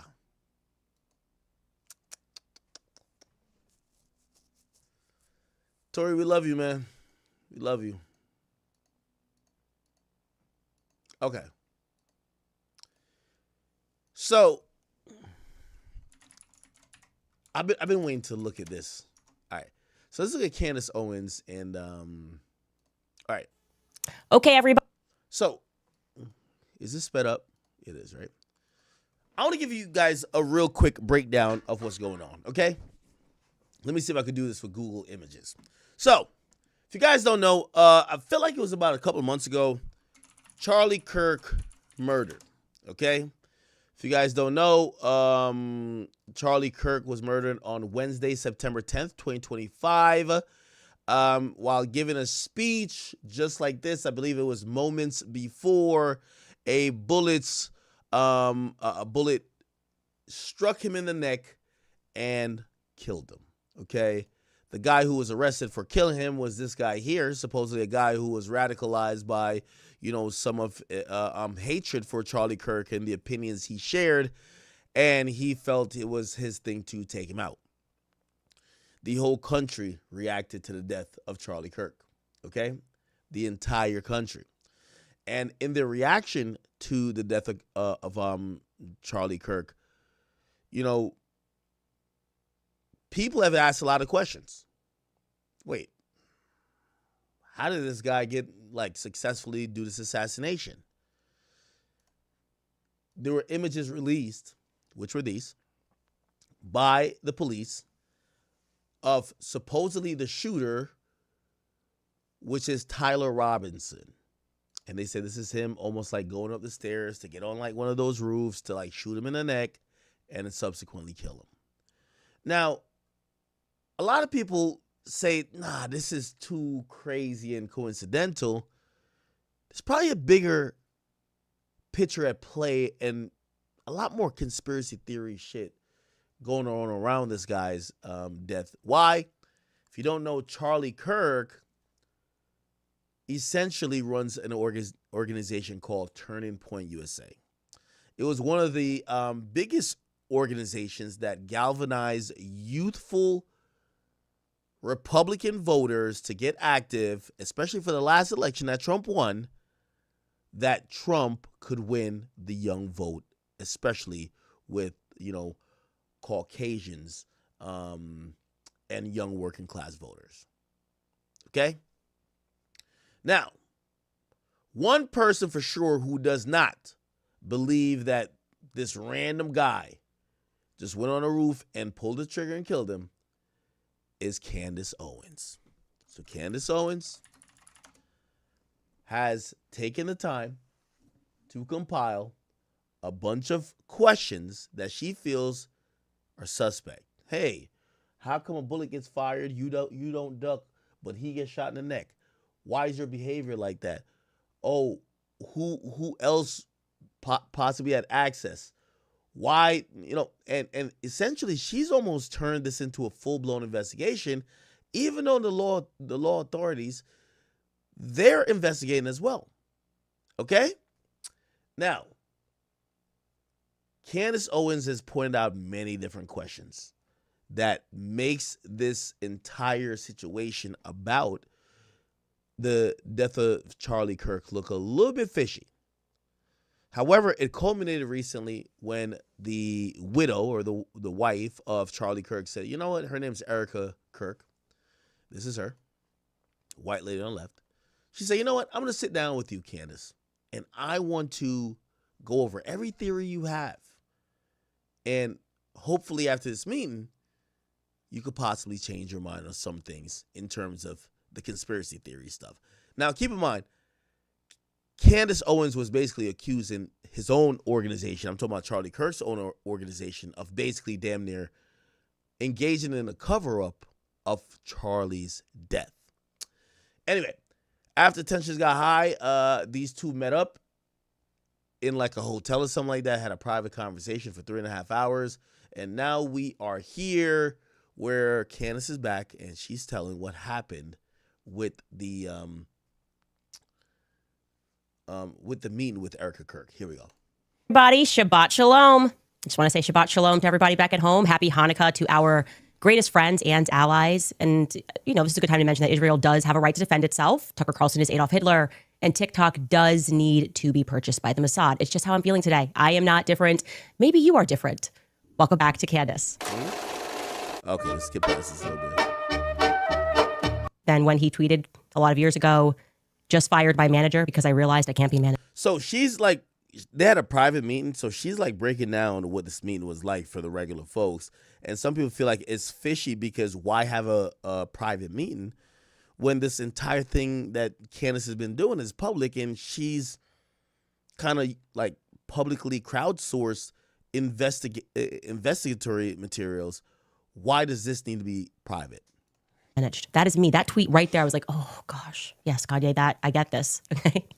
Nobody is changing their mind anything. Well, how ridiculous would it have been if I'm doing all of this, investigating, asking all of these questions, and then Erica Kirk offers to answer some of these questions, and I'm like, no, I'm not going to go. I can't betray the people. I don't want any answers to the questions. I just want to ask them. No, this. Okay.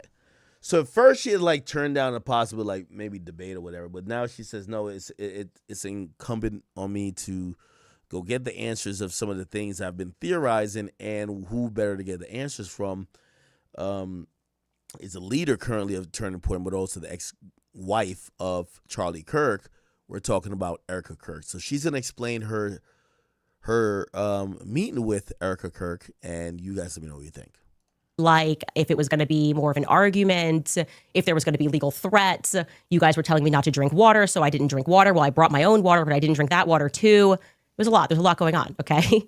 And the conversation started with Justin Strife very sensibly saying, what are we looking to accomplish here? Like, what is the actual aim of this conversation? And he was pretty clear, and Erica was very clear, that they were sort of most upset with what obviously a bit of a fever pitch, what I tweeted, that it was a godforsaken company and people should not give money to it. And I have to own that. That's aggressive. That is actually aggressive in the retrospect. I was very frustrated. And I don't know. Okay, I don't want to sit here and play like an hour of her show. I do want to say this. Candace, you're fucking good. By the way, the way you started your show, I could tell the arc you're about to go down next. Oh yeah, they kind of scared me. They said coded things to make me feel a certain way. Candace Owens knows where her bread is buttered at. Candace Owens knows that when she leans into conspiracy theories, people rock with her more. So to think that she's going to give up on this is absolutely ludicrous. I think she took this meeting to be able to continue the propaganda and some of the stuff that she's been like egging and leading the audience with, that the audience could support her even more. I think she's really slick. So whatever she's doing here, I do think she is skeptical of the death of Charlie Kirk, but I definitely think she's playing the audience because she's getting so many views. I felt like we weren't getting any answers, and there were so many lies, and then I was getting attacked for asking all meaningful questions that was within their capacity to answer. And I told you, I definitely, my problem in life is that I can rise to anger very quickly. I shared with them that I really felt like I was under attack for telling the truth from the very beginning, like casually, when I mentioned the Catholicism thing. Like, what was that about? I was like, look, I say something in a tribute to him, Alex Clark and Andrew Cole. Okay, every time I cover this topic, I feel like you guys are always like, you're from Jamaica or something. Like, you guys say stuff, and I get it. That's the nature of politics. You try to diminish what I'm saying or like belittle it or try to, wait, hold on. Have I not been clear about what I think about Candace Owens? I think Candace Owens is brilliant. I think she's amazing, orator. I think she's an amazing talent, especially when it comes to interviews or doing a show. I had I supported her when she was at Daily Wire. I knew she was going to succeed when she left Daily Wire because she is a fucking star. Now, here's the thing.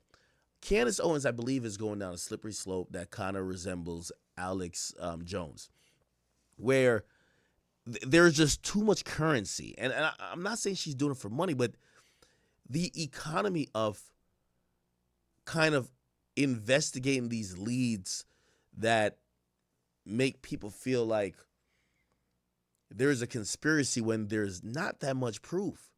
Like Candace Owens, she's doing a great job of asking questions. She did the same with Black Lives Matter, except when she asked those questions, she didn't stop until she got the answers. Right now, we don't have the answers to most of her questions.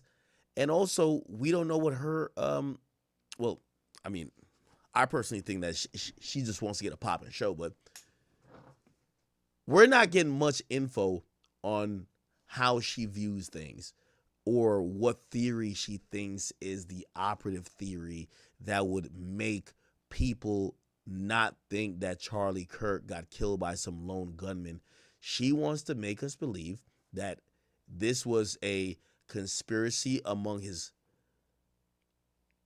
own company, Israel, maybe the Trump's White House administration was involved in, like, kind of like censoring stuff. It sounds just ludicrous to me.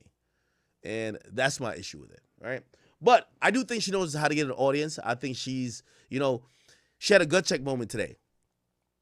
I think she's a woman. She met with Erica Kirk. I'm pretty sure Erica was like, listen, you're making our lives a living hell. Could you chill out? We'll give you all the info you want. Just ask whatever. We'll give you the info or give you like some insight that you could use. But could you stop like harassing us? And I think she was on some shit like, sure, right? But not for the right reasons. It's the reasons to be facetious. It's the reasons to later on say, I knew something was up. Or, you know, even when she says, she starts out with these like Jewish like slogans or like, you know, sayings at the beginning of her show, that she'll be like, yeah, I kind of got like, you know, passively threatened by the Jewish state that I had to go, blah, blah, blah, blah. I could see it from a mile away. So again, I rock with Candace, but I do think she is she's smart with using this particular moment to get what she wants, which is, I think, more attention and to further her platform.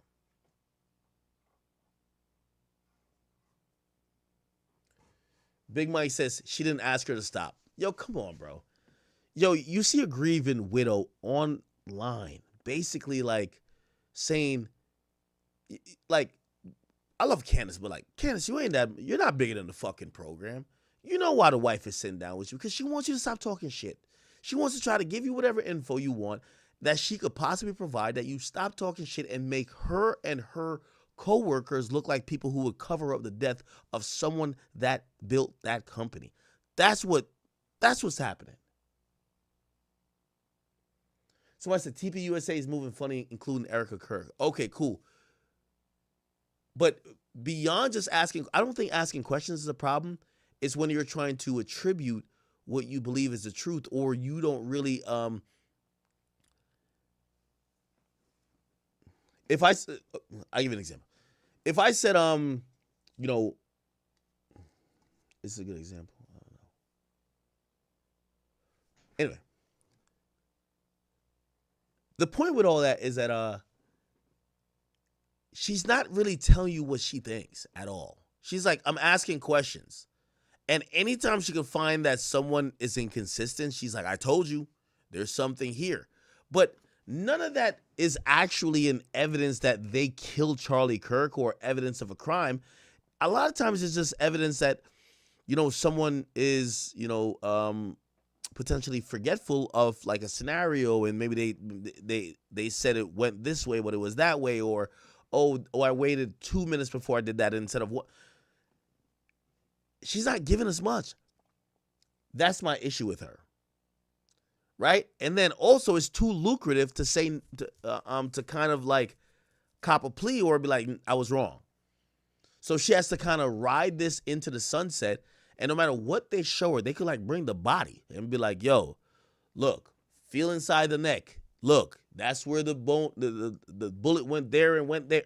She is convinced because financially it does make a lot of fucking sense.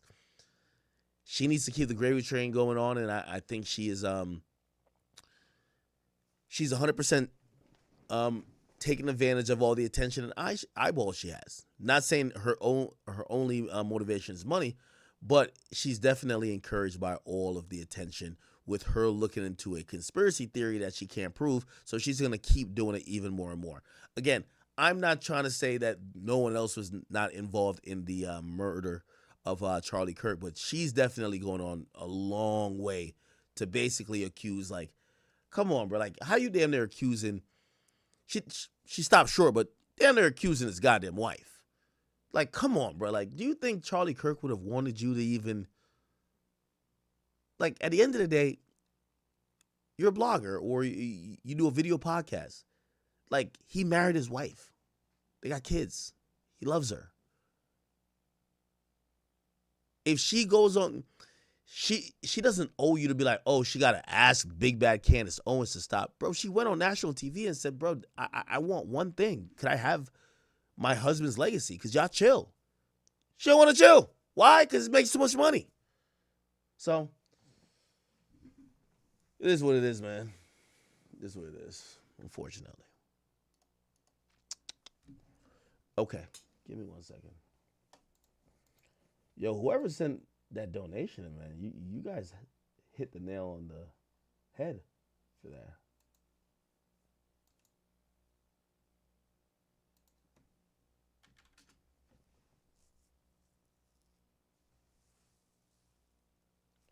Acts as Zionist? No. Not even. No.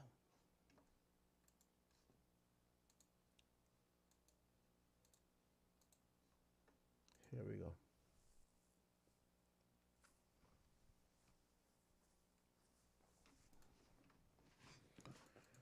All right, let's go. Let's see. What was the... You guys had sent to the topic earlier. I'm trying to, like, get to it. Who's this? Detroit Nug, thank you for the 20 cents. Could you put on my page real quick? I just dropped my Christmas project. It's called EBTs and Christmas Trees. Y'all go check out Detroit Nug. EBT and Christmas Trees. Somebody said, I can't objective. He's compromised. Mood music. Here's the thing. Y'all don't have a working theory. Like, even the people that, you know, even listening to Candace, who y'all think killed him? Well, I just think it's everyone, right? So y'all think it's Israel, right? But, like, come on, bro.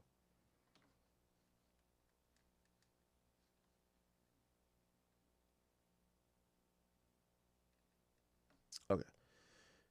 Let me see.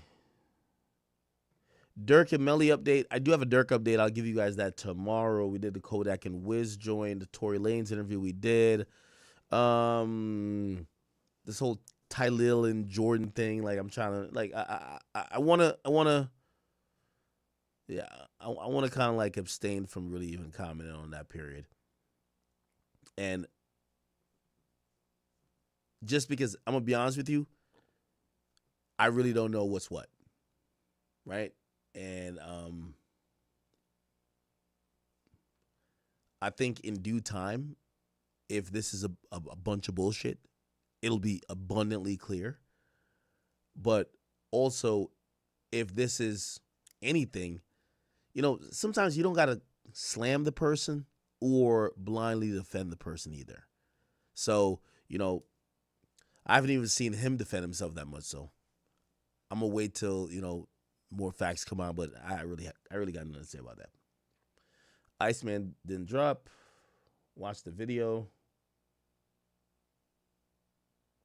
Yeah, like, yeah, chat. I don't even want to watch a video. They just want my reaction to the video to try to support one side or the other. No, I'm not going to give that, okay?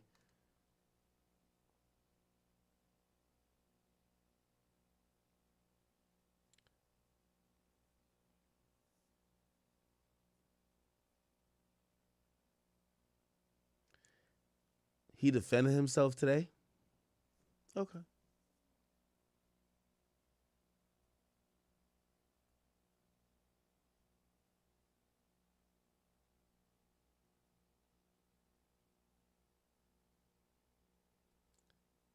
Showed proof. I don't know, man. I'm gonna stay out of those type of things.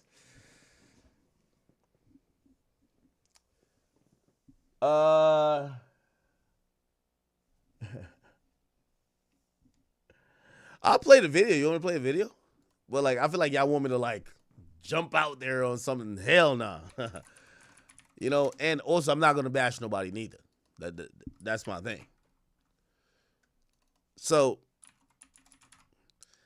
you know why I don't want to play it? Yeah, this is why I don't. Nah, actually, I'm not playing this shit. Nah. You know why? Shorty hasn't even named the nigga. She never named him. She showed her phone. She never, until it comes out of her mouth. Nah, go to the cops. Go do what you got to do. I don't want to even hear his side. Like, bro, this is, you know, I don't want to call these allegations rage baiting, but it's like, we're not there with y'all at whatever y'all do. Has she said his name out of her mouth? If not, I'm good. She did? Oh, okay. All right, I'll watch it. Okay, I'll watch it. Okay.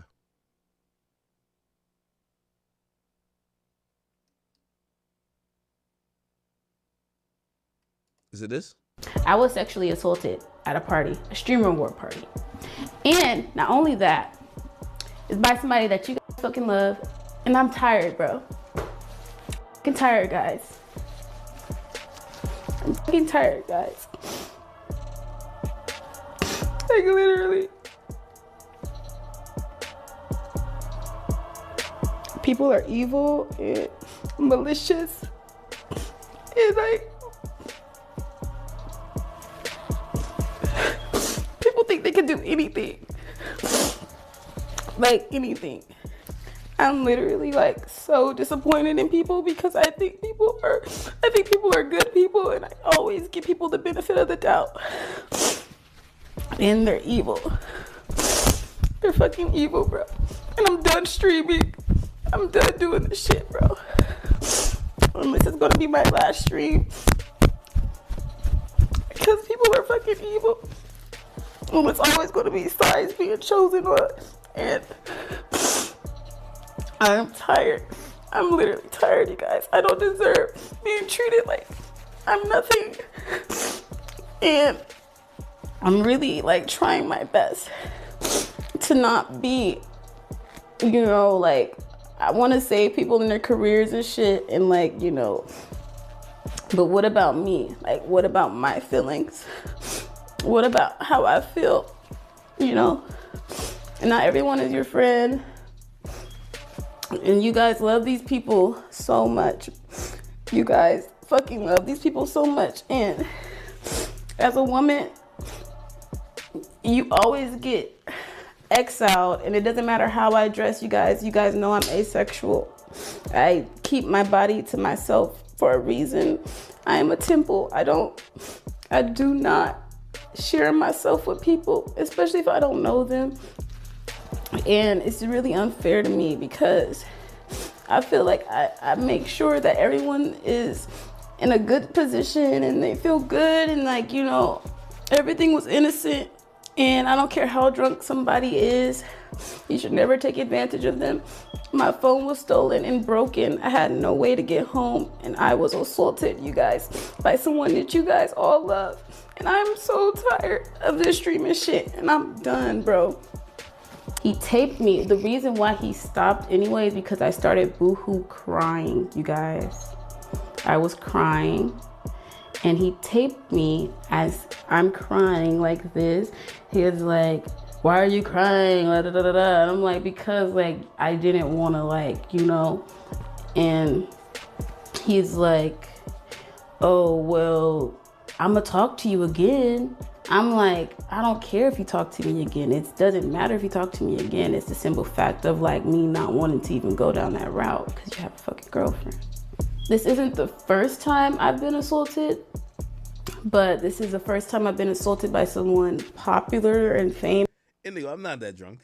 A little tired, but I'm not that drunk. I guess. And they think I'm not gonna say anything because of who they are and who they know and what they do. But like I said, this is somebody you guys support. I hate men. I'm technically going to become, y'all thought I was asexual before. I'm completely, I hate men. Look at all these no caller IDs. I've been getting harassed. I already said it, guys. I already said it. Like, we've already talked about this already. We already talked about. I'm gonna cut this off, bro. I ain't want to get into none of this, bro. I ain't gonna cap with y'all, bro. Like, I can't even do too much capping. I'll tell y'all the truth. Y'all want me to tell y'all the truth, bro? Like, cause I'm just not no fake nigga, bro. I don't want to get into this because a lot of times, and I could see through some holes in this and shit like that. Nah, I ain't even gonna get into it. I ain't gonna get into it, bro. Like, I just don't want to. Yeah, I'm not compromising. I just don't want to get into it, bro. Because I wanna. Yeah, I'm gonna skip this. I'm gonna skip this.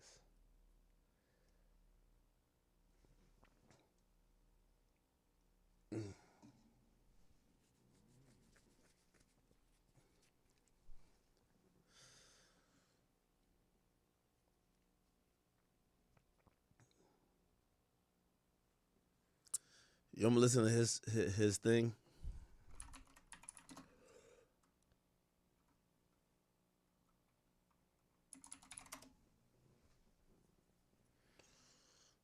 Let me hear it.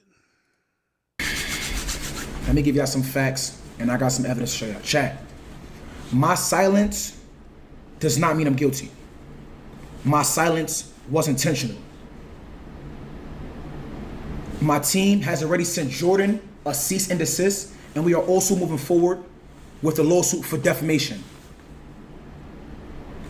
Sexual. Hey, okay, okay.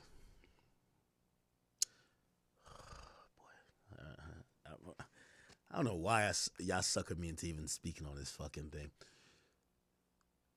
Are y'all sure Shorty said his name? And by the way, yo, remember with I'm with this part of it. Yo, when somebody accuses you of sexual assault or somebody says certain things about you or calls you certain type of names, like, yeah, yo, at some point, they're saying it to try to, like, put it in the algorithms that when niggas type your name in, like, right now, when you type this guy's name in into Google, and that's what a brand is going to do. When they type his name in, it's going to say accused of that. We don't even know if it's true. This shit could be complete cap. So now, let's say a brand, it could be Cheerios. This dude is in AMP, right? Isn't he AMP? I don't know. But he's like Kai Cenat's like best friend. They're going to want to sign him or do business with him. When they see that Google, they're good. Instantly. And honestly, that costs you a lot of money. Bro, I'm not a fan of suing, ever. And I've seen people even with the Maino stuff, right? Like, bro, yo, I'm a jokester. I like to joke on people.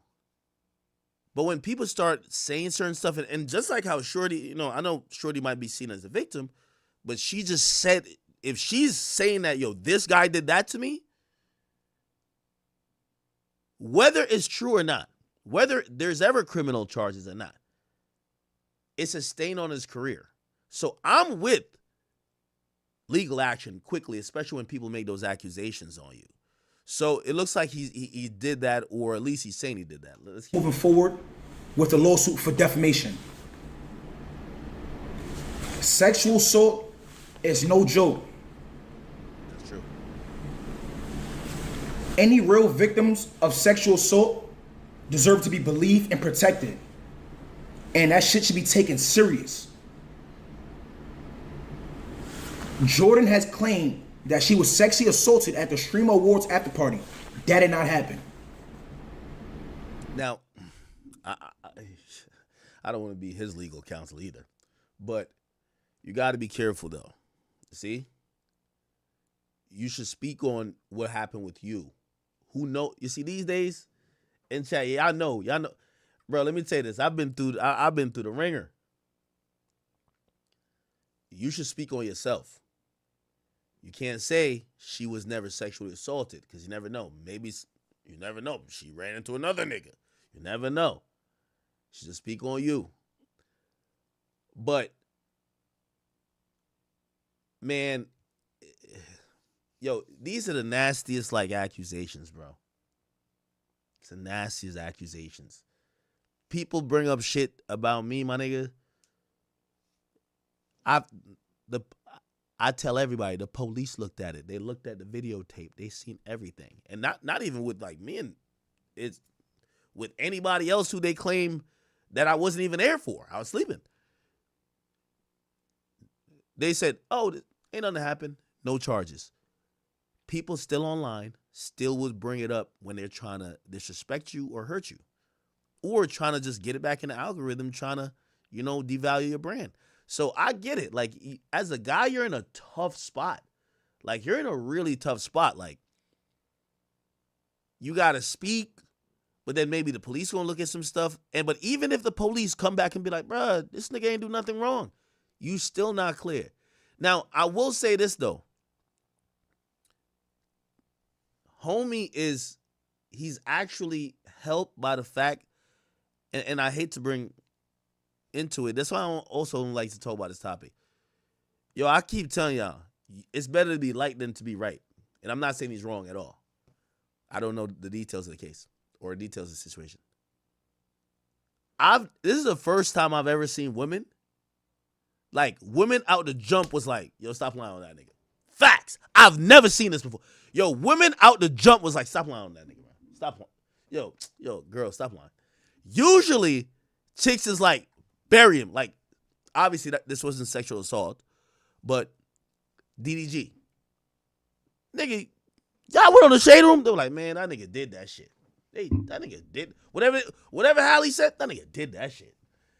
And I kind of think, I don't think they like, or maybe they do like homie this much, but I think it's, you know, the big name that's associated with him. You feel me? But let's keep it going. Everything was cool that night. Jordan originally left the after party and came back because Jordan misplaced her phone. Not because it was taken by me. Now, I'm going to be honest with you. If I'm his homie, actually, this would be a tough decision to like, even tough convo to have with him. Yo, bro.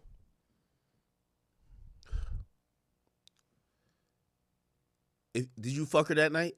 If he fucked her that night, even consensually, bro, you might not want to talk about it. And that's the fucked up part, right? Because, like, I don't know if the situation is, yo, we go to the streamer party, like, we go to a little after party, everybody getting lit. She kind of feeling my vibes. I fuck her. Yo, she kind of realized I got a girl, or maybe this was a one-night thing. She feel bad. You feel what I'm saying? Like, you know what I mean? She realized I'm finna dub her. Like, it was just whatever. And she know I'm a streamer. I got a big mouth pause. Like, I'm probably going to, you know, talk like, yo, I hit that. Now she on some shit like, yo, I ain't want to do it. She changing her mind after I crack. It could be that, right? Here's the thing. Where these things work, once you hit, like, unless you got a camera in that room with you here, she could make up the story after that. Kind of. Not really, but kind of. Yeah, like, so that's why you might not want to say nothing. Even though as a streamer, bro, your livelihood is hanging in the balance. If you say nothing, you look crazy guilty. My nigga, what would you said about, and obviously that's murder, not this type of stuff. Niggas been saying about the David nigga. Bro, this nigga not talking. He not saying nothing. That nigga did that shit, man. That nigga did that shit. So, as a streamer, you gotta say something, right? If he got a lawyer, which I guarantee he got a lawyer, his lawyer's probably saying, bro, try not to say nothing. But he gotta say something for his career. When I was leaving the Stream Awards after party, Jordan seen me and my hairstylist getting in the Uber. Jordan asked to get in the Uber. It's another thing, too. I don't know if he's talked to the cops. I think Shorty said that she I seen it on the Shade Room or something like that. She said, what do you call it again?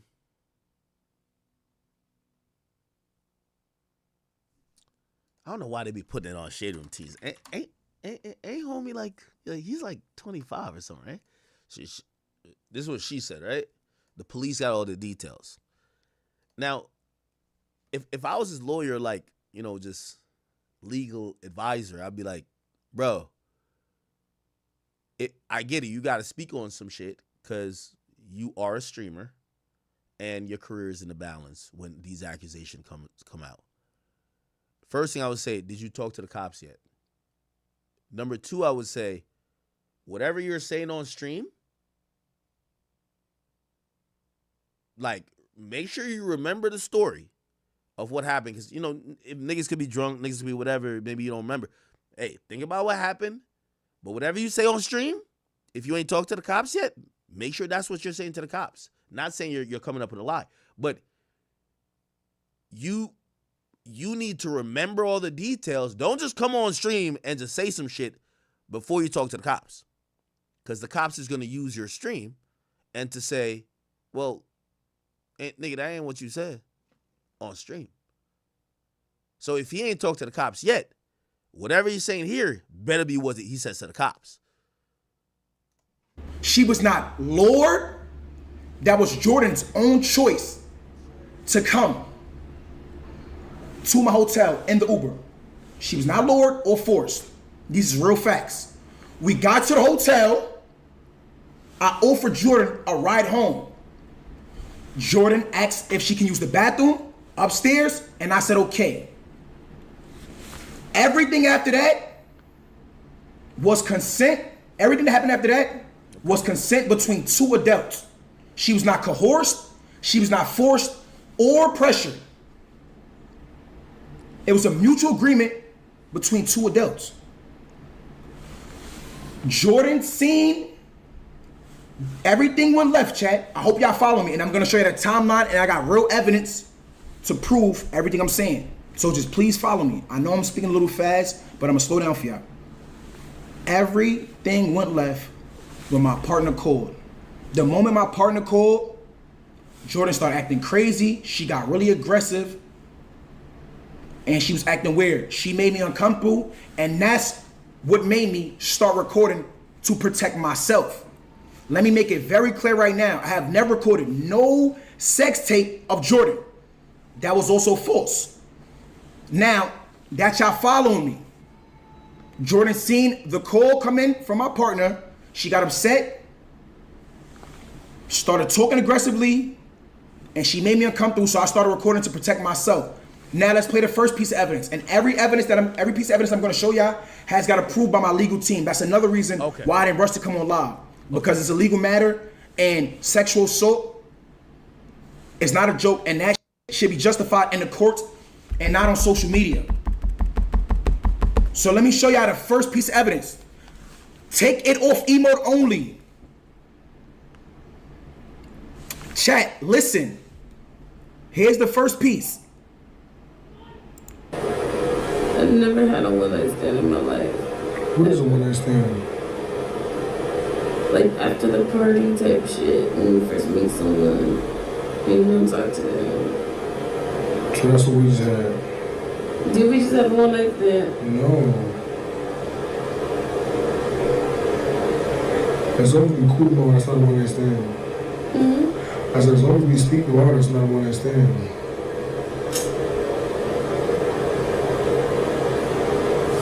It's so many days after tomorrow.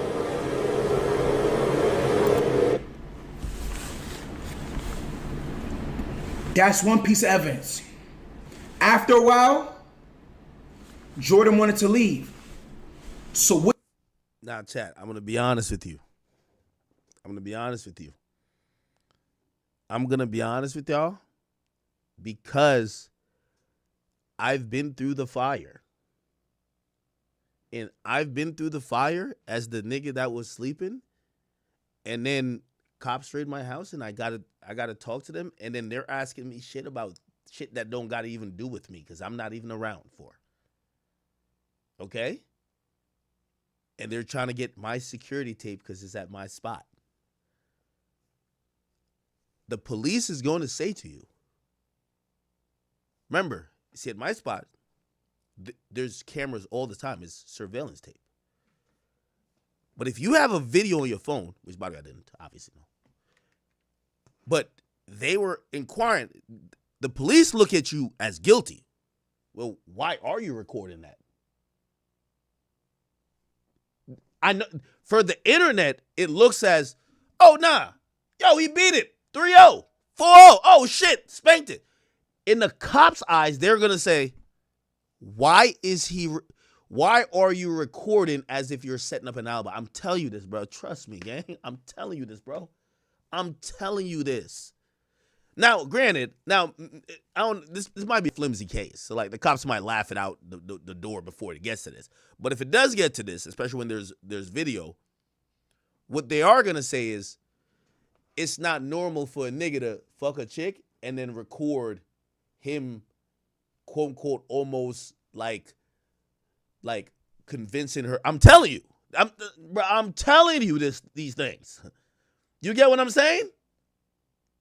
I'm telling you these things. Like, y'all could be like, yo, act whatever. I get it. I know. Like, I like the creators and stuff. I don't have no horse in the race. I don't care. I'm just telling you. Because I had these conversations with my nigga. I gave my lawyers 10 phones, nigga. They got everything. You feel what I'm saying? Nigga, I got the best legal team. Go through all my shit. I don't have nothing in there. There's nothing. They're like, yo, did you text one of the homies before? No. Nigga, I'm knocked out. I'm sleeping. I'm drunk. I did not know nothing was going on. Is there any video? No. So, well, if there's video, it might make you look crazy. There's nothing there.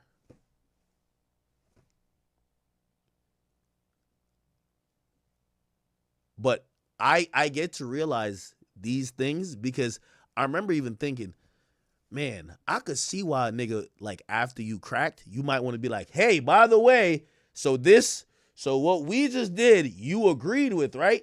They're like, no, that video makes you look more guilty.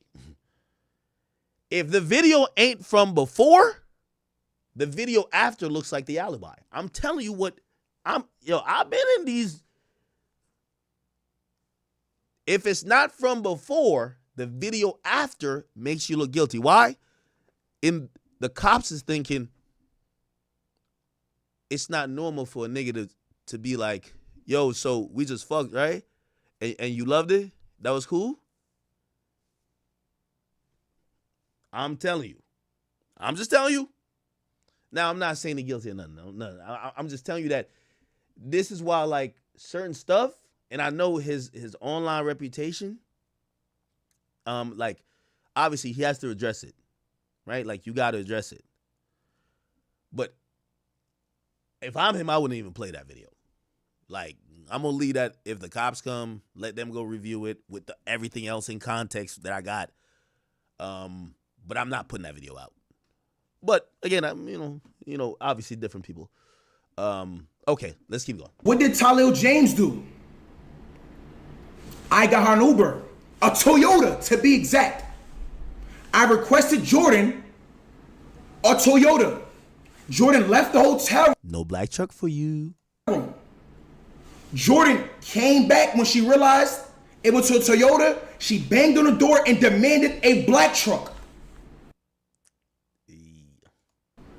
Her words verbatimly after she demanded a black truck was, do I look like the type of to ride in a Toyota? Get me a black truck. Me being... Now, here's the thing. And chat, I hope somebody said, teach us how to protect ourselves. Here's the thing. If you ever feel wary, like, number one, if you ever feel wary, like, whatever, you shouldn't do nothing. Don't do nothing with someone. Number two, if she's under the influence, even if you are too, at the end of the day, they look at you as a man, don't even do it still. Number three, if you feel like, you know what, I just want to get additional insurance, if you're going to tape everything, So not only like just certain stuff, just tape everything. Just fuck it. If anything, just keep your phone in your pocket with the fucking, at least you can hear some audio or something. You get what I'm saying?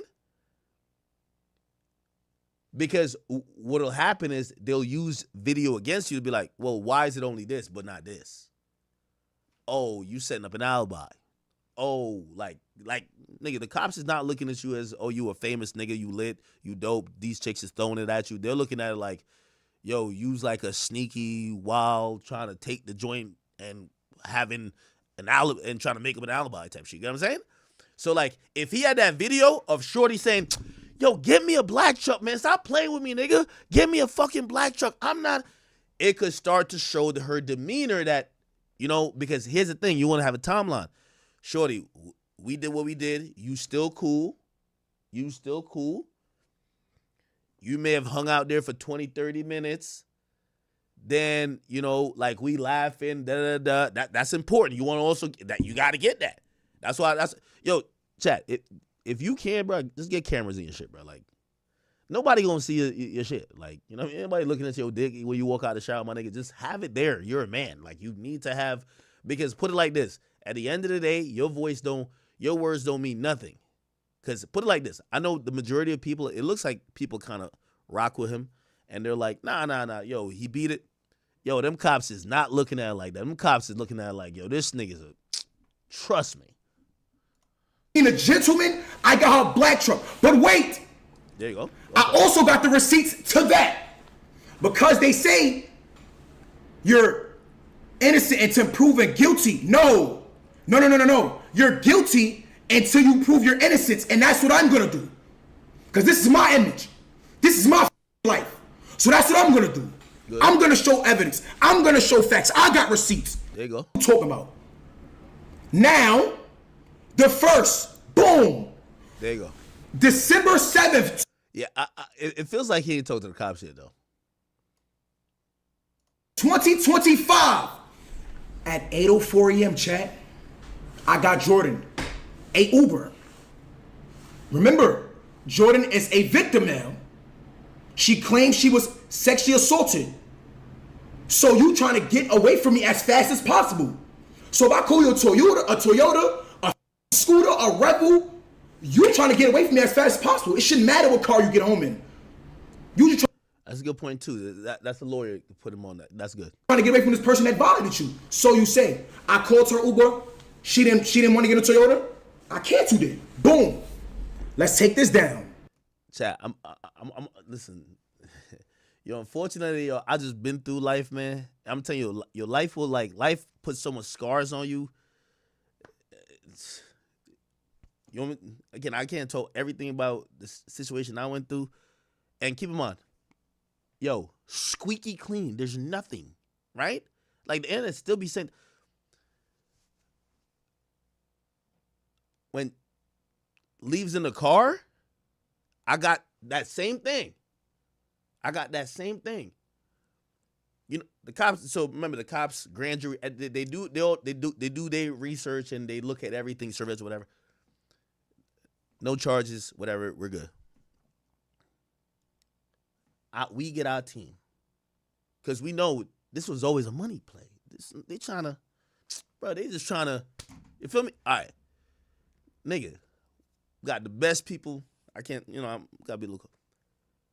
Yo, we hunted the nigga who was the Uber driver because in the drive back, calls me and was like, yo, I hope you don't think nothing crazy. I would never do so-and-so. Yo, I don't even know what I was thinking. Da-da-da-da. But there is no proof of that call except for the Uber driver. Nigga, the Uber driver's some fucking Mexican, nigga. Yo, the screenshot we had, yo, find every Miguel in town. Yo, find that nigga. Because he heard apologizing. Like, come on, bro. Find him. Like, that's how we get down. Because put it like this. This is why I'm like, yo, low-key, you really gotta, you really wish everything in life was recorded. Because, and I'm going to say this to even homie. Bro, whoever was the driver, you need to go, your lawyers, well, you got to have the best lawyers too. Get them to find the driver. Is Shorty in the car crying?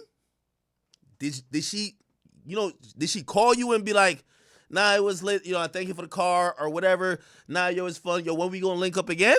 Is that the convo happening? Or is it, yo, bro, why'd you do that to me? I told you no. What convo is happening? Find them. Go find them.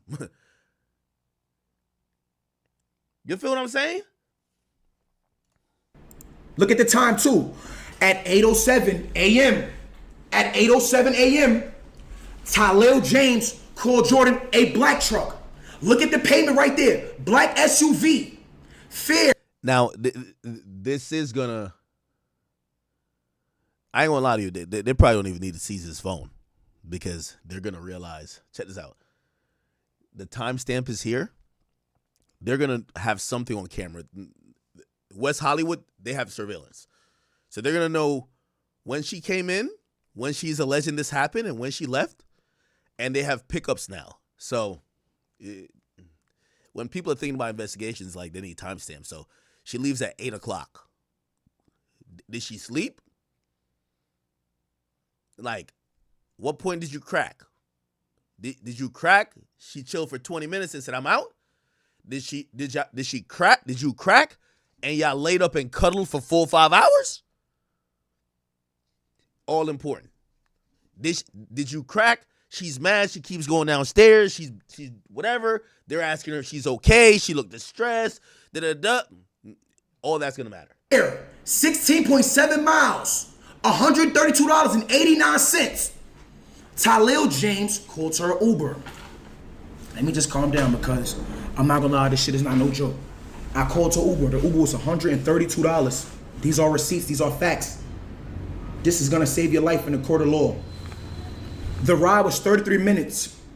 It picked her up at 8:07. So Jordan left from the hotel at 8:07. Jordan got to her destination at 8:40 a.m. Now, chat. This. Yeah, I ain't gonna ask.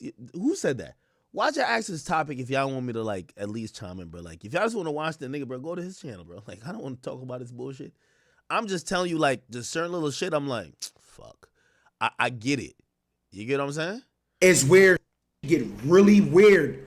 Are y'all following me? Are you guys following me? This is where shit get really, really, really weird. And now things is getting more suspicious. Jordan got home at 8:40 a.m. Oh my God, look what Jordan texted one of my fucking friends. She's playing with me. She's trying to fucking set me up. She's trying to. Hey, Tyler has my phone. He says, I was all the way home too. Set me up. Chat, Jordan got home at 8:40 a.m. Why did she text one of my friends this? Jordan got home at 8:40 a.m. Why did she text one of my friends this, chat? Why did she text one of my friends this? Can y'all read what she said? This girl is setting me up at 9:10 a.m. after Jordan arrived home. That's good for him. I mean, it works for him in his favor. If she is traumatized that she just got R-worded, why would she, even for the phone, would she say, I want to go back? You know, again, because no one was there but them, contextually, you got to think about it. All right. That would mean that maybe, you know, she doesn't feel that scared. Not saying that, whatever, cool. Home out of her black truck at 8:40 a.m. Please follow me. She texts to one of my friends, hey, Talil has my phone. I'm on the way to get it back. ... I was all the way home too. My friend said, LOL, okay.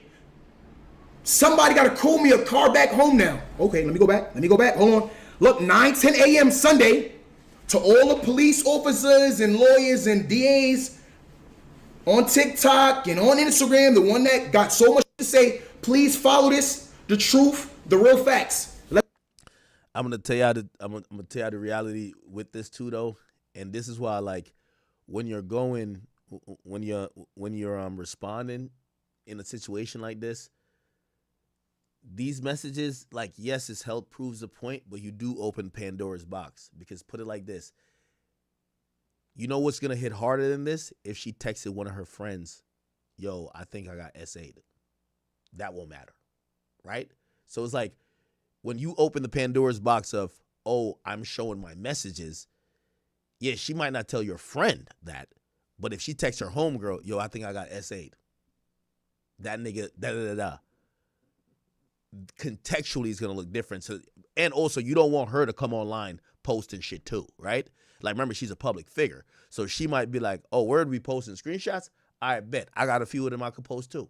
So you got to be a little bit careful. Let's go back. She texted my friend. It's at 9:10 a.m. But what does this say? Oh, chat, he didn't talk to the cops. Yeah. Because first of all, he think when it comes to situations like this, you talk to the cops or detectives, and then they gotta, you know, these are difficult cases. Like charging someone, you could ruin their life, right? So you gotta have your ducks in order, and yeah, sometimes they drag their feet on it. Jordan, hold on. Let's clock her tea right now. Let's clock her tea. Your Uber got to your house that Talil put you in at 8:40 a.m.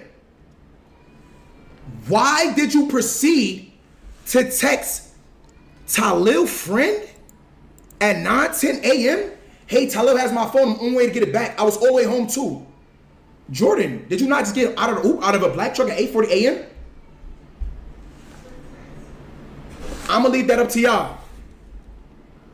Now, not only did Jordan lie on my name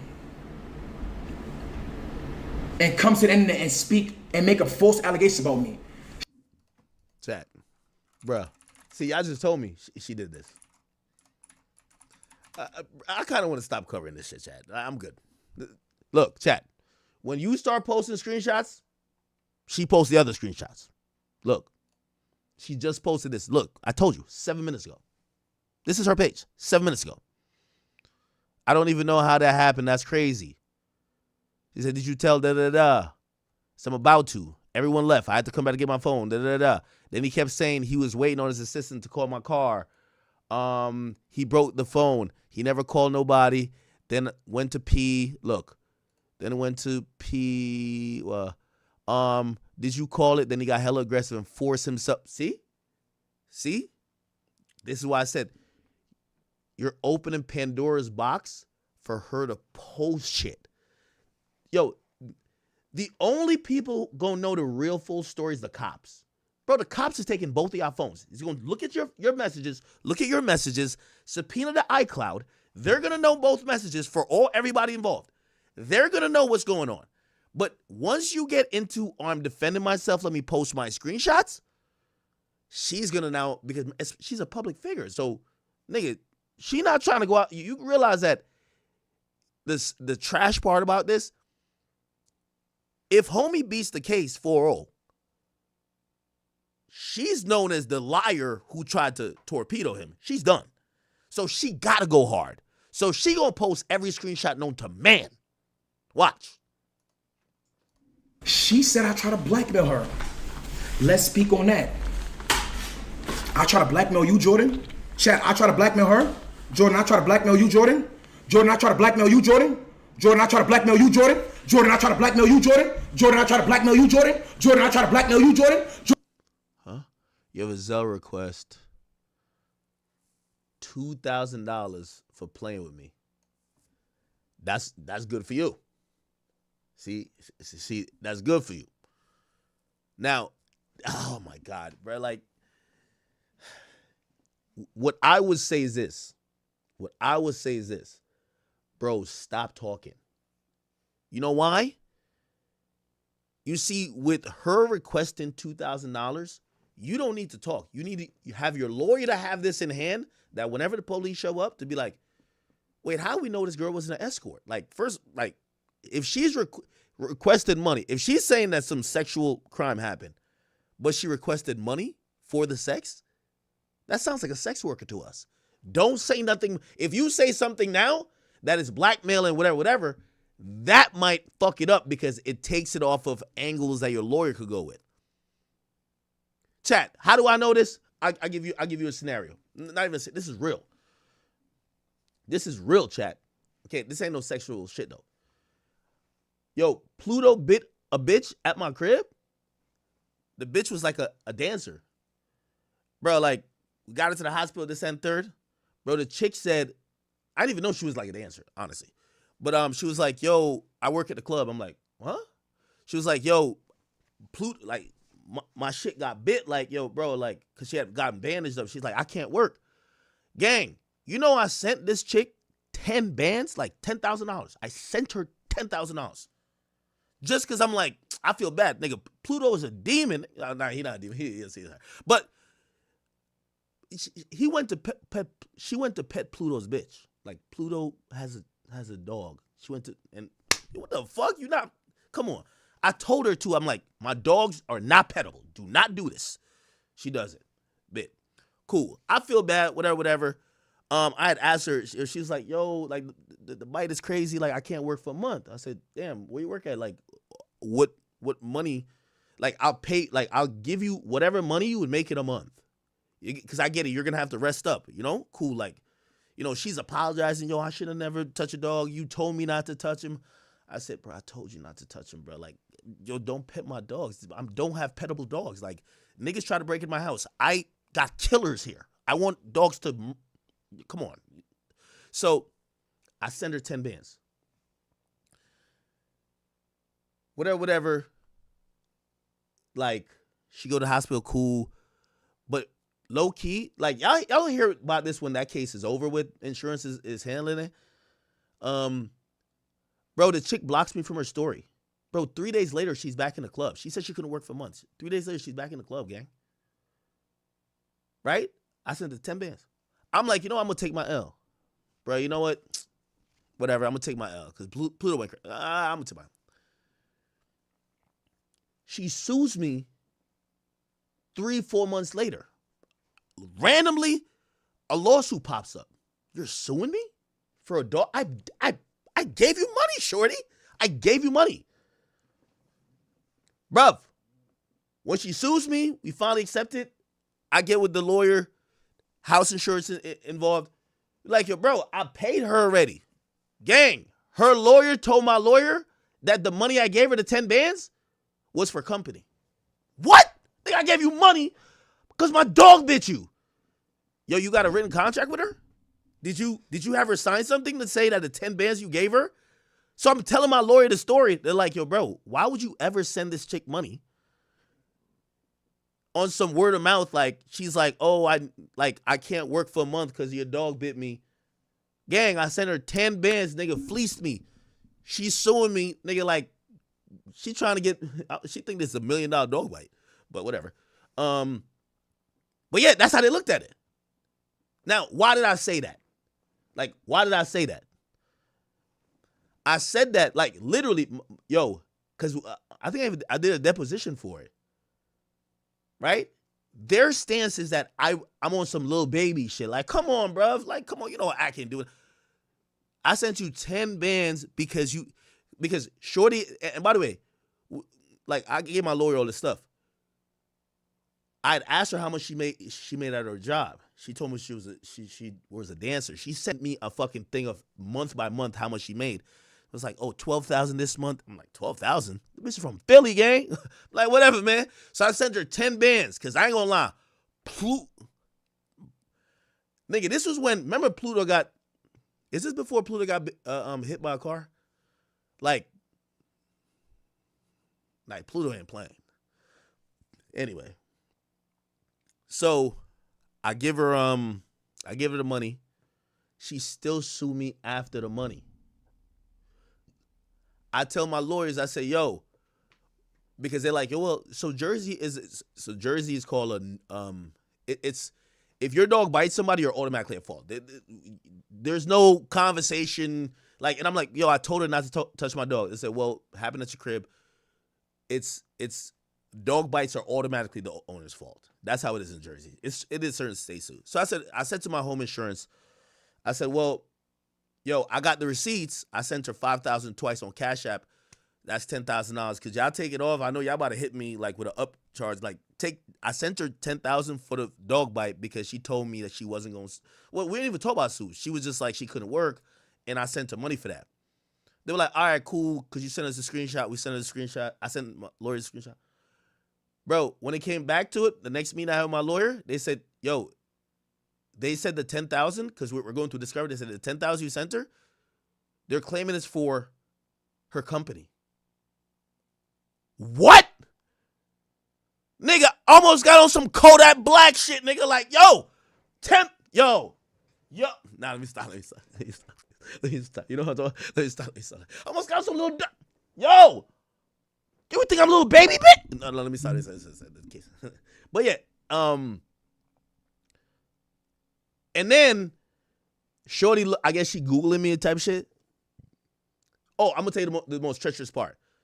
She go to the hospital, they bandage her up. They bandage her up at the hospital. You know when she goes back home to Philly, she knew a doctor friend. And she called her doctor friend over and she got stitches in her kitchen. So now this shit look worse than it is because her doctor friend come to her crib and stitch it up. She went to the actual hospital, they bandaged her up. So then, a couple months later, a lawsuit come through. Every house insurance, especially like around here, we all got dogs or like big dogs or whatever. They offer what they would normally offer. I ain't gonna tell you what. Like, yo, this is what we're gonna give you, da-da-da. And usually that's selling most cases. Gang, they asked my home insurance for $600,000 for a bite. They said, we need $600,000. Like, they think this is the one. They're like, yo. I'm like, yo, for $600,000, and you still, I love plutonium, man, but yo, come on now. If I'm paying out 600 bands and you still, But yeah, that's how they do it. So all right, let me connect it back to the story, right? The reason why I say he should shut up is because anytime money is involved, anytime, you got to let your lawyer, remember I sent the 10 bands for the bite. I sent it for a dog bite. You can't work for a month. All right, here's the 10 bands, recover, girl. My bad. I even told, I'm sorry. I'm sorry that happened. When you get on stream, and that's what I'm saying, they're going to use this. Even if, and I don't know if she's going to file a civil suit, because I think she lit too, so maybe she don't file a civil suit. So maybe it's just criminal. But if it is going to be a civil suit, if right now he says, oh,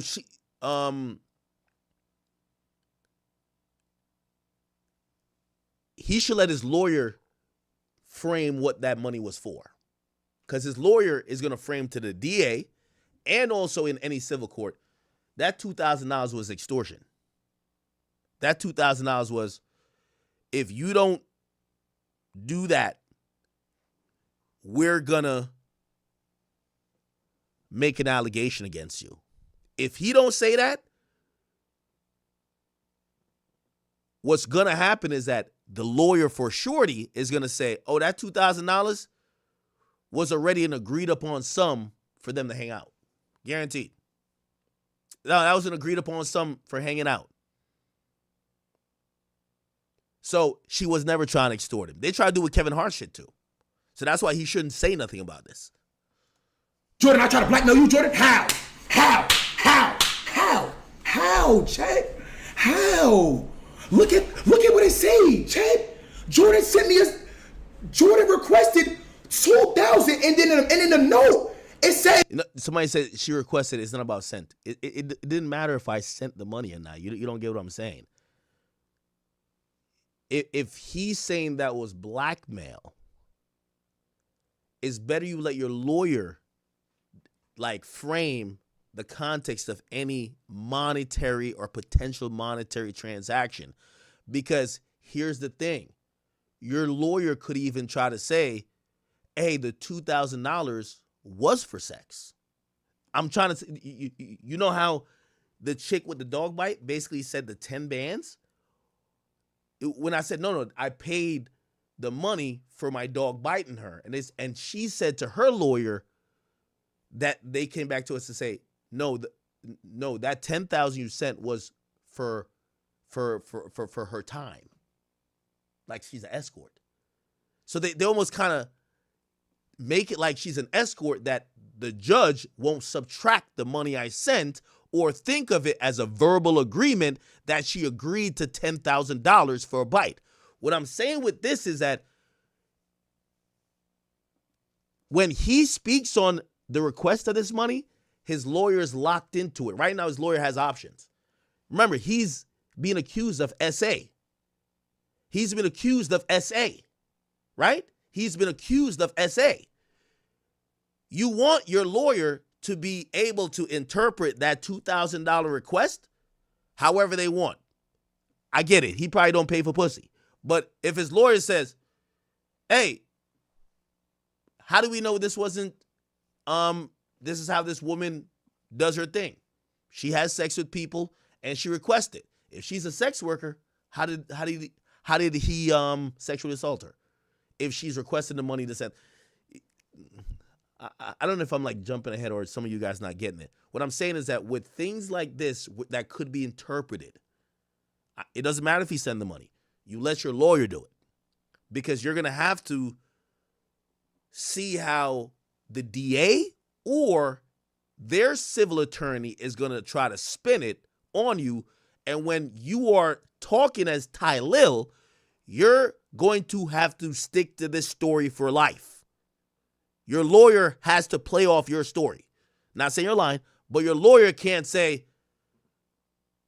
now that you say it's blackmail, your lawyer can't say, nah, you were trying to do sex work.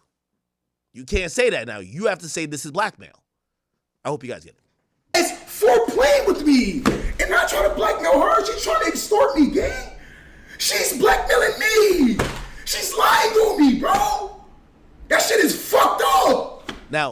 the reason why I say that, he said this means she's blackmailing him. Unless he has messages that she says, send me the 2,000 or I'm going to accuse you, that there's no blackmail. That's the point of what I'm trying to say. So I know he's saying she's blackmailing him, and probably she was. But here's the thing. Unless he has proof of her saying, give me the 2,000 or I'm accusing you, they could explain this 2,000 for anything. Yo, you paid me 2,000 just to leave the streamer wars with you, that you could look good for your friends for content. That's what you told me early in the night. Yeah, that 2,000 wasn't blackmail. I wasn't blackmailing you. Bingo. That's the point. So that's what I'm saying. If I'm him, you want your lawyer to handle that. But, whatever. She's lying on me, trying to destroy my image, bro. I got a niece. I got a mother. I got a fucking sister. She fucking trying to blackmail me. I got a niece. She trying to blackmail me. I got a niece. I work hard every day for this I got, nigga. What you talking about? And I never let nobody take that shit from me. Fuck out of here. This shit is right here. Only thing that girl had to show. Oh my God. This shit is right here, it said.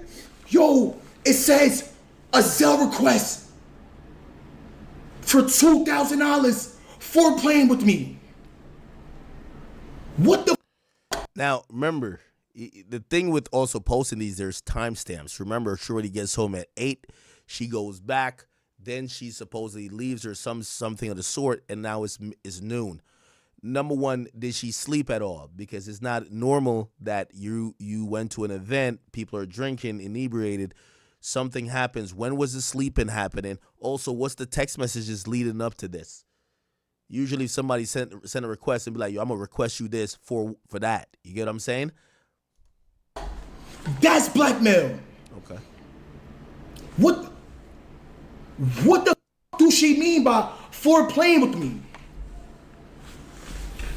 You see, her lawyer is going to easily spin that as you didn't take my no as no. That's playing with me. So that's why I say you don't want to speak on that, right? Because again, some of these colloquials, it's the same thing that happened at the streamer awards shit with there's a dude named Dez. I think that's like his friend. The dude said like, yo, you eating up his dick type shit. Like, yo, why Shorty eating up his dick like that? Like, yo, da. Like, it's a New York term. It's not meant to be sexual harassing or anything like that. It's just kind of like how New York niggas talk. Like, yo, you sucking his dick right now. You get what I'm saying? Like, that's how they talk. New York dudes, New York has this really odd fascination with dick sucking, but oftentimes when they're introducing this idea of dick sucking, they're not talking sexually. They're talking more of disrespecting and like, dick riding. But it could be seen in a context of, like, that's why I think, remember the stock nigga who was exposing, like, yo, you said some sexual, no. You're white and you have white ears. When a New York nigga is saying, yo, you eating them up right now. Like, if they said it to even a girl, yo, you eating that nigga up right now. They're not saying or like, yo, you sucking his dick crazy right now. They're not saying, you know what I mean? They're talking about your demeanor of, damn, you're just on him, or, yo, like, you're making him look crazy, whatever the case is. Like, people from New York know what that is. To me, it was actually interesting that blew up that much. The cultural ambiguity of certain words, like, people really thought that was anything near SA, which it wasn't, right? It was just literally, that's how New Yorkers talk, and there was no, insinuation from a New Yorker's colloquial understanding of things that had anything to do with sex. That was about, yo, you're just riding. Why you riding Kai's dick? Like, that's not, like, imagine saying, yo, why you riding Kai's dick? No one's talking about sexually. Like, why are you trying to get a joke off on Kai at the streamer awards? Like, you're like mad pressed to get something, that nothing sexual. So that's what I'm saying. You want to leave this to your lawyer to explain for playing with me, because their lawyer is going to come back around and say, for playing with me means for taking my no and thinking that meant yes, right? Like, they're going to spin it. So that's why you don't want to, like, you're self-representing right now. And by the way, again, I've been there where, like, you kind of want to explain to people because you're the creator, you're talking, you want to just put everything out. Because probably the more you put out, like, people will believe you and understand your side more. But when it comes to some legal shit, if it ever gets legal, and I think it has to get legal because it's so adversarial, if he's telling the truth, Shorty's done. And if she's telling the truth, he's done. So it's like both of them got to go crazy with the proof. That's why she's up on Twitter at this moment posting screenshots, trying to, like, convince people, like, no, I'm not the one lying, right? Look, police got all the details. Da-da-da-da, he's da-da-da-da. Look, and then she clearly got representation. What she posted before, she deleted, right? So she deleted what she just posted. Remember, we just pulled it up? She deleted it. I'm pretty sure she got some people around her that says, delete that shit. Yo, you gave it to the cops. The cops are going to subpoena his phone. Let's see if he deletes text messages. Let's see if whatever. Don't fucking whatever. To move on.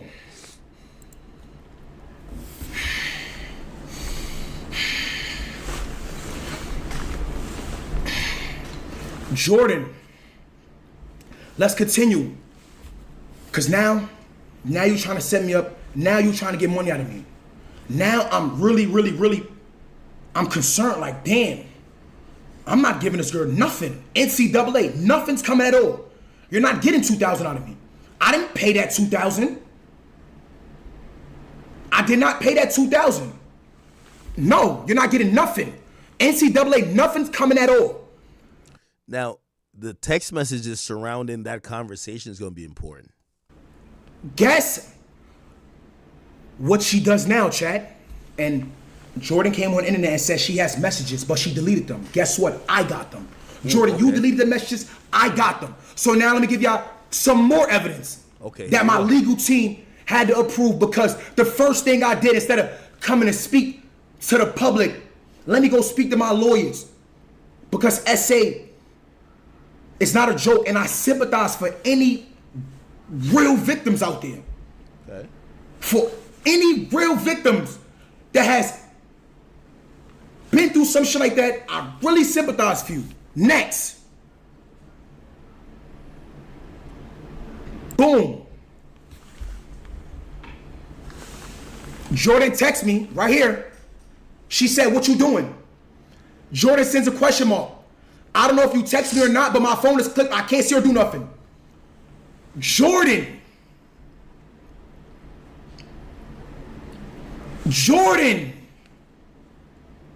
sent me on December 8th at 12:01. This is in the noon. Jordan sent me a upside down smiling face.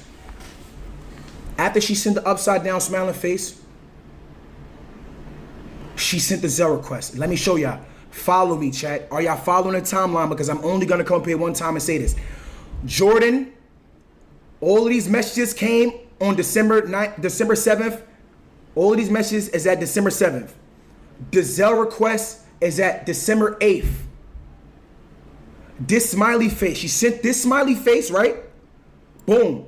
Then she sends the Zelle request at 12:19 p.m. Oh, wow, okay. After she sends the Zelle request, she realized I was not paying it. Once Jordan realized I was not paying it, Jordan sent me this.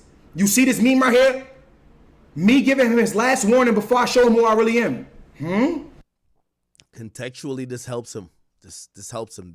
This in full context. Now, granted, here's the thing. I don't know what's above these messages, and I don't know what's below these messages. Now, what's gonna be important is this. Did she already allege that he did something? You see, that's the part of the message we are not seeing. If she alleged earlier, yo, you know I never wanted to fuck you. Yo, you know you took advantage of me, right? If she alleged it upwards in the text message, yes, I know in nigga land, we're going to be like, nah, she was just trying to finesse. The Zelle ain't going to matter, right? Now, if if she never alleged anything, and because the way I read these is like she's trying to get up with him, like she's trying to link with him, right? But remember, I think he has a girl, right? No disrespect. I think he has a girl. So if she was just getting dubbed and she like, oh man, this nigga just fucked me and dumped me, oh man, how could I get my get back? Oh, let me just make up an allegation. And that's the first time they see any type of accusation or she's like, whatever, she's cooked. She's cooked. But it depends if any time before here, there's messages that she has that alleges that he did something, it won't matter. The Zell won't matter because she could use the woman card. Yeah, I didn't know what to do. I was mad. I already told him that blah blah, and that's why I requested the money, right? But I alleged that it happened before I requested it, right? If she never alleged it and she requests the money and then alleged it, she's cooked. And that would be kind of like a smoking gun. Let me make it bigger for y'all since y'all can't read. Boom. Me giving him his last warning before I show him who I really am. What? So once Jordan realized I was not paying her $2,000, she sends me this.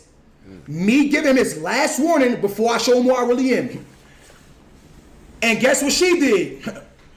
She showed me who she really was and showed you who she really was. Came to the internet with false allegations, lied on my name. Lied on my name. False allegations ruin lives, chat. You understand what I'm saying? This is my reputation, my career, my life we talking about. All over a lie. And false allegations like this have lifelong consequences, bro. This shit is gonna stick with me. No matter how much evidence I show, no matter how much justice I get, this shit is up. You shouldn't do this to anybody. It's up. So let me tell y'all this one more time. The Zell request came at 12:19. The Zell request didn't get showed. She sent it upside down, smiley face at 12:01. And then she sent that picture of Jocelyn. Before I end this stream, I'm gonna show y'all 2 more pieces of evidence that had to get approved through my legal team because I've been handling this very seriously. I want y'all to know that this is not a joke. I've took this into legal matter. And now, anything I've done before coming on this stream had to be approved by my legal team.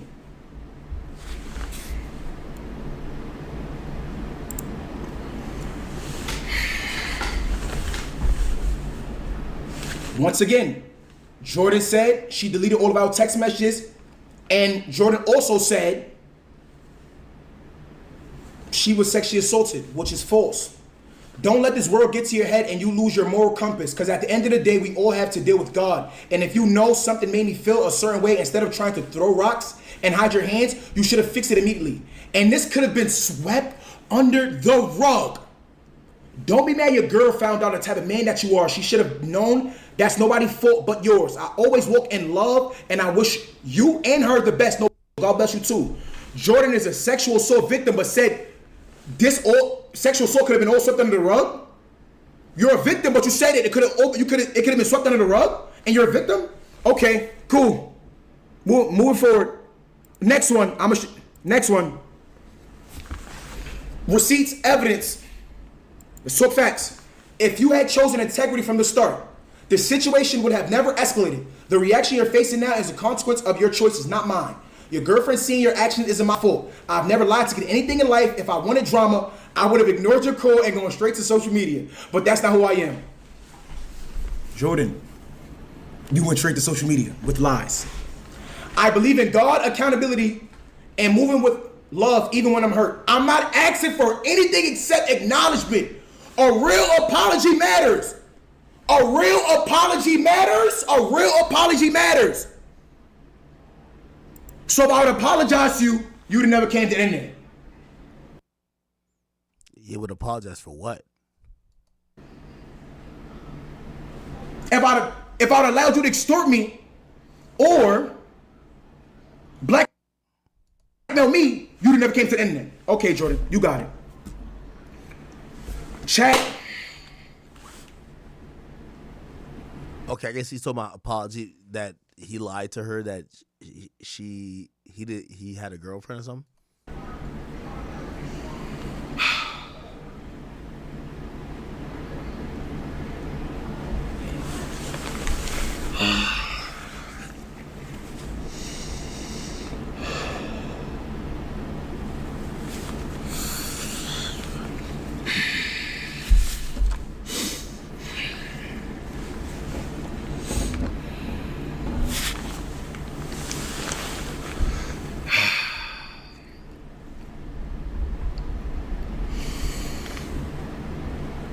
Sexual assault is very serious. That is not no game. And anybody, any real victims out there, I really sympathize for you guys, because it's people like that that make up false allegations. And when people like that make up false allegations to tear other people down, it can take away from the real victims. And that's just whack. This past week has been so traumatic for me and all my loved ones. So y'all can stop with the DMs. Y'all can stop coming to me and my family comment sections. And y'all most definitely, please, and I beg y'all, please let this be the last time y'all involve my brother Kai. Let that man live. He was not there. This has nothing to do with Kai Cenat. Leave him alone. Unfortunately, because you're in a group with him, the aura of his protection of people believing he's an amazing person that makes amazing choices, even including his friends,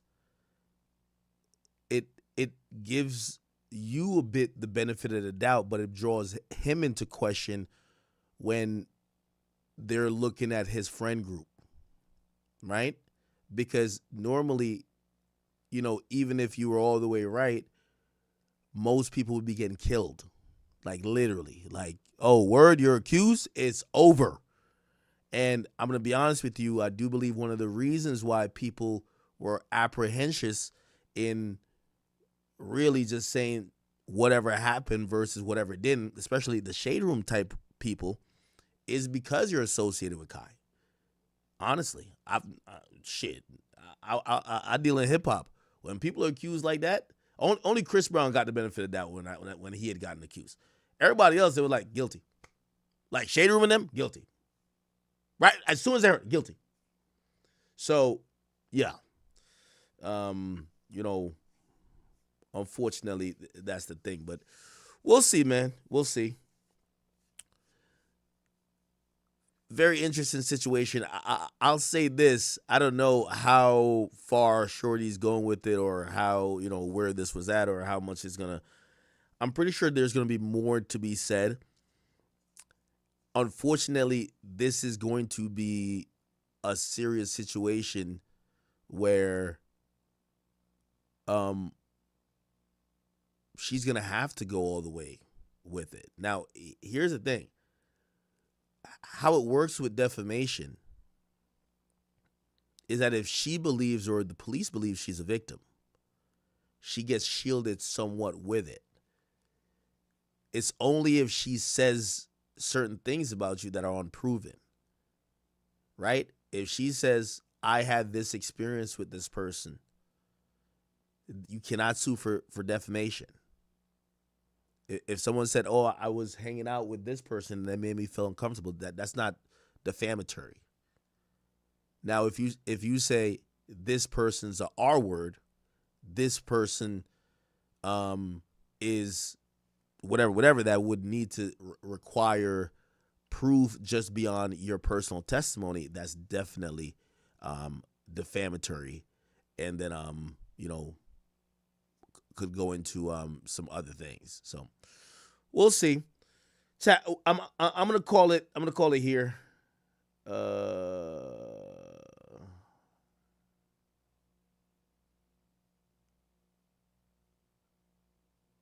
timestamp on their text is different. I don't know. If there's 3-hour timestamps, that means somebody went back to LA. Yeah, chat. These messages are all real. And by the way, I realized that one of her messages that she deleted off her Instagram that I didn't put up, she told her friend, as I was saying, like, these are going to be messages that are important. She told her friend, bro, so-and-so R-word me. Again, very flimsy. I'm pretty sure we'll hear from her because I feel like she wants to gain the public, sympathy as well, or not sympathy, but like public on her side. I would like to hear why she was requesting money if she felt like she was a victim. That's very fishy.